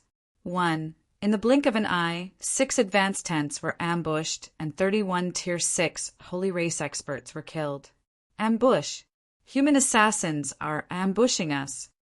At the same time as Fire Dance and the others took action, a Tier 5 Holy Race expert patrolling nearby noticed their presence and promptly shouted to alert the others. All of the Holy Race experts assigned to this location were battlefield veterans. The moment they heard someone alerting an ambush, whether it was those resting in tents or chatting somewhere, everyone promptly dropped what they were doing and rushed in the direction of Zero Wing's 6 assassins. They even erected an energy barrier that covered the entire campsite, ensuring that the 6 assassins could not escape. Commander 6, emergency. Zero Wings members have ambushed us. We have activated the Holy Power Barrier and trapped them in the campsite already. A Tier 6 patrol reported urgently after entering the camp occupied by the 3 guilds' army commanders. Zero Wing ambushed us. Six Fingers couldn't help but be stunned by his subordinate's report. Are you sure you're not mistaken? It should be known that their three guilds already regarded Zero Wing as a fish on a chopping block. After all, according to their investigations, Zero Wing only had a little over 100 Tier 6 experts defending its resurrection camp. That was only a fraction of what they had. With so few Tier 6 experts, Zero Wing would have great difficulty even defending its resurrection camp. How could Zero Wing possibly take the initiative to attack their campsite, which had over 400 Tier 6 experts?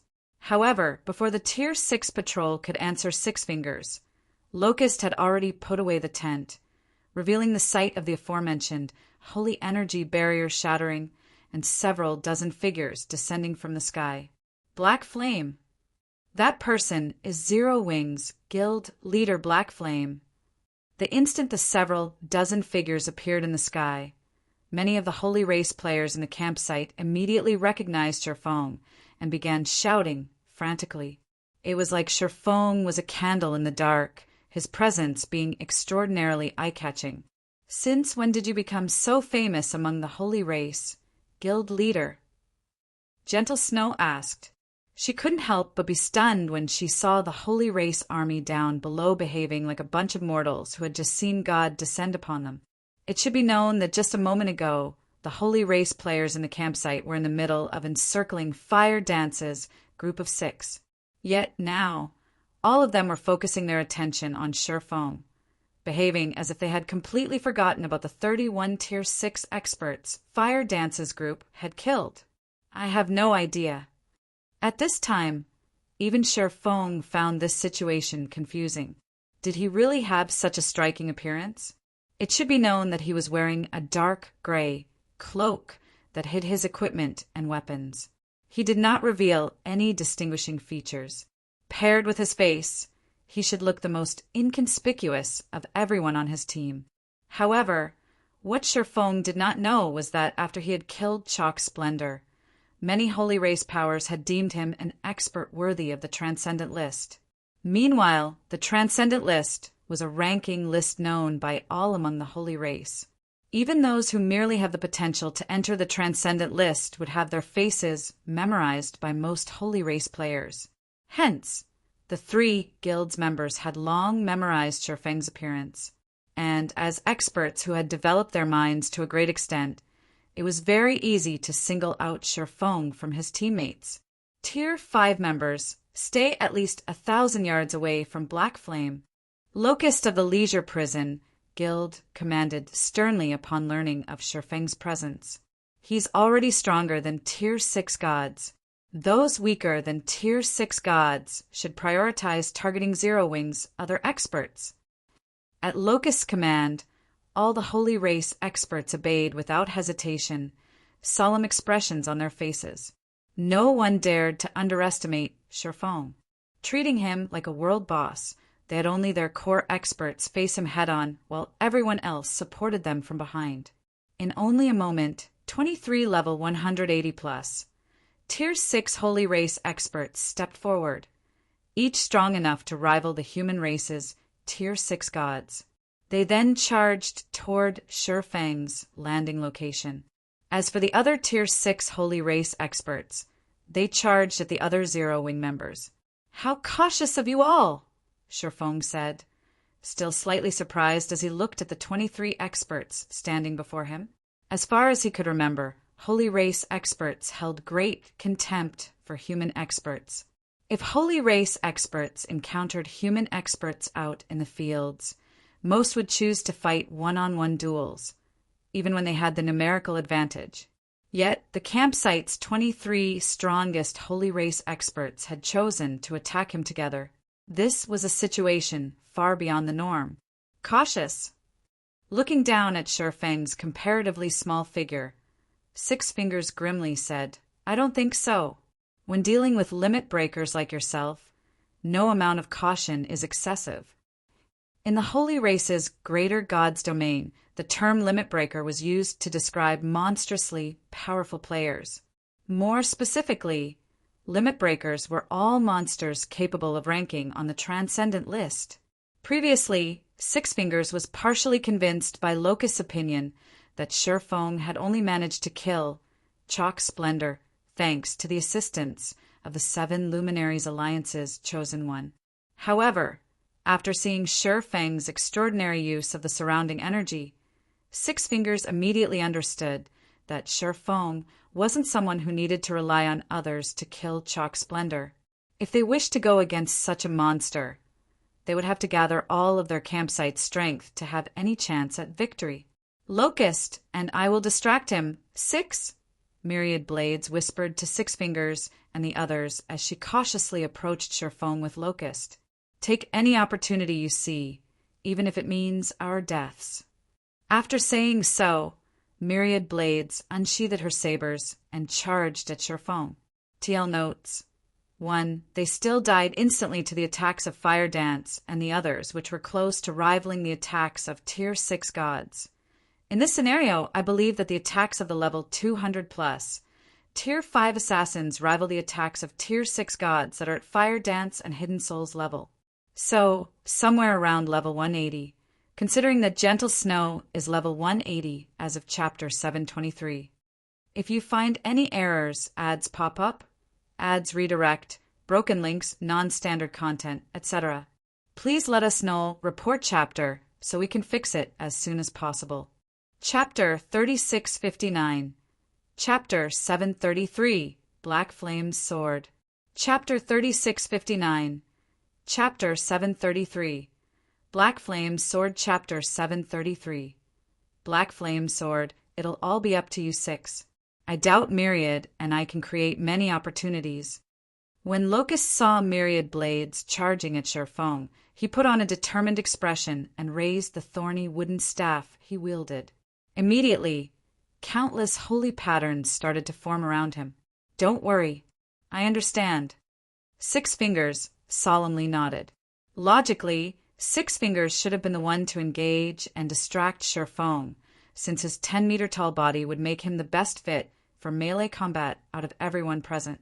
Yet, Myriad Blades and Locust had chosen to take on this role instead. As for why they had made such a decision, it was because Six Fingers owned an astonishingly destructive holy art called Heavenly Strike. Heavenly Strike was a mysterious holy art Six Fingers had found in an ancient ruin, and it could exhibit power rivaling holy ancestor-ranked holy arts. Paired with his fragmented divine artifact radiance, he could overwhelm the defenses of even ancient gods of the same level. Hence, Myriad Blades and Locust had chosen to create opportunities for him to land attacks on Shifeng. Otherwise, if they tried to trade blows with a limit breaker like Shifeng, the latter would eventually whittle them to death. At the same time as Six Fingers nodded, Myriad Blades brandished her sabers and summoned 1,000 holy armaments. These armaments came in various forms, such as sabers, spears, swords, axes, shields, and whips. Each armament had its respective strengths, and they all carried power at the Tier 6 god standard. When Myriad Blades willed all of these holy armaments to attack Shifeng, it was as if 1,000 Myriad Blades were attacking Shifeng together. Moreover, none of these holy armaments were restricted by HP, so they remained unfazed even when attacked. Fusion, Holy Art, Thousandfold Mirage. Thousandfold Mirage allowed Myriad Blades to become a one-man legion, and it was the primary reason behind her confidence in challenging a Royal Powers reserve candidate for the Transcendent list. In the meantime, the elegant Locust suddenly revealed a ferocious expression, his eyes turning crimson as the wooden staff he wielded merged with his body. His body also became withered like dead wood and shrunk by several sizes. Then, once his transformation was complete, he turned into a stream of light as he charged at Shifeng, his speed so fast that he could put Tier 6 assassins to shame. Fusion, Holy Art, Sanguine Ascension. Sanguine Ascension was the ultimate desperation move Locust had developed by combining a holy art with one of his legacy skills. When used, it allowed his movement speed and attack speed to achieve a qualitative leap, and nobody could keep up with him under the same tier. However, in exchange for this overwhelming speed, he would fall into a heavily injured state for a considerable time after using the fusion holy art. When Zero Wings members saw Myriad Blade's and Locust's display of strength, they couldn't help but be shocked. Are those two monsters? Fervent Samsara was similarly shocked when he saw Myriad Blade's swarm of holy armaments and Locust's impossibly fast speed. Although he could keep up with Locust's speed thanks to his sixth sense, his body couldn't, especially not when Locust was constantly changing his attack and movement trajectories. As of present, Fervent Samsara was certain he stood no chance against Myriad Blades and Locust, even in one-on-one situations. Thousand-fold Mirage and Sanguine Ascension? Is the other one Heavenly Strike?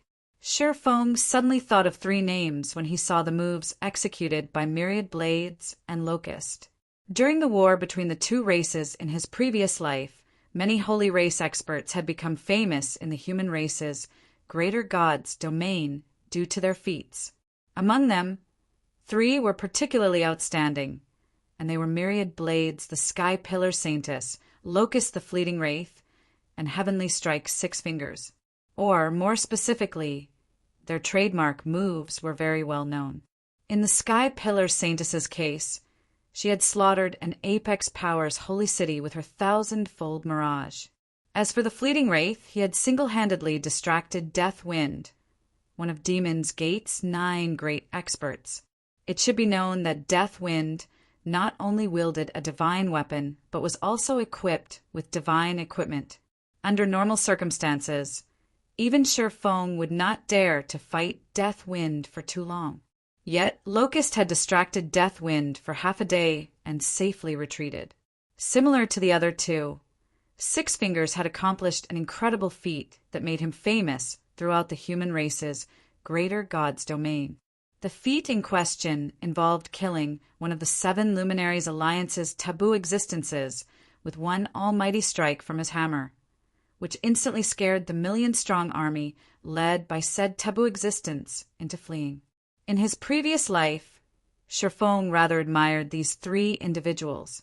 After all, these 3 individuals all dared to stand against the human race's apex powers by themselves. Only he never thought he would face all 3 of them together right now. Black Flame, let me see just how strong you are. Manipulating her holy armaments, Myriad Blades bombarded Shi Feng from all sides. Although it was a chaotic bombardment with no skill involved, it was the most effective method to deal with limit breakers like Shi Feng. Limit breakers of the human race were individuals who had gotten a hold of primordial god legacies and achieved strength beyond the limit in one aspect. When facing such overwhelming strength, techniques no longer mattered. In Myriad Blade's case, she could only rely on having an overwhelming numerical advantage to fight Shi Feng. Die. Despite seeing Myriad Blade's bombardment, Locust did not hesitate to join the fight. With his focus on Shi Feng's back, Locust kept moving around erratically in midair at extreme speeds. Even experts who had made significant progress in the extrasensory realm would have difficulty reacting to his movements. If Chalk Splendor was currently standing in Shi Feng's position, even if he still had the Sunlight Blade with him, he would probably lose his life to the duo if he did not activate Sunlight Body preemptively. He might even die before he could even put up any form of defense. Bring it on. Seeing the display of raw power happening before him, Shi Feng started to feel a sense of danger. Immediately, he unsheathed and brandished the Winter of Eternal Night and Shadow Incinerator, World of Frost, Scorching Flame, Sword's Orbit, Flowing Light. Suddenly, Shi Feng's level fell by 1, and 100 frost swords appeared around him. Although the frost swords were still vastly outnumbered by the holy armaments, when Shi Feng executed Sword's Orbit with them, the miniature stars they created instantly turned the tables on the holy armaments. Moreover, scorching flames enveloped each star, and the rotation of the stars created a bright and scorching galaxy within a 1,000-yard radius of Shi Feng. Subsequently, scorching stars and holy armaments clashed, causing powerful explosions and creating cracks in the eternal realm's space. Over 10,000 collisions took place in a mere moment, each collision sending a holy armament flying and leaving cracks in it. At the same time, Shifeng was constantly moving about in the air, and try as Locust might, he simply couldn't catch up to Shifeng's constantly shifting position. All the while, myriad blades and Locusts saw their stamina and concentration draining rapidly because of their ultimate moves. How is this possible? Aren't limit breakers supposed to have exceeded the limit in only one aspect?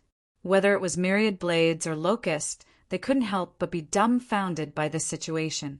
Not only did they fail to match Shifeng in a clash of strength, but they also failed to match him in speed. For a moment, they even wondered if Shifeng was human. If you find any errors, ads pop up, ads redirect, broken links, non-standard content, etc., please let us know report chapter so we can fix it as soon as possible. Chapter 3660, Chapter 734, One Hit Azura. Chapter 3660, Chapter 734, One Hit Azura. Chapter 734, One Hit Azura. How strong? That's the Sky Pillar Saintess and Fleeting Wraith we are talking about. How can Black Flame still hold the upper hand when fighting both of them? Is that guy a monster? As the intensity of the battle between Shifeng and myriad blades and Locust grew, the Tier 6 Holy Race experts waiting for an opportunity to strike couldn't help but be astonished. They had heard of Black Flame before. They also understood how powerful a limit breaker could be. However, it should be known that myriad blades and Locust were not a couple of nobodies in the Holy Race. Despite not being members of a royal power, they were strong enough to put up a fight against experts on the Transcendent list. If given the opportunity, they could very well become experts on the Transcendent list. Normally, if the two went all out and worked together, even divine artifact owners would have a headache dealing with them. Yet, myriad blades and Locust were being overwhelmed right now. Myriad blades' holy armaments were constantly being struck down, while Locust couldn't even close the distance on Shifeng, let alone find an opportunity to attack him. They could only watch as Shifeng gradually wore down the holy armaments. Are you still not ready, Six? Myriad can't hold on for much longer. Locust said anxiously through the team chat when he saw that Myriad Blades could only use her holy armaments for defense and nothing else. Originally, Locust thought that with his extraordinary speed and reactions, paired with Myriad Blades' incredible control, Shifeng should be rendered helpless in no time. But now, whether it was the speed he prided himself in or Myriad Blades' incredible attack rate, both were inferior to Shifeng. Shifeng's physical parameters were simply monstrous. Now, only 6 seconds after their exchange began, they had already fallen into a complete disadvantage. In fact, he could already foresee Myriad Blades' holy armaments crumbling apart completely in a few seconds. Once that happened, it would take no more than an instant for him and Myriad Blades to die. Don't worry. I'm ready, Six Fingers responded with a grim chuckle. Don't fault me if you die. Upon hearing Six Fingers' response, Locust and Myriad Blades immediately noticed a gigantic phantom appearing 1,000 yards away from them. The phantom was in the image of Six Fingers, and it was several thousand meters tall. At this time, the phantom had already raised the mountainous hammer it wielded and smashed it down toward the area where they were fighting. As the hammer descended, it cast a dark shadow over a 1,000-yard radius. At the same time, Fervent Samsara and the other Zero Wing members, who were fighting against the Holy Race's Tier 6 experts in the distance, felt a chill run down their spines. The power of taboos. This was undoubtedly the power of taboos. The average Tier 6 player would be at risk of permanent death if they were so much as scratched by this attack, let alone getting hit directly. Die. Six Fingers bellowed with all his might as he glared at Shifeng. At the same time, the phantom hammer accelerated its descent even further. Heavenly Strike. Black Flame. You'll be dying with us here. When Locust saw the descending hammer, he turned to look at Shifeng with a sneer on his face. Six Fingers' Heavenly Strike was not only powerful, but it also had a large attack radius. Even if Sure Feng had astonishing speed, there was no way he could get out of Heavenly Strike's 1,000-yard AoE in time. Not to mention, he still needed to deal with their distraction. Boom! A dazzling beam of light shot into the sky, reaching a height of 10,000 meters before stopping. When the beam of light faded, the mountain the Holy Race army had set up their campsite on had disappeared, and taking its place was a bottomless abyss. Is this Lord Six Fingers' heavenly strike? Crap, aren't we in the World Arc right now? How can an attack deform the World Arc's terrain to such an extent? I doubt even Black Flame can survive such a frightening strike. The three Holy Race Guild's members gasped when they saw the devastation caused by Six Fingers' heavenly strike. The World Arc was one of the few World Mode regional dungeons in the Eternal Realm. Its terrain was extremely sturdy, and even Tier 6 players would have difficulty damaging it. Yet, Six Fingers had erased an entire mountain in a single strike, effectively turning the entrance canyon into a basin. On top of that, he had also left behind a bottomless pit with a 1,000-yard radius. The power of his attack was simply unheard of. What a tough opponent Black Flame is. Had I come across him by myself, I would have no choice but to run. Looking at the smoke rising from the bottomless abyss before him, Six Fingers couldn't help but feel fortunate he had myriad blades and locusts to keep Sure Feng distracted. Although Heavenly Strike had astonishing power, Six Fingers needed a long time to conjure the required phantom. Without someone to distract his targets for him, in the 6 seconds it took him to conjure his phantom, even Tier 5 experts could easily move out of his attack range, let alone Tier 6 experts. If his opponents were confident in their strength, they could even attack and kill him while he was occupied. And seeing Sure Feng's astonishing speed and control, he did not doubt Sure Feng could kill him in 6 seconds. While Six Fingers was thinking of commanding the surviving Tier 6 God-ranked experts to clean up the rest of Zero Wing's members, something amidst the dispersing smoke clouds caught his attention. Impossible! Six Fingers was dumbfounded by the sight before him. At this time, with one of his swords raised, Sure Feng could be seen holding back the mountainous phantom hammer, thoroughly preventing it from descending any further. Not only that, but he still had over 95% of his HP remaining. He's not dead. How can he still be alive?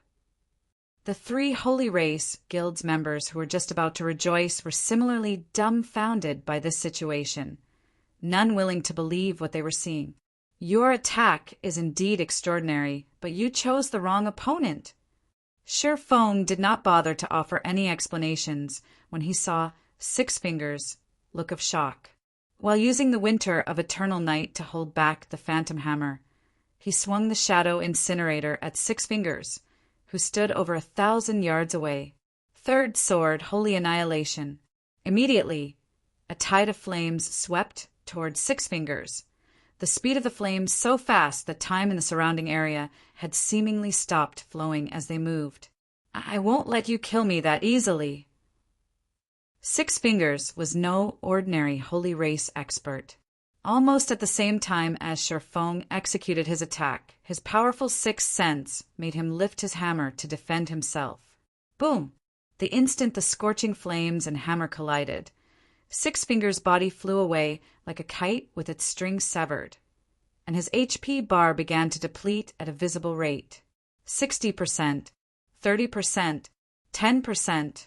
When Six Fingers crashed into the mountain on the other side of the former canyon, his HP fell to 0, and he wore an astonished look as his body gradually dispersed into particles of light. Guild leader. At this time, the three Holy Race Guild's members weren't the only ones in shock. Gentle Snow, Fervent Samsara, and the other Zero Wing members fighting against the Holy Race's Tier 6 experts were similarly dumbfounded. It should be known that even with their current strength, they wouldn't dare say they could defeat someone as mighty as Six Fingers. Yet this seemingly mighty individual failed to survive even one attack from Sure Feng. If you find any errors ads pop up, Ads redirect, broken links, non-standard content, etc. Please let us know report chapter so we can fix it as soon as possible. Chapter 3661. Chapter 735. Beams of Destruction. Chapter 3661. Chapter 735. Beams of Destruction. Chapter 735. Beams of Destruction. Six Fingers is dead. Impossible. This is Six Fingers we are talking about. How can Lord Six Fingers die to one attack from a human swordsman? Could there be some kind of bug in the world arc? When the several hundred Tier 6 Holy Race experts present saw Six Fingers' body fading away, they couldn't help but be in disbelief. It was bad enough that Six Fingers' mighty heavenly strike had failed to kill Shurfeng, but the fact that Six Fingers couldn't withstand one attack from Shurfeng was truly beyond their comprehension. It even challenged their understanding of God's domain. If speaking purely in terms of strength, Six Fingers was second to only divine artifact users.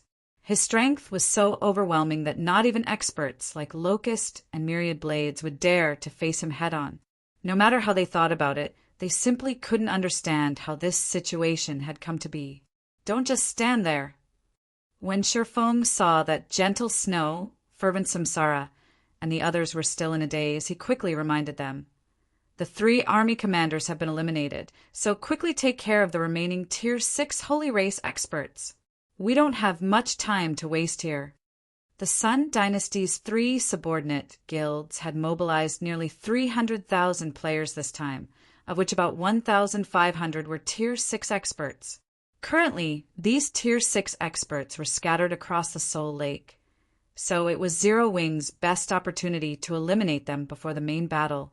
But now that they had attacked the entrance campsite, it went without saying news of their actions would reach the rest of the 3 Holy Race Guild's forces.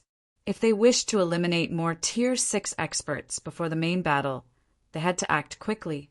Otherwise, once these Holy Race armies were prepared, the difficulty of dealing with them would increase exponentially. Upon hearing Shurfeng's words, Gentle Snow, Fervent Samsara, and the others quickly snapped out of their daze and started killing the Tier 6 Holy Race experts. Out of all the Zero Wing members present, only Fiery Heart, who had just arrived in the Eternal Realm recently, remained unfazed by Shurfeng's strength. Before Shurfeng even voiced his reminder, she had already cast a Tier 5 curse at a group of level 180+, Tier 6 Holy Race experts. Although Six Fingers was astonishingly powerful, he was only a level 182 player. Even if he possessed strength superior to Tier 6 gods of the same level, it should be known that Shurfeng could already contend with level 200 Tier 6 gods when he first returned to their home god's domain. Level 200 was a massive turning point in God's domain. Going from level 199 to level 200 would be akin to achieving a 1-tier advancement. So, even before Shurfeng returned to their home god's domain, his strength was already superior to that of the current Six Fingers. After killing the first-generation Saint Eucharius, he had even leveled up to level 191, his basic attributes improving by 2 minor thresholds. In Shurfeng's current state, his attack could cause even level 200 Tier 6 gods to stumble. So, Fiery Heart didn't find it surprising that Six Fingers had died so abruptly. While Zero Wing's members were cleaning up the Tier 6 Holy Race experts, someone from the 3 Holy Race guilds quickly called for a retreat. Retreat! Retreat quickly! We are no match for Black Flame. Only by gathering all of our Tier 6 experts and using a large combination Holy Art can we fight him. Suddenly, all of the Holy Race experts present began to flee in all directions, nobody having any intention of fighting Shurfeng's team to the death. Seeing this, Gentle Snow and the others experienced a headache. Setting aside the 30,000+ Tier 5 Holy Race experts, if the 400+ Tier 6 Holy Race experts were determined to flee, they wouldn't be able to prevent more than a few from escaping. Have the ship's spirit cannons finished charging rampant? When Shurfeng saw the Holy Race experts scattering, He promptly posed a question to Rampant Blade, who had stayed behind to pilot the Silverwing. In reality, Sure Fong was more than capable of killing Locust, Myriad Blades, and Six Fingers as soon as their fight began. The reason he didn't do so was out of concern that he might frighten the 3 Holy Race Guild's members into fleeing. If that happened, even he wouldn't be able to kill more than a couple of Tier 6 Holy Race experts before all of them escaped. Hence, before getting off the Silverwing, Sure Fong had instructed Rampant Blade to begin charging the flying ships 100 spirit destruction cannons and 8 floating spirit cannons. The attacks of the spirit destruction cannons and floating spirit cannons were destruction spells with massive AoEs. Although the power of these cannons was inferior to his attacks, it still wasn't something ordinary Tier 6 experts could afford to receive recklessly. If all 128 spirit cannons fired together, their combined effect would be many times greater than if he were to use Holy Annihilation or Dark Moon many times in quick succession. All 128 spirit cannons are fully charged, Guild Leader. Rampant Blade reported excitedly as he looked at the charging indicators on the 100 spirit destruction cannons and 28 floating spirit cannons. Good. Fire. Sure Fong commanded without hesitation. Boom, boom, boom. Immediately, all of the spirit destruction cannons and floating spirit cannons aboard the Silverwing fired simultaneously, each unleashing a beam covering a 3,000-yard radius onto the fleeing Holy Race players. If caught in the middle of these beams' striking radius, not even Tier 6 players could run to safety in time, and they'd have no choice but to defend against the destructive beams. When all 128 beams descended, a blinding light enveloped the Soul Lake's entrance, covering a radius of tens of thousands of yards. From a distance, it looked as if the land was being purified. None of the Tier 5 Holy Race experts could resist the spirit destruction cannons. All of them vaporized the instant they made contact with the beam attacks. As for the Tier 6 Holy Race experts, although one beam was not enough to kill them, each beam still shaved off a visible chunk of their HP. After suffering 128 beam attacks, even the Holy Race experts who could rival Tier 6 gods of the same level were reduced to ashes. After the beams of destruction dissipated, the 3 Holy Race Guilds' campsite had become a barren wasteland. Apart from a few Holy Race experts who managed to escape with the help of life-saving tools, the rest were all dead. Is this the power of an advanced dark gold flying ship? Gentle Snow couldn't believe her eyes as she looked at the vast expanse of scorched earth before her. Of the 30,000-plus Holy Race experts stationed at this campsite, 99% were killed in an instant. Even God-ranked Holy Race experts were no exception. Over a dozen Tier 6 God-ranked experts. Apart from Apex powers, no other human power could go up against such a force in the current Eternal Realm. Yet, in front of the Silverwing, these God-ranked experts were no different than cannon fodder. Fervent, Samsara, and Heavy Abyss were similarly shocked by this development. Although they had long known that the Silverwing was a high-ranking flying ship, they never thought it could be this frightening. The firepower of this flying ship was even greater than that of a void fortress.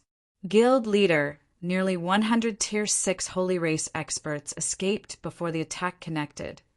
Rampant Blade reported the information he got from the Silverwing's exploration magic array. So be it. Everyone back on the ship. We must eliminate as much of the Holy Race Army's forces as possible before news spreads. Sure Fong wasn't particularly surprised by Rampant Blade's report. Immediately, he commanded everyone to return to the Silverwing and head for another campsite the Red Dragon Nation and Azure Fong had discovered. While Sure Feng's team was making its way to another campsite, Zero Wing's 9 other assault teams also began their attack on the Holy Race Army, one after another. The Holy Race Army's campsite is just ahead. Are you sure you want to attack it, Vice Guild Leader Phoenix?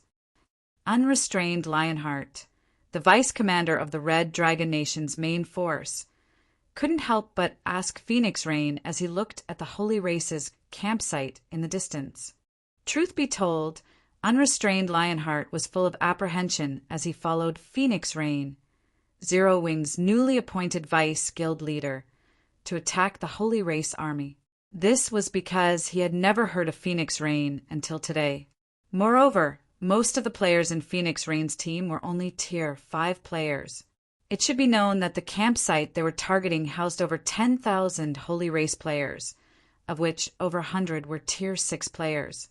Yet Phoenix Rain was looking to attack it with only a team of 10. If you find any errors, ads pop up, ads redirect, broken links, non-standard content, etc., please let us know, report chapter, so we can fix it as soon as possible. Chapter 3662. Chapter 736, Frightened Holy Race. Chapter 3662. Chapter 736, Frightened Holy Race. Chapter 736, Frightened Holy Race naturally. Standing amidst a primordial forest with an advanced black cloak concealing her information, Phoenix Rain responded confidently to unrestrained Lionheart's anxiety. Before Phoenix Rain came to the World Arc, Shifeng had already informed her of the general situation of the Eternal Realm and Zero Wing, so she knew that Zero Wing needed to defend its resurrection camp at all costs. Otherwise, Zero Wing would lose access to Holy Ring City, and its development would lag behind the other powers over time. It should be known that most powers operating in the Eternal Realm had scattered large amounts of manpower across the Eternal Realm's various NPC cities. Not only were these NPC cities gathering places for a large number of players during the Eternal Realm's initial stages, but the real estate of these NPC cities was also an opportunity for the various powers to generate astronomical wealth. With Zero Wing's current development being limited to just one city, it wouldn't matter how well Zero Wing fared in the Eternal Realm. At the end of the day, Zero Wing still couldn't generate enough wealth to compete against the various powers that were operating in numerous NPC cities. To make matters worse, Zero Wing had very few Tier 6 experts under its command presently. This, in turn, limited how many resource nodes it could occupy in the Eternal Realm. Even if Zero Wing currently possessed the ability to increase a player's chances of advancing to Tier 6, the guild would still need experts with the potential to reach Tier 6 before it could start to produce Tier 6 experts. Although the Crystal City of Secrets had a large player population, it was still just one city. Compared to the players populating the many NPC cities across the Eternal Realm, the Crystal City's player population was minuscule. At this rate, it wouldn't be long before the various powers would have more Tier 6 experts than Zero Wing. Once that happened, there would be very little Zero Wing could do to catch up. If Zero Wing wished to stand a chance against the various conglomerates and pseudo-apex powers, its only hope now was to defend its resurrection camp and rely on it to generate wealth and expand Zero Wing's territory. If you insist, but please be careful, Vice Guild Leader Phoenix. Hearing Phoenix Rain's determined response, unrestrained Lionheart reminded, according to our scouts, the campsite has at least 3 God-ranked experts. If you find yourself not a match, retreat as soon as possible.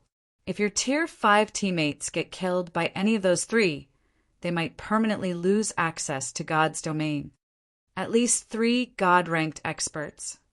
Sinful Flame, a legendary individual and an elder of the Azure Chamber of Commerce, licked the edges of his mouth in excitement when he heard unrestrained Lionheart's words. I never thought I would get an opportunity to become a challenger at my age. You better not hog them all to yourself, Elder Flame.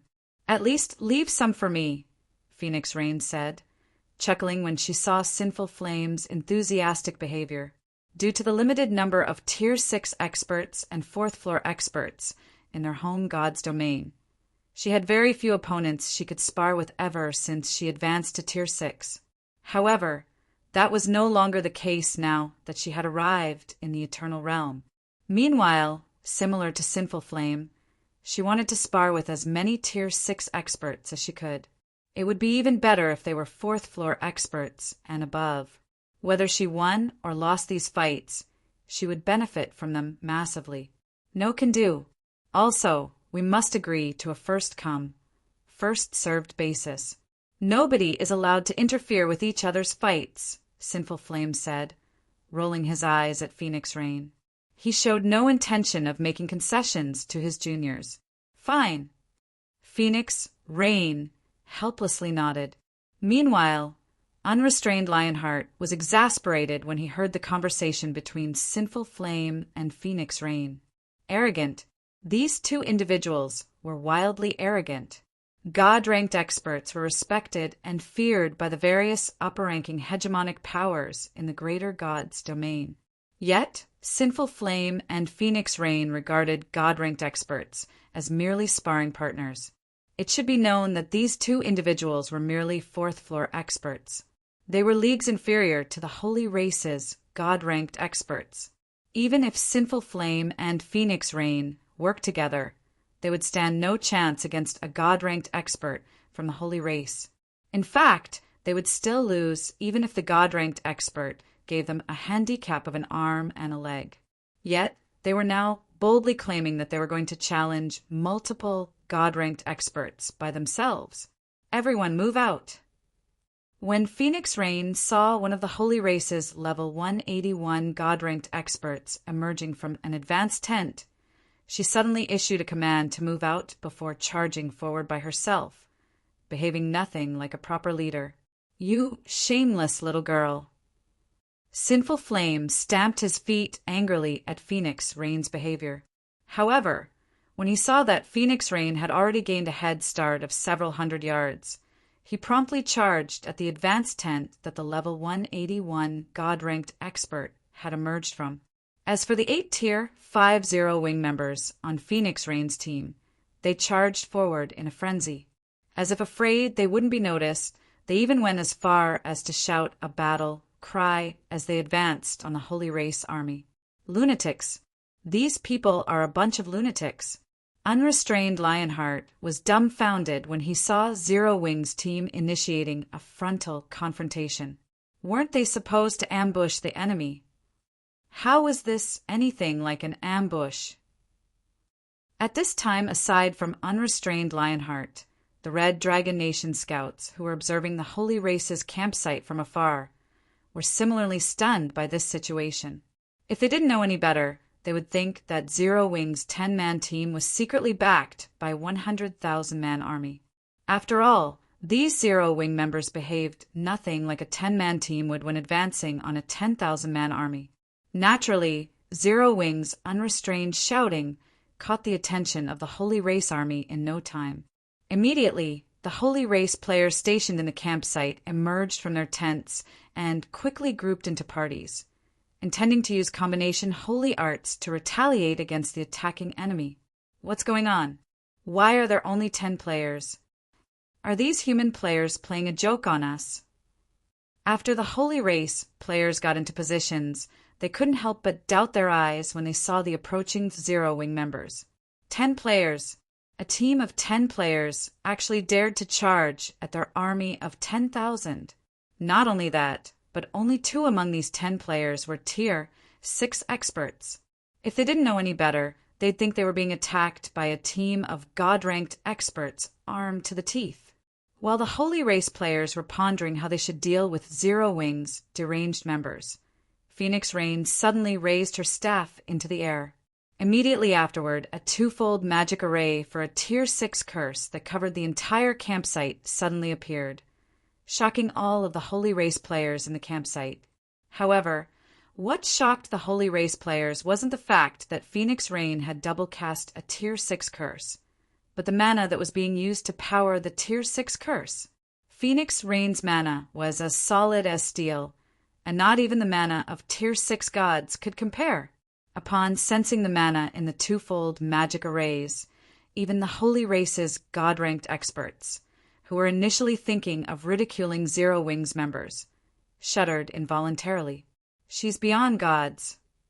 If you find any errors, ads pop up, ads redirect, broken links, non-standard content, etc., please let us know, report chapter, so we can fix it as soon as possible.